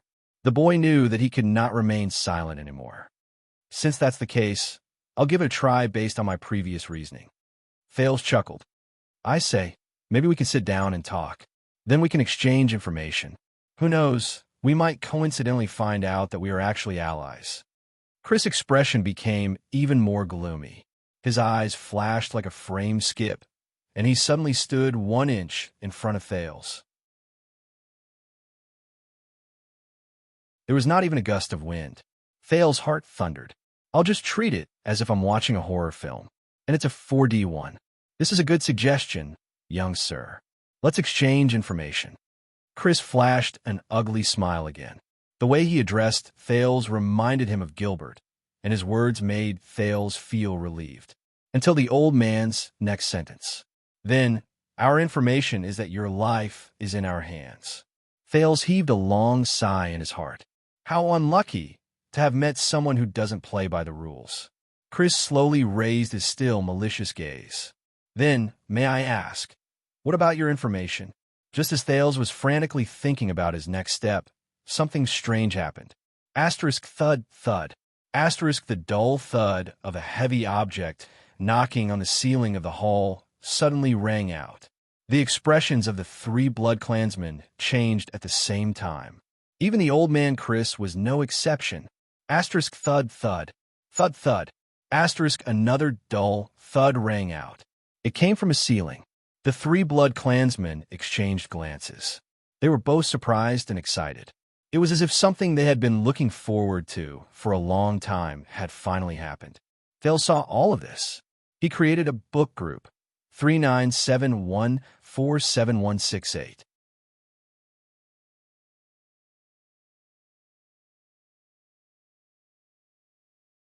Chapter 28.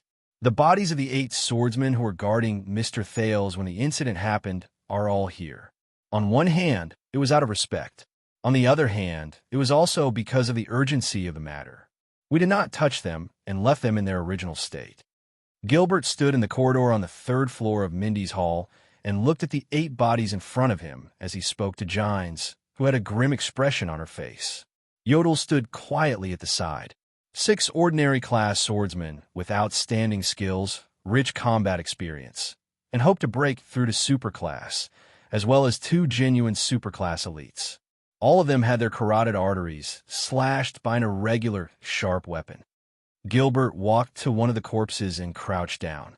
He pressed on the corpse's neck, and an ugly and terrifying wound was revealed. The wound had already changed color, and even the blood had coagulated. Based on our initial estimates, the opponent might be a Lemaitre powerhouse. Killing all 8 of them in an instant would require exquisite techniques and immeasurable strength. Furthermore, his speed is something that even Yodel couldn't keep up with. He also had that terrifying ability to hide. When the invasion happened, we had clearly guarded all the entrances and exits, but he still managed to sneak in. Yodel did not sense anyone at all. Gilbert spoke of his guests with a solemn expression. He took out a mechanical watch from his bosom and stared at the time on it. It was 6:30 at night. Even a moon had risen. Gines furrowed her brows tightly. Her rather charming lips were also tightly pursed, accentuating the beauty mark on the side of her mouth. She crossed her arms and pondered deeply for a while. Then, she suddenly raised her hand and snapped her fingers. "Take off their helmets." Gilbert gave a look, and the few guards beside him stepped forward and took off the helmets of the dead. Gines stepped forward and stepped on the elegant high-heeled female official boots. She knelt down on one knee and carefully observed each person's face. Their carotid arteries were bleeding profusely. There was not much time before they died, just enough for them to struggle on the ground for a while. During this time, they would have witnessed the culprit. Every one of their expressions, Gines said cautiously as she bent down to observe them. There are slight differences in their expressions. These were lying on their stomachs. Their expressions before they died were very similar: anger, hatred, unwillingness, and gnashing of teeth. Perhaps they didn't even have the time to react before they were heavily injured and died. That's why they had this kind of unwillingness and resentment. These 2 are lying on their sides. Their expressions are one of shock, disbelief, and confusion. They should have sensed the killer's fatal blow and tried their best to fight back, but to no avail. This made them very shocked and confused. While they were struggling on the ground, this expression froze on their faces. The last 2 should be the strongest. One of them is lying on his back, and the other is leaning against the wall. His expression is much more subtle than the previous 6. The one lying down was filled with regret and pain, while the one sitting was filled with relief and helplessness. They had tried their best to fight back, but they still failed. However, they should be the last ones to die, so they struggled to see the murderer. That was why they were filled with regret and sudden realization before they died. In other words, as long as the 2 of them know the identity of the enemy in advance, they can make an effective response. Gines stood up with a cold expression and crossed her arms. She looked at Gilbert, who was beside her, and seemed to be a little resigned. The murderer is not a supreme realm expert. If he's as strong as a Lemaitre, then the final two people will be filled with despair and fear. The murderer should have used a special skill, psionic ability, or mechanism. He cleverly attacked the strongest first, then the last 6 people who were slightly weaker. That was why after the 2 strongest people fell, they had the chance and time to see the murderer and his killing method. Although he is not a supreme realm expert, his speed is very fast. Perhaps he is close to, or even more than half of the supreme realm experts. However, because he is not a supreme realm expert, there is still an order when he kills people. Yodel walked forward and crouched down in front of the corpses, as if he was verifying Gine's words. Gilbert stared at the woman in front of him in a daze. It was as if he was looking at the high-spirited young girl in the courtroom 20 years ago. He also saw the young, inexperienced, and sunny young man who always stood behind her. He sighed in his heart and walked in front of her. "Madame Gines, I know that you were once the most outstanding police officer in the capital. You even participated in the investigation of the royal family's assassination during the Bloody Year and tracked down the air mystic. Even the kingdom's secret intelligence department often seconded you," Gilbert said calmly with his hands behind his back. "Your reasoning is also very brilliant and as sharp as it was in the past. However, our top priority right now is to find that child." Gines was deep in thought and glanced at him. The most outstanding police officer? She unconsciously clenched her fists. Bullsh *T police officer. However, the charming lady did not show any emotions. Instead, she used her left hand, which was placed on her other arm, to stroke the beauty mark on the left side of her lips out of habit. She chuckled softly without saying a word. Men are indeed the representatives of carelessness and carelessness. Gilbert narrowed his eyes and lifted the top hat on his head, slightly, to show his doubt. Did I not make myself clear enough? Gines put down her hands and walked forward in large strides.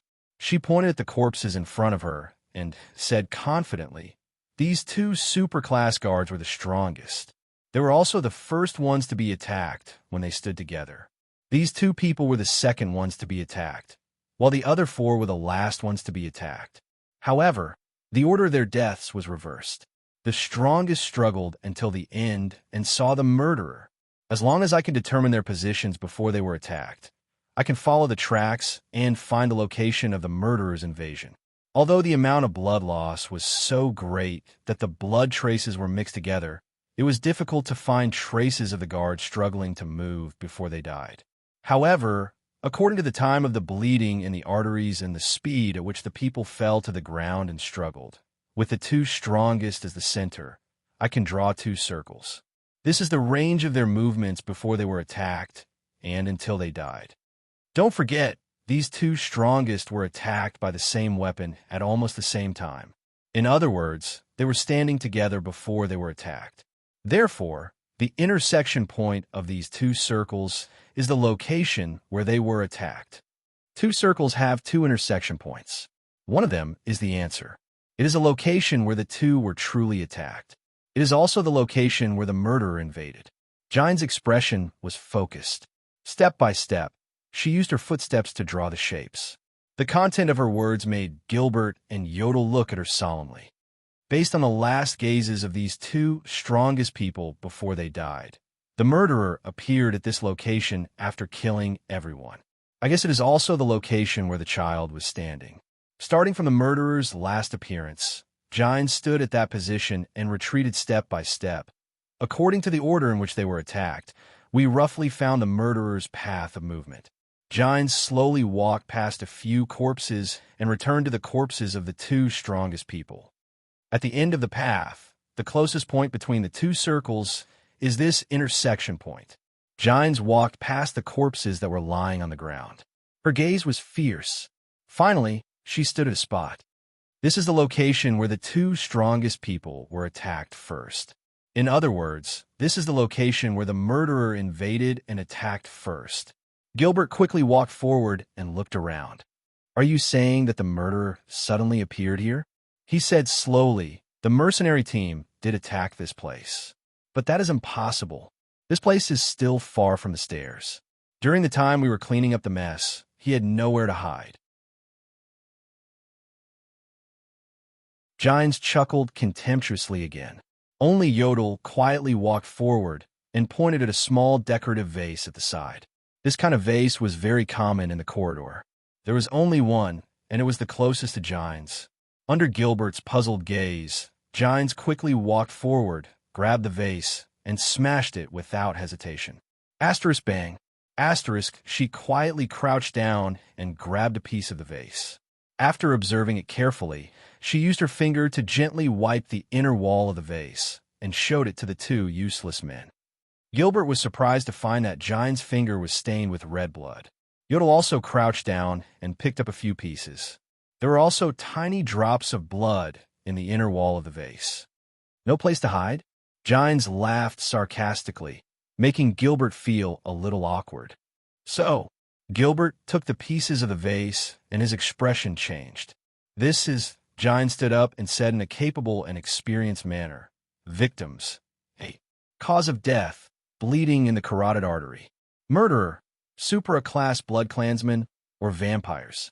Murder weapon, blood claw. While Gines was speaking excitedly, she suddenly froze and realized the current situation. Hence, she clenched her teeth and swallowed the words she was about to say. After all, I'm no longer a police officer. Gines shook her head and got rid of the irrelevant emotions. So, he relied on his innate talent in blood transformation to sneak in and hide. He also relied on his innate speed to kill and plunder. He did not rely on his own abilities. Gines raised her head and rolled her eyes at Gilbert. This is the supreme class elite you were talking about. Gilbert was very embarrassed, but he knew that this was not the time to be angry. So he asked politely, this is really an eye-opener. So that child? This is considered an eye-opener? Gines thought scornfully. What a narrow-minded, high-ranking person. If you have seen Constellation's Secret Intelligence Department, Extet's Secret Room, Main E.T. Nox Dynasty's Raven Guards, and Han Bol Dynasty's Quintana, then you will know how many terrifying people there are in the dark. They only need to move their fingers to know all your secrets. Then, her gaze sharpened and she said resolutely, when the incident happened, the sun had not set yet. He could only use the method of transforming blood to hide among the few groups of mercenaries. Blood clansmen who have not reached supreme class can only transform into blood water, and it will not last more than half an hour. This means that the few groups of mercenaries arrived here within half an hour. A group of mercenaries traveling at full speed would only take half an hour to reach Twilight District in the Eastern District, which is filled with noble manors, the Morning Star District, which is where the City Hall and business gathers, and the Central District, where Renaissance Palace is located. Gines exhaled. The mature beauty ended her reasoning. She habitually extended her hand to the back of her waist, but she did not manage to grab anything. She was stunned again, then laughed bitterly in her heart. Yes, I'm no longer a police officer. Even my addiction to smoking has long since been quitted. The intern who used to follow behind me and pass me the fire has long since become another person. Hasn't he? She sighed. The shrewd lady stopped reminiscing and looked at Gilbert. Make your decision, Your Grace. Gilbert took a deep breath. The ones who sent people to test us are definitely nobles. The area of the Eastern District is not small, and the manors are the most suitable places to hide blood clansmen.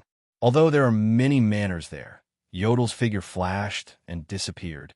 Gilbert was choked by his colleague's rude action. He could only sigh. All right, at least we have narrowed down the search area. Gilbert looked at Gines and nodded slightly at her.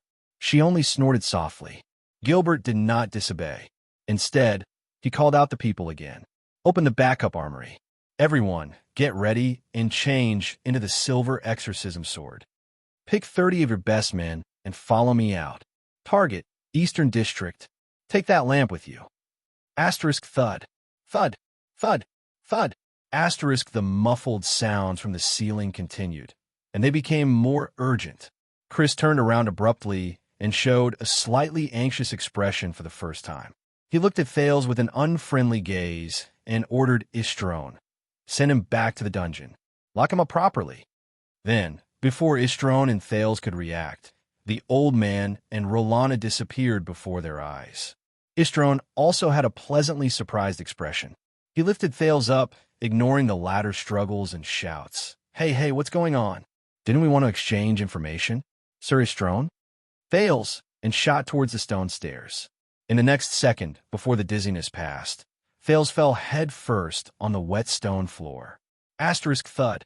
Asterisk he grimaced in pain. Little brat, stay there properly. No matter what you do, we can hear you. After the crisp sound of the lock and Istrone's anxious message, the surroundings became quiet.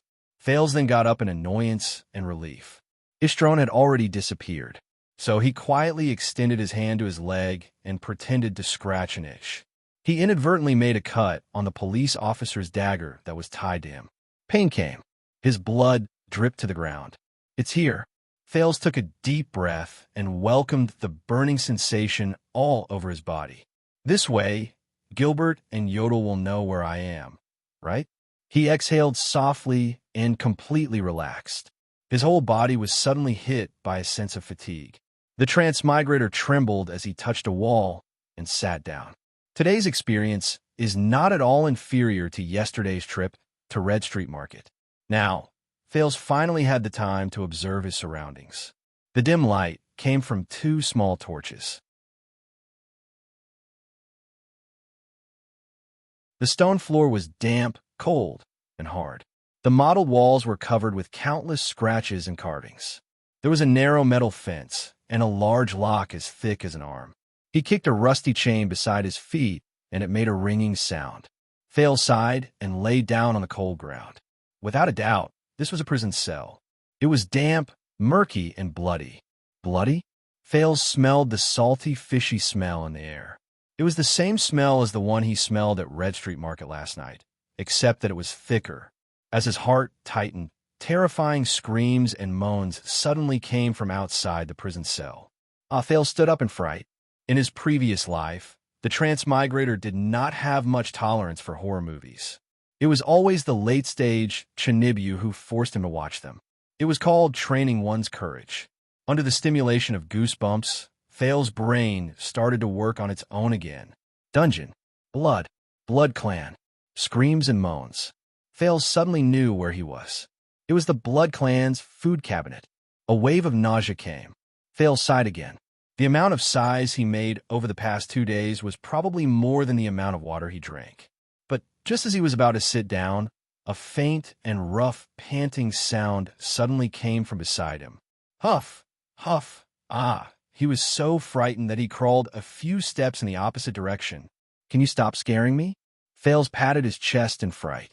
Only then did he realize that his prison cell was not a luxurious single room.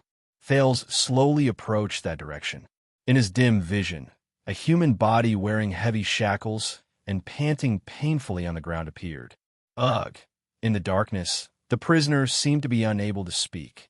He could only gasp continuously, and his voice was filled with pain and suffering.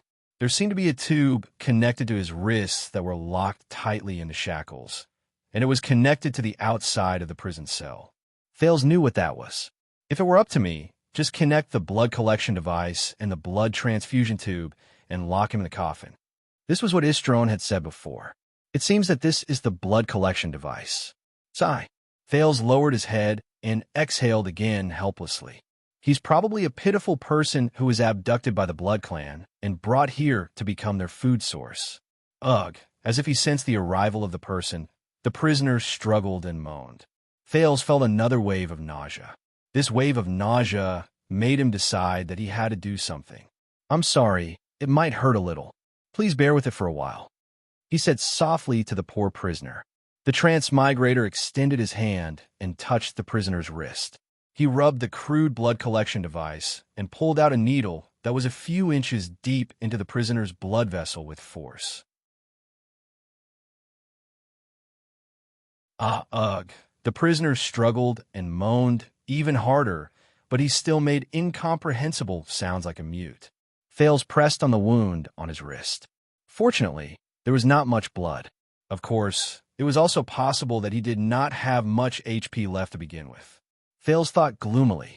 Although Thales was nervous and fearful when he fought against the 3 blood clansmen earlier, he had never felt heavy-hearted. However, now that he looked at this blood source who was chained and had his blood extracted, he started to feel heavy-hearted for some reason.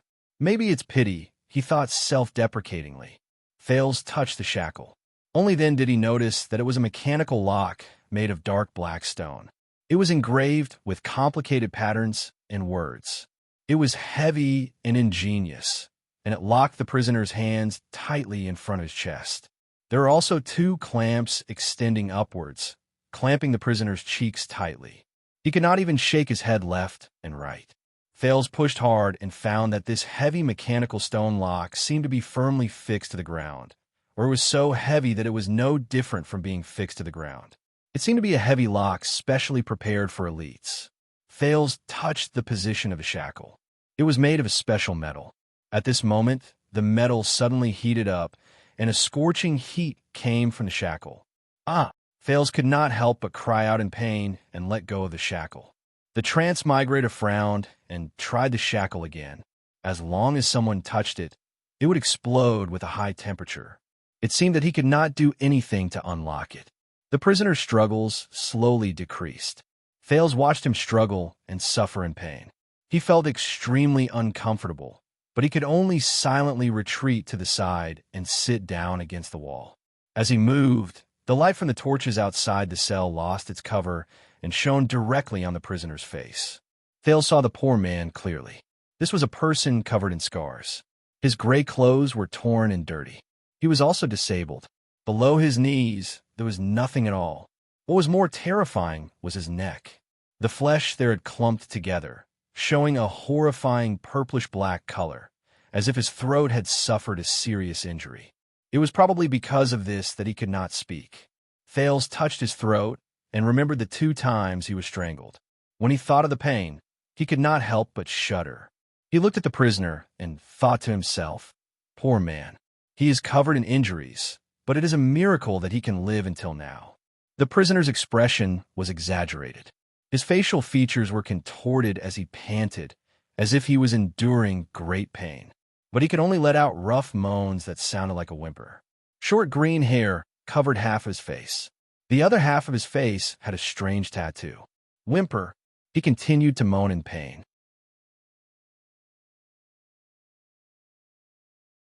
Wait. Thales was suddenly stunned. He recognized the tattoo on the prisoner's face. The transmigrator suddenly realized that the person who was in the same cell as him, panting and unable to speak, was actually an old friend. An old friend whom he and Jayla had just met at Red Street Market last night. Madeira Ralph, the leader of the Blood Bottle Gang's 12 Strongest. A psionic who was good at controlling the wind. A super-class expert.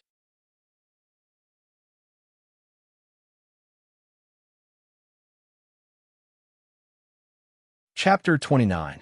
What does despair feel like? Ralph felt that he knew the answer to this question. The pain of his throat being crushed and torn by the female bartender from the Brotherhood. He still did not know Jayla's name. Seemed to have happened just 5 minutes ago. After that, he felt as if he was enduring that pain every single moment. Blood flowed from his throat into his lungs. The pain spread from his throat to his brain. Even his airways were blocked. He could not speak. He could not breathe. He could not move. He was like a severely injured and dying wild dog that was casually abandoned on Red Street Market.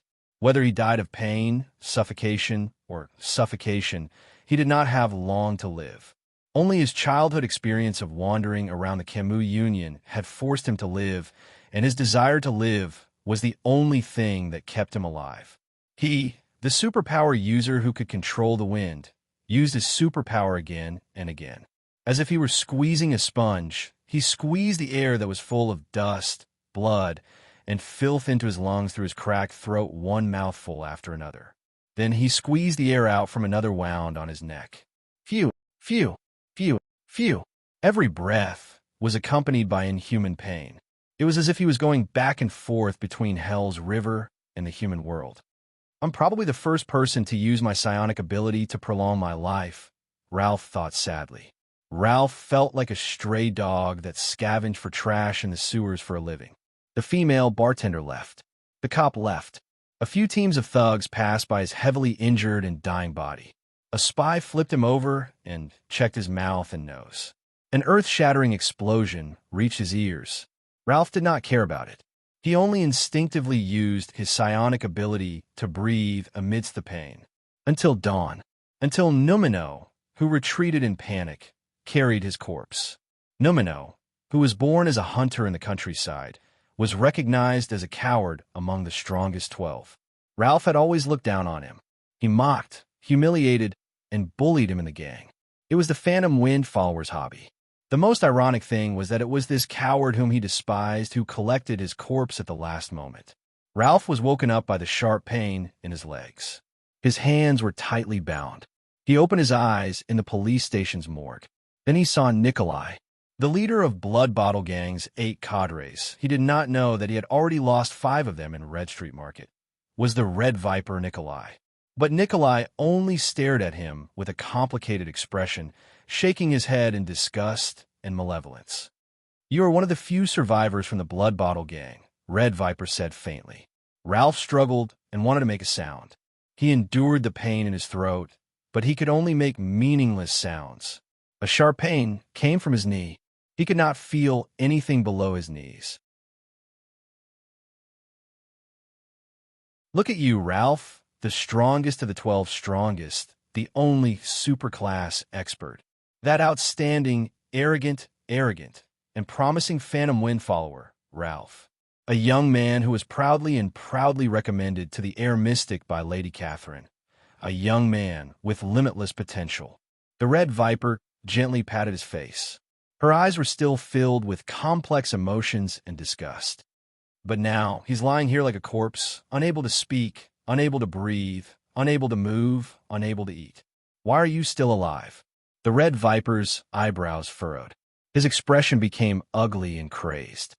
"Why are you the one who survived, and not Sykes, Song, Sven, or Dorno? Why are you the one who survived? Why are you the one who survived? Why are you the one who survived, and not mine?" Ralph widened his eyes. He struggled in anger and pain, but the double pain and disability prevented him from moving. The Red Viper put away his anger and started laughing. He was very happy, but also very sick. Blood Bottle Gang has suffered heavy losses, and my power has also been greatly damaged, he said softly. If the members were complete, maybe Catherine could step on me and rise to power. Who knows? But Nikolai's expression became ferocious. But how can a Phantom Wind follower, who cannot speak, has no legs, and is seriously injured and on the verge of death, serve her? "So," Nikolai said as he stretched out his hand. With a twisted expression, he pinched Ralph's knee. The wound that was forcefully stopped bleeding by the flames. "Why don't you just die in battle and disappear?" "Ugh." Ralph shut his eyes tightly in pain. He struggled with all his might to move his body, which was seriously injured and unable to move. It was not to break free, but to reduce the pain in his knee. The wind psionic ability that he relied on to breathe was almost interrupted. "I'm in a bad mood today. I have to clean up the mess and run into walls everywhere." Nikolai sighed and continued. "But I have gotten rid of you and eliminated a genius that Catherine thinks highly of. I still feel very happy." Looking at the resentment, pain, and rage in Ralph's eyes, Nikolai showed an apologetic and helpless expression. He smiled and said, "I have no choice. They want a super-class elite, and they even emphasize that the wrist must be left to draw blood. Otherwise, I would have cut off your hand and not your leg." He patted Ralph's face in the end and whispered into his ear, "I wish you and the vampires have a good time." Nikolai's footsteps faded into the distance. 2 thugs from the Blood Bottle Gang walked over. One of them picked up a 3-inch long copper needle with a tube, while the other grabbed Ralph's limp wrist. At that moment, Ralph deeply felt despair. Thales stared blankly at Ralph. He had the urge to ask him what happened to Jayla in the end. What was the outcome of their battle? Did Jayla escape? How did Ralph end up like this? Was he not a member of the Blood Bottle Gang? But Thales hesitated. because he saw Ralph at that very moment. He saw this legless man whose gaze was unfocused and could only express his emotions with meaningless cries. His eyes were a mixture of despair, pain, regret, and grief. He still remembered Ralph from last night. Frivolous, confident, arrogant, and extraordinary. He came and went freely in the endless gale, leaving behind his signature laughter. And now, huff, huff. Ralph closed his eyes again and moaned in pain. The phantom wind follower, who was casual, sharp-tongued, and fearless, was no longer there. His lips were dark and dry, and it was obvious that he was severely dehydrated. But Thales could not find any water, and he could not be sure if Ralph could still swallow in his current condition. Thales did not even know how he breathed. The prince only sat at the side in a daze, watching Ralph suffer in pain and struggle. In the second year after he transmigrated, a female beggar's legs were broken by quide. That poor girl wailed for an entire night before she died. At that time, Thales was still muddle-headed and only managed to retrieve a few pieces of his memories. He was horrified and terrified by the horrors of reality. He could only hide in a hole in the wall and shiver. So, in his dreams, he listened to the girl's wails for an entire night. It was similar to now. Later on, he did wonder why he did not have more courage to end the girl's pain. Thales looked at Ralph's deformed appearance, and his heart felt heavy. No matter how great the crime, no one deserves to suffer like this, he told himself. In the end, the boy still sighed and crawled to Ralph's side. He said softly, "Ralph? Madeira Ralph." Even though his consciousness was gradually fading away, at that moment, Ralph's pupils still instinctively focused. Who will remember me? A cripple like this, waiting for death? Thales gently pulled out JC's dagger and slowly pressed it against Ralph's neck.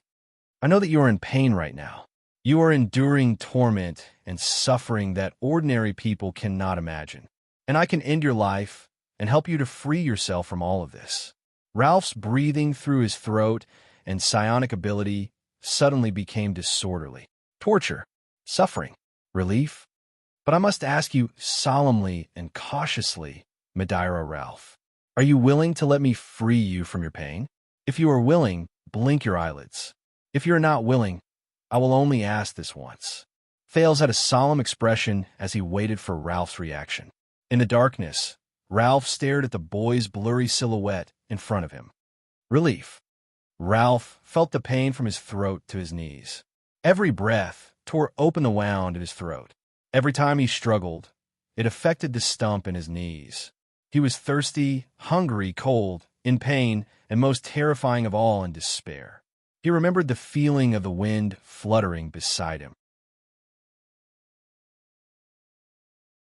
He remembered the first time he killed someone with his psionic ability, the first time he entered a gang, the first time he received a reward from the higher-ups, the first time he became a man with that frail girl's body, and the first time he met the air mystic as if he was on a pilgrimage.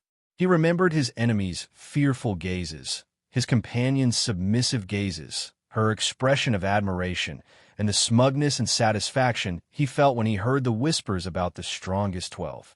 That was the glory of the past, and he had lost all of it forever. Isn't it? In the next moment, Ralph's gaze was firm. He tried his best to drive his greatly reduced psionic ability and inhale a breath for his half-crippled body. Then, the phantom wind follower trembled. He used all his strength and endured the pain of rubbing against the locks on both sides to raise his head and look at Thales seriously. He prepared to blink. One blink is enough. One. Thales then saw Ralph's eyelids tremble. They trembled and slowly closed towards the center. Thales sighed in his heart and slowly tightened his grip on the dagger in his hand. But Ralph's eyelids only trembled and stopped in the middle of his eyes. They did not close until the very last moment. A long time passed. A long time passed. A familiar or unfamiliar scene flashed before the eyes of the former phantom wind follower. Barren fields, dirty muddy roads, wild dogs everywhere, and swarms of flies. That was when he was young, struggling to survive in the countryside of Camus Union. That time, he fought with a group of wild dogs for a piece of black bread that was almost finished by a swarm of flies. Those wild dogs are so fierce, Ralph thought quietly in the dungeon. Their deafening roars, their relentless biting, their insane strength. And yet, Ralph subconsciously licked his upper teeth. That bread tastes terrible. In Thales's eyes, Ralph's face trembled and twisted. His eyelids slowly relaxed, opened, and returned to their previous angle. Asterisk thud. Asterisk between the two locks. Ralph's head, which he had painstakingly propped up, suddenly fell backwards as if he had deflated. The back of his head hit the ground. In the end, he did not blink.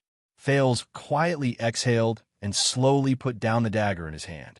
But Ralph was oblivious to the pain at the back of his head and the scratches on his cheeks. His twisted face, along with his head, began to tremble slightly. Asterisk sob. Sob. Asterisk this was not moan. Thales could not help but be stunned. He saw Ralph close his eyes in pain. His face trembled, and he allowed the transparent liquid to flow continuously from his eyes. Asterisk sob. Asterisk his voice was very suppressed and sorrowful. He was crying. The phantom wind follower, the once powerful and glorious psionic man and warrior. He was actually crying. He did not know if he was crying for his own cowardice or the pain at the moment. He was like an ordinary person, a normal person, or even a slightly weak little citizen, as if he could not bear the burden. He cried. Thales could only watch in a daze. He watched this man who could not speak or breathe normally. After giving up the chance to be free, he fell to the ground and cried bitterly. Thales turned his head away dejectedly, but his grip on the dagger in his hand tightened. Ursula, Ned Kellett, the child beggars who died in the 6th house and did not even have surnames appeared before his eyes one by one. He thought about his own situation, Gilbert, and Yodel. The prince furrowed his eyebrows and lowered his head to look at his hand. The new cut on it was as familiar as the burning sensation he felt earlier. At that moment, something seemed to fall from the bottom of his heart. Thales moved closer to Ralph's ear for the second time. I understand now, he said softly. Ralph was still crying uncontrollably. Then, are you willing to break free of these shackles? Ralph's crying paused for a moment. It did not stop, but it gradually became softer. The wailing little girl with a broken leg appeared before Thales's eyes. He thought of almost every child who died in the abandoned houses in the past 4 years. Screams and wails came from outside the prison. This F***ed-up world. The boy did not know what was in the underground prison, but his gaze as he looked at Ralph became simpler and clearer. Then, the prince stared seriously at the phantom wind follower, who could no longer move with the wind, and continued speaking in a resolute and decisive manner. He continued to speak resolutely, break free of these shackles, and then, with his broken body, struggle to survive in this world. Let's see how cruel it can be. Are you willing? Ralph stopped crying. He could not move his head. He could only turn his gaze and stare at the boy beside him in a daze. The boy enunciated each word clearly. This may not be freedom. Perhaps the price will be great. You may even die immediately. And I'm only doing this for myself. Thales lowered his head and said slowly, but I can try to give you a chance. But I can try to give you a chance to break free from these shackles and struggle one more time. Are you willing? Ralph's eyes were fixed on the boy's eyes. Even though there were still tears in his eyes, he suddenly wanted to laugh in his heart.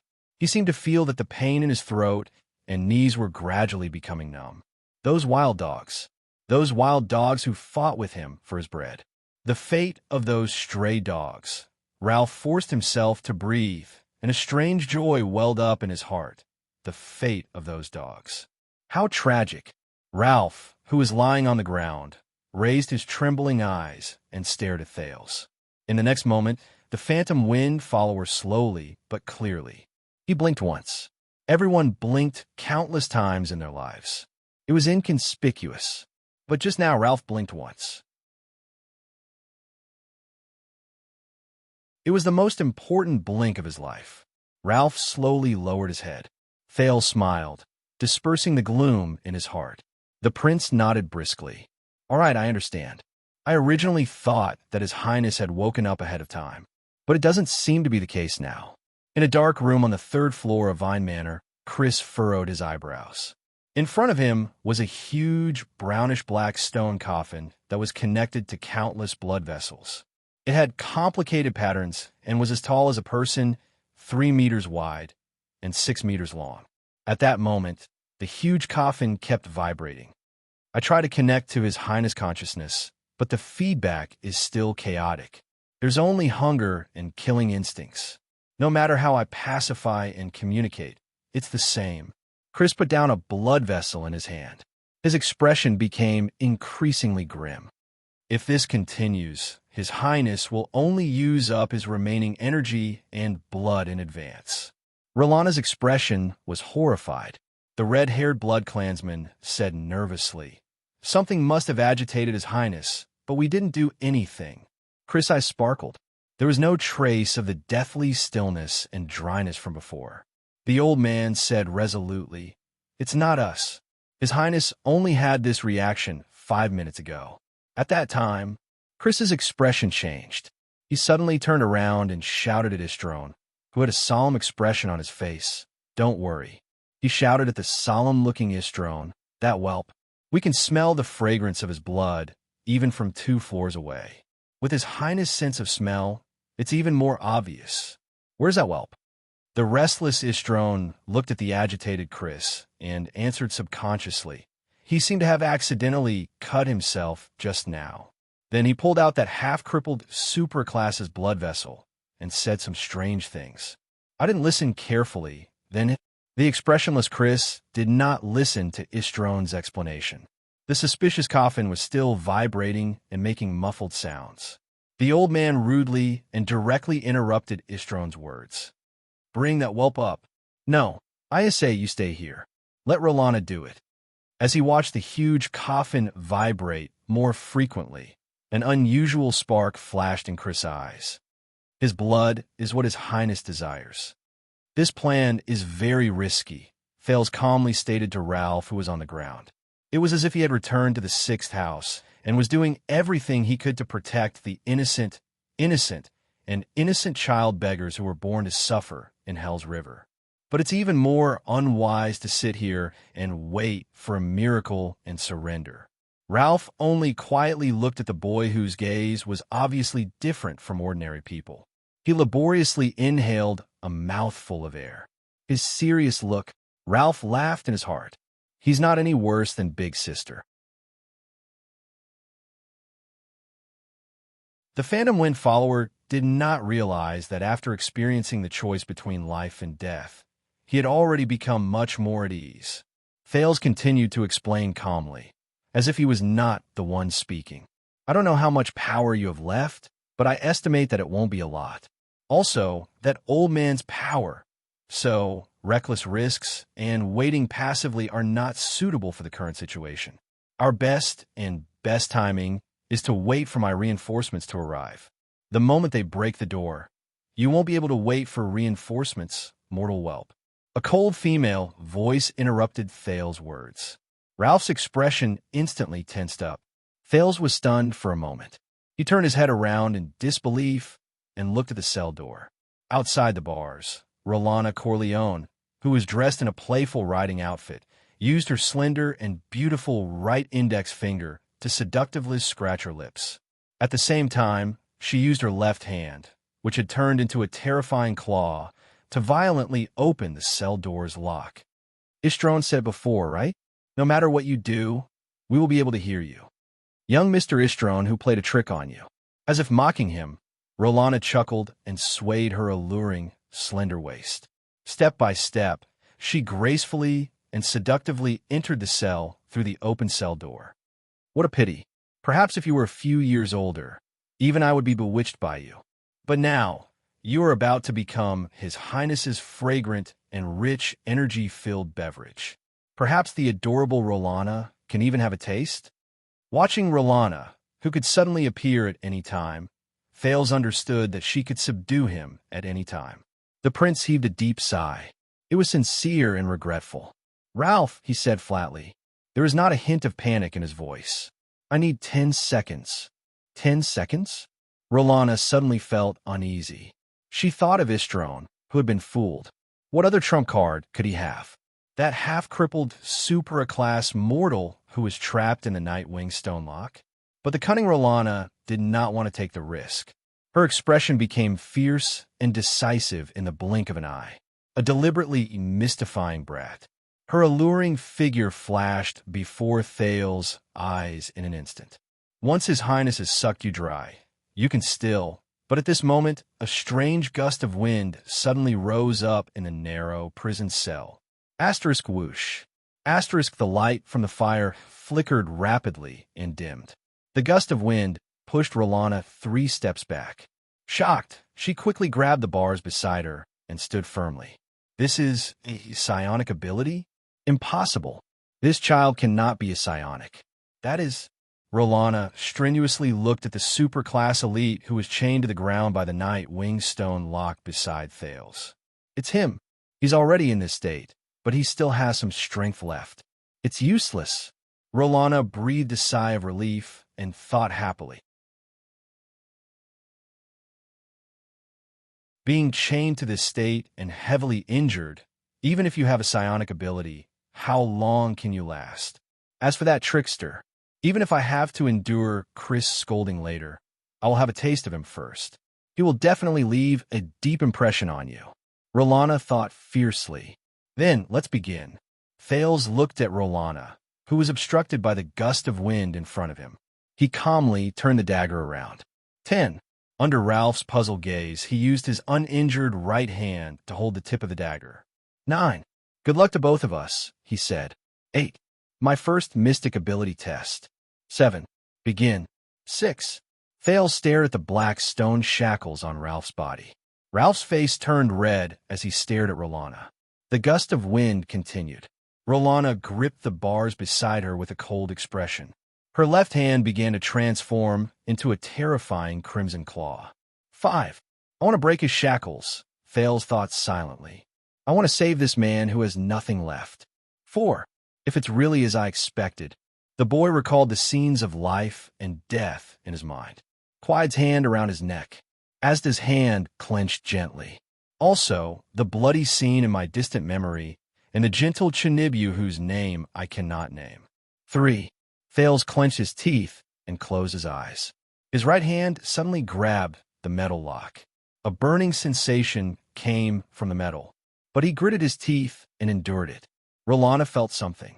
She turned her head in shock and found that the bars she was holding on to were vibrating. What's going on? The female blood clansman thought in panic. That half-crippled fellow, does he have multiple psionic abilities? 2. Asterisk grip. Asterisk the bars shattered into countless small pieces as Rolana's hand moved. Rolana, who could not stand steadily, clutched the wound on her arm and screamed. She was instantly blown out of the dungeon by the gust of wind formed by psionic abilities. 1. Rolana's shrill and crazy roars traveled into his ears. A burning sensation hit him. 0. Light, Thales thought as his consciousness blurred. So much light. In the room on the 3rd floor where the giant coffin was kept, Chris suddenly had a strange expression. What is Rolana trying to do? He asked coldly as he looked at the giant coffin that kept making muffled sounds. Perhaps she wants to try her mouth first, Istron answered carefully. He felt the Lord's nervousness and continued. She has always been. No, they are. Istron's words were interrupted by the outside world as the two of them looked at each other in shock. Asterisk boom. Asterisk a loud sound that sounded like an explosion came from underground. A cloud of dust blew in from outside the door. The expressions of the two blood clansmen, one old and one young, changed at the same time. They exchanged glances. Something happened in the dungeon. In the next moment, their figures appeared outside the manor. The moment Istron saw the scene before him clearly, he was so shocked that he lost his composure. Under the moonlight, the legless, supra-class mortal with a tattoo on his face. The former Phantom Wind follower, Madeira Ralph. He had already broken free from all restraints. He was holding the mortal's cub tightly. With the help of the gust of wind, his expression was resolute. He was flying in the air, not far away, Gilbert's expression changed as he galloped on his horse with 30 swordsmen of eradication. Bloodline lamp, he said to the female official beside him in a low voice amidst the galloping wind. Gines, who was jolting on the horse, saw the lamp in Gilbert's arms with a solemn expression. The flame of the lamp turned red. It tilted to one side. That direction, Gilbert recalled for a while, and his expression was solemn. It is the Coventier family's Vine Manor. The female official roared angrily and lashed her horse with her whip. Who cares whose family it is? Even if it is the Walton family of Ekstedt in front of us. We have to kill our way in. Gilbert nodded. Determination and fierceness appeared on his face. Everyone, follow me and turn. There is no need to conserve the horses. Speed up and advance. Prepare for battle. If this book is to your liking, there is no harm in liking it, recommending it, supporting the new author, and supporting niche fantasy novels other than killing monsters and leveling up.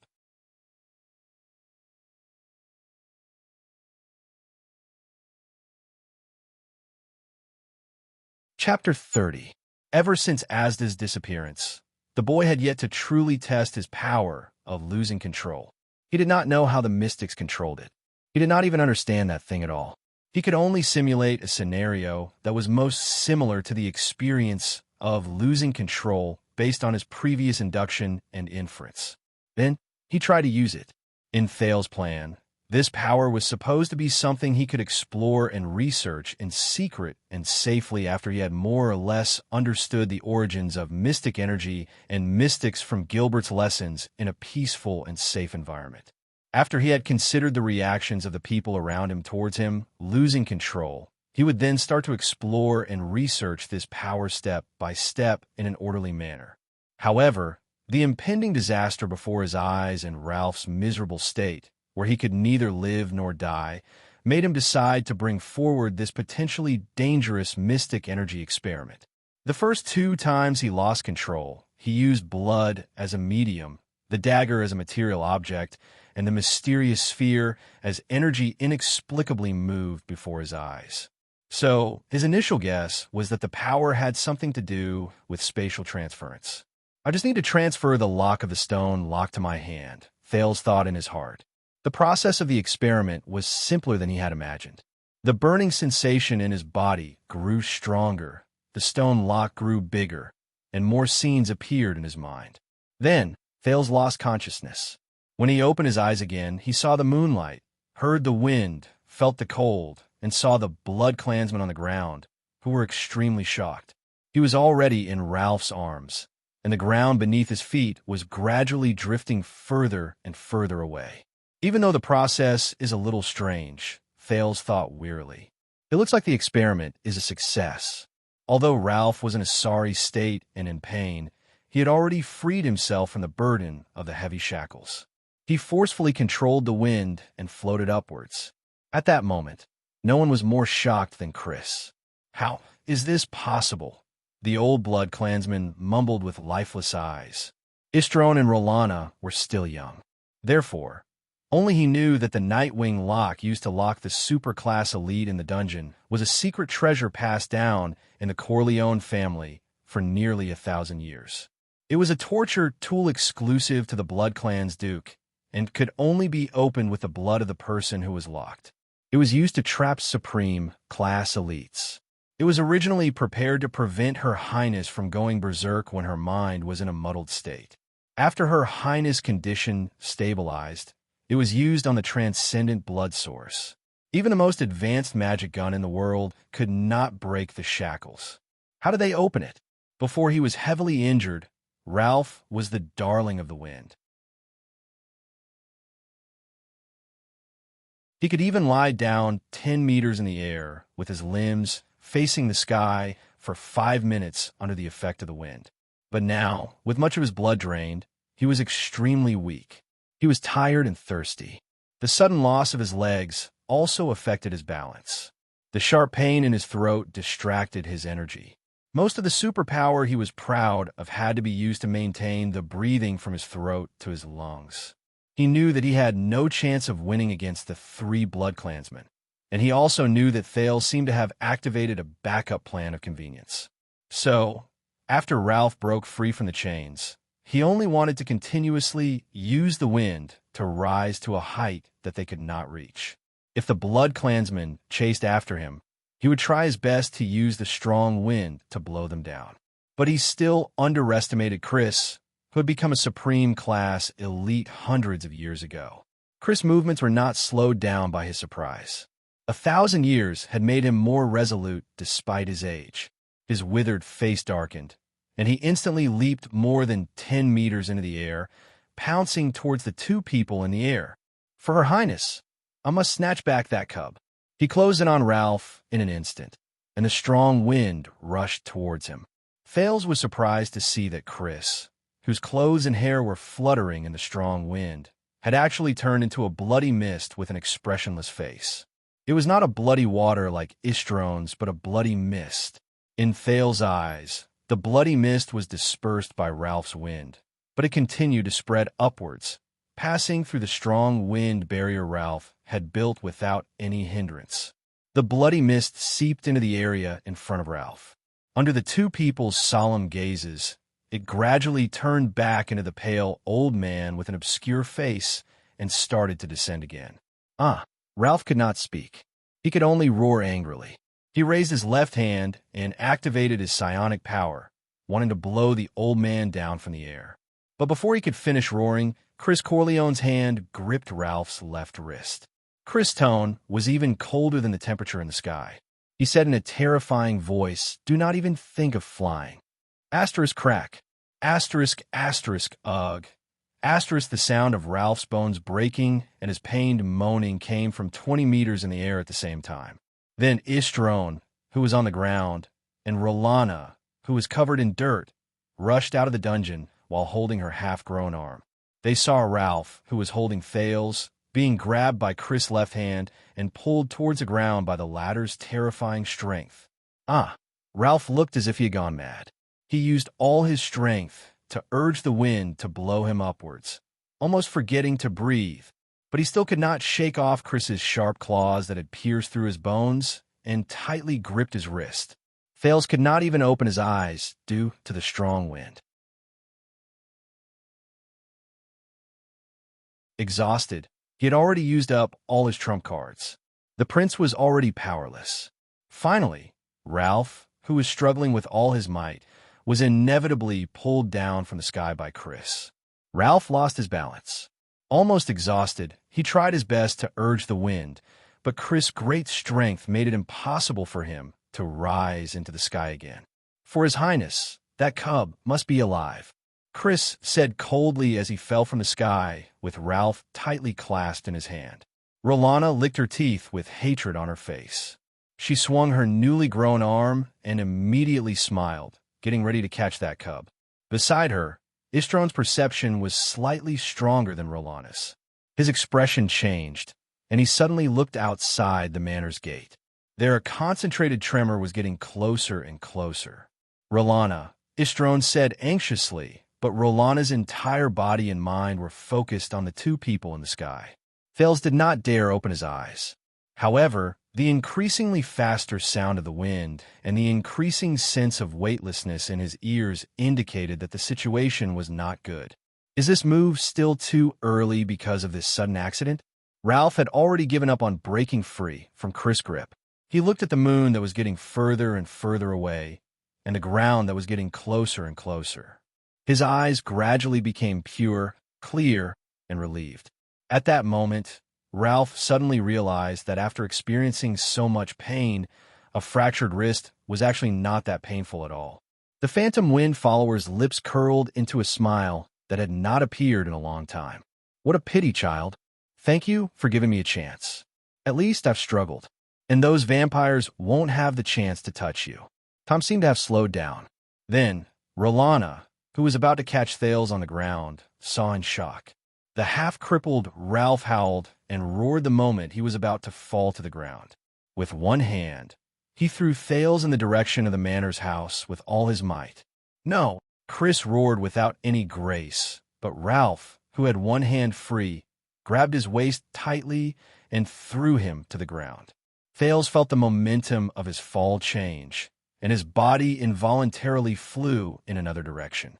In an instant, the stone wall of the house appeared before his eyes, and it was getting closer and closer.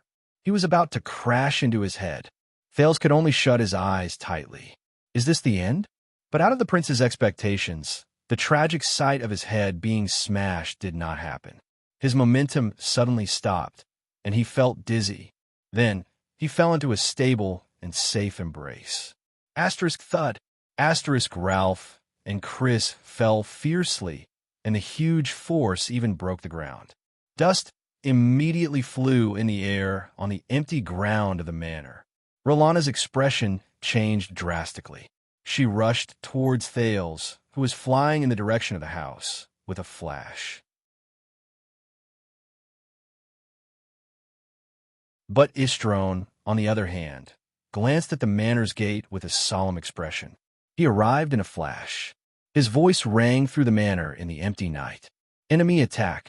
Feeling dizzy, Thales slowly opened his eyes in an embrace that was both familiar and unfamiliar at the same time. Before him, a dark purple mask and two dark lenses looked at him under the moonlight. Don't worry, Thales. Standing on the balcony of the third floor of the manor's house, the royal family's secret protector, Yodel Cato, spoke hoarsely. His voice was even faintly trembling. You're safe. Thales smiled tiredly, but at ease. He closed his eyes and was completely at ease. A series of tremors traveled clearly from outside. Asterisk bang. Asterisk the gate of Vine Manor was knocked open. Countless sounds of horse hooves surged in. In the name of the supreme king of Constellation, Kessel Jade Star, Count Gilbert Casso's steady and sonorous voice rang out amidst the dust and the sound of horses' hooves. Everyone present in Vine Manor is suspected of stealing and harboring the royal family's secret treasure. Surrender immediately and do not resist. Those who disobey will be killed on the spot. There was not even a torch in a dark, empty room. There was only boundless darkness and two barely discernible breathing sounds. What a pity. This is probably the closest we've been to the air mystic in the past 12 years, an old and sharp voice said. But all the information shows that Asda has been killed, a light and bright male voice said. Then let me guess. You, who think that he's been killed, must have also read about the mystic's immortality and immortality? The old and sharp voice mocked. Don't be so serious, teacher, the light and bright male voice continued. At least he has been sealed. The problem is, in Eternal Star City now, who has the ability to seal Asda? And who has the weapon to seal him? The hoarse voice drawled and continued asking questions. It's just those few, the light and bright male voice said playfully. Yes, the hoarse and sharp voice seemed to be slightly disappointed. It's just those few. There's no need to investigate the truth about Red Street Market anymore. All the files, including the big explosion in the central area and the eyewitness report of the woman carrying the child, are to be sealed for a period of time. As for Asda Sakern, tell the people at the border to be prepared. Whether it is 10 or 20 years, the air mystic will eventually return, the hoarse and sharp voice ordered gloomily. There was a long silence. Don't look like that, teacher. On the bright side, we have one less great enemy. On the bright side, we might even be able to attract the blood mystic, the light male voice said lazily. Don't pretend that you can see my expression, the hoarse and sharp voice said discontentedly. Then he sighed. Blood mystic, sigh this damned fate. The capital is probably going to be in chaos again very soon. 12 years ago, at least I had Lance Gines Tyson and Lanzar Norfolk by my side. Now, the only person I can use by my side is you. The hoarse voice sighed. It was filled with desolation and loneliness. But it was also 12 years ago that, even with your group of people, didn't the late king still pass away? It could be seen that strength isn't the key. Luck is. The light voice seemed to have no qualms about talking about the tragedy 12 years ago. In the darkness, the two voices were silent for a long time. Yes, even if it was 12 years ago, the hoarse voice finally answered. This time, his tones seemed to be filled with grief, indignation, and dissatisfaction. The late king still passed away. The light voice seemed to have finally realized that the atmosphere was not right. He changed the topic stiffly. By the way, the secret room sent someone to deliver a headless letter. It said that yesterday, a figure from a gang left Extet and set off towards Constellation, towards Eternal Star City.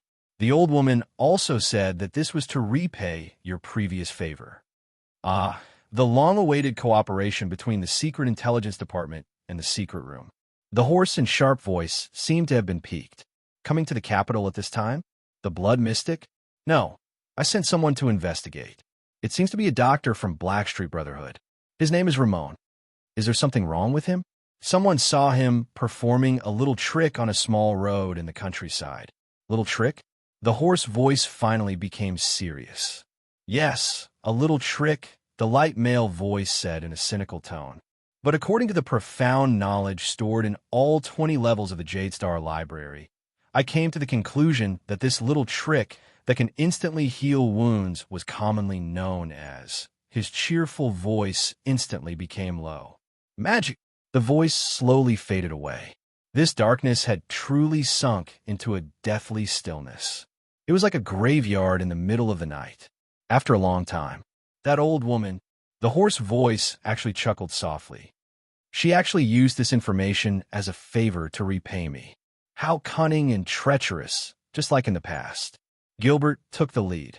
The guards formed by the swordsmen of eradication rode on their horses and charged into the manor. They surrounded the 3 blood clansmen. Unsheath your silver swords and prepare to meet the enemy. Gilbert did not waste any more words. He knew that his previous declaration of not killing those who surrender was just a formality. What was truly effective was usually only power and weapons. Just like diplomacy. Rolana, Istron agilely moved his body and avoided the 2 swords that were aimed at his head. He shouted anxiously and angrily. "What are you doing?" He shouted anxiously and angrily. Summon the shadow guards. Rolana landed on a window on the 2nd floor. She was extremely furious. Regardless of whether it was her unparalleled physique or her indestructible claws, she could not do anything to Yodel Kato, whose figure would disappear and reappear from time to time while he held Thales in his arms. She was also aware of the current situation. Hence, she spread her arms and let out a soundless roar with a strange rhythm towards the direction of the underground prison. Asterisk rumble. Asterisk suddenly, a tremor that sounded like a thunderstorm came from the direction of the dungeon. Gilbert's expression changed. He swung the long sword in his hand decisively, and the swordsmen beside him shouted in unison. But it was already too late. A black tide suddenly erupted from the entrance of the dungeon. It charged towards the horse formation formed by the 30 swordsmen of eradication. Gilbert saw the thing that charged out clearly. With a steely expression, he roared, "Form a ring formation. It's a blood thrall." The 30 swordsmen of eradication, who were at least of ordinary class, also saw the thing that charged out. It was a person with blood-red eyes and a crazed look on their faces. Almost all of them were battle-hardened guards. They knew what the creature in front of them was. It was the lowest form of the Blood Clan. It was formed by humans or other races who had accepted the blood essence of the Blood Clan and were transformed into blood thralls. They were hungry, crazy, loyal, and unafraid of death. Dozens of blood thralls surged towards the horse formation like a tidal wave. Gilbert saw the situation clearly and knew that Thales was already safe. Blindly relying on horsepower to attack these fearless creatures would only increase the number of casualties on his side. "Defend," he ordered loudly. The 30 swordsmen of eradication roared angrily. They got down from their mounts and quickly formed a circular formation. Each of them stepped forward with their left feet and slanted their right, swords to protect the person beside them. This was the defensive formation that Constellation was famous for, returning light formation. At this moment, a figure slowly stood up from the pit that Ralph and Chris had created. Then, the figure flickered and disappeared. "Please wait here for a while and rest." Yodel gently placed Thales on the balcony of the 3rd floor. He saw Chris' figure emerge from the dust and then disappear. "We will take care of the rest." Then, Yodel also disappeared before Thales's eyes. In the next moment, Yodel's grayish short sword with a crisscross cross appeared in midair. It clashed with Chris's sharp claws, who was charging toward the third floor. Sparks flashed in the air. Asterisk clang. Asterisk, a piercing sound assaulted everyone's eardrums. But surprisingly, there was no collision of air.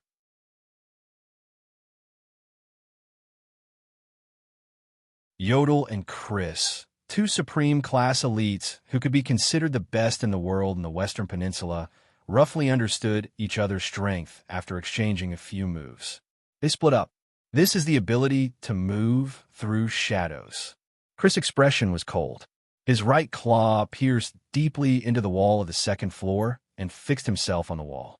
As someone at the peak of supreme class, even in Constellation, you should not be a nobody. Is it because the light of the kingdom's wrath is too bright and has been overshadowed? The old man said coldly.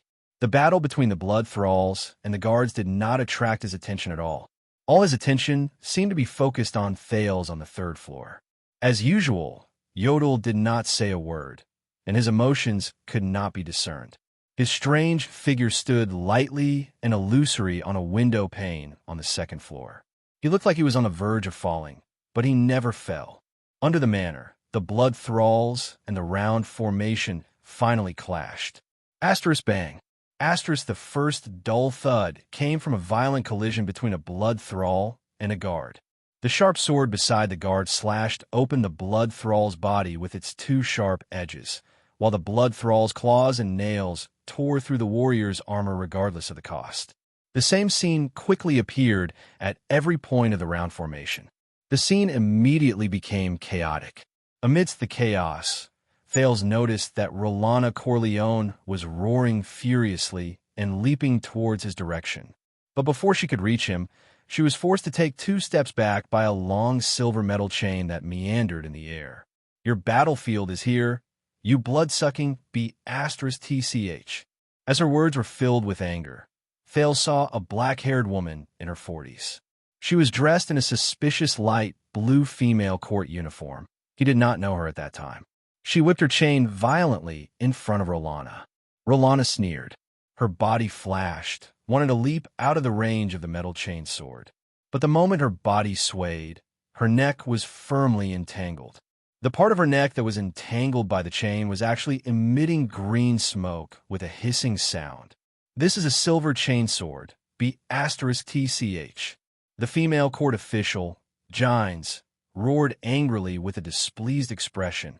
"For all of you, I have used up all my capital." At that moment, Istron's eyes turned red and turned into a pool of blood. He leaped into the air and attacked Thales as well. Asterisk clang.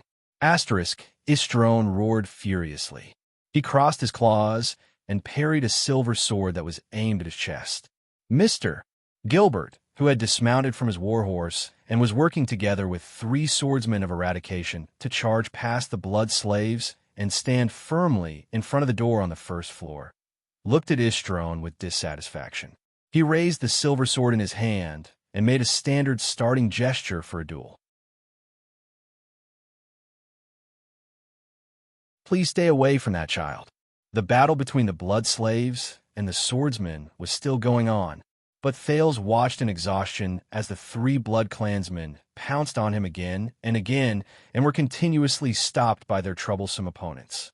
The prince suddenly understood. "They don't want me," he said in his heart. "They want something on the 3rd floor. That place must be their weakness."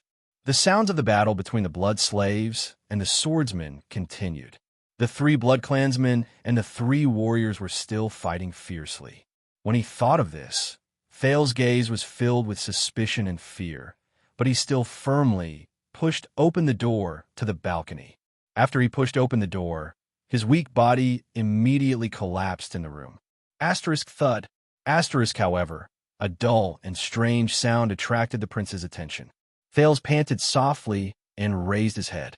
Under the moonlight outside the balcony, he slowly saw the dim room clearly, especially the one in the center, which was connected to countless blood vessels, had complicated patterns, and the words were difficult to understand.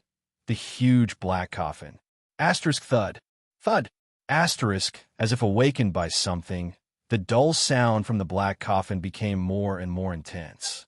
It became more and more violent. Asterisk thud, thud, thud, thud.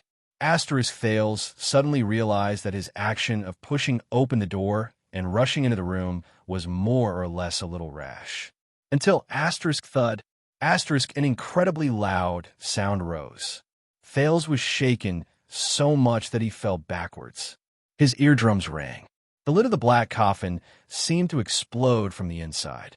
It shook violently and then smashed onto the ground. Thales covered his aching ears and climbed up with gritted teeth.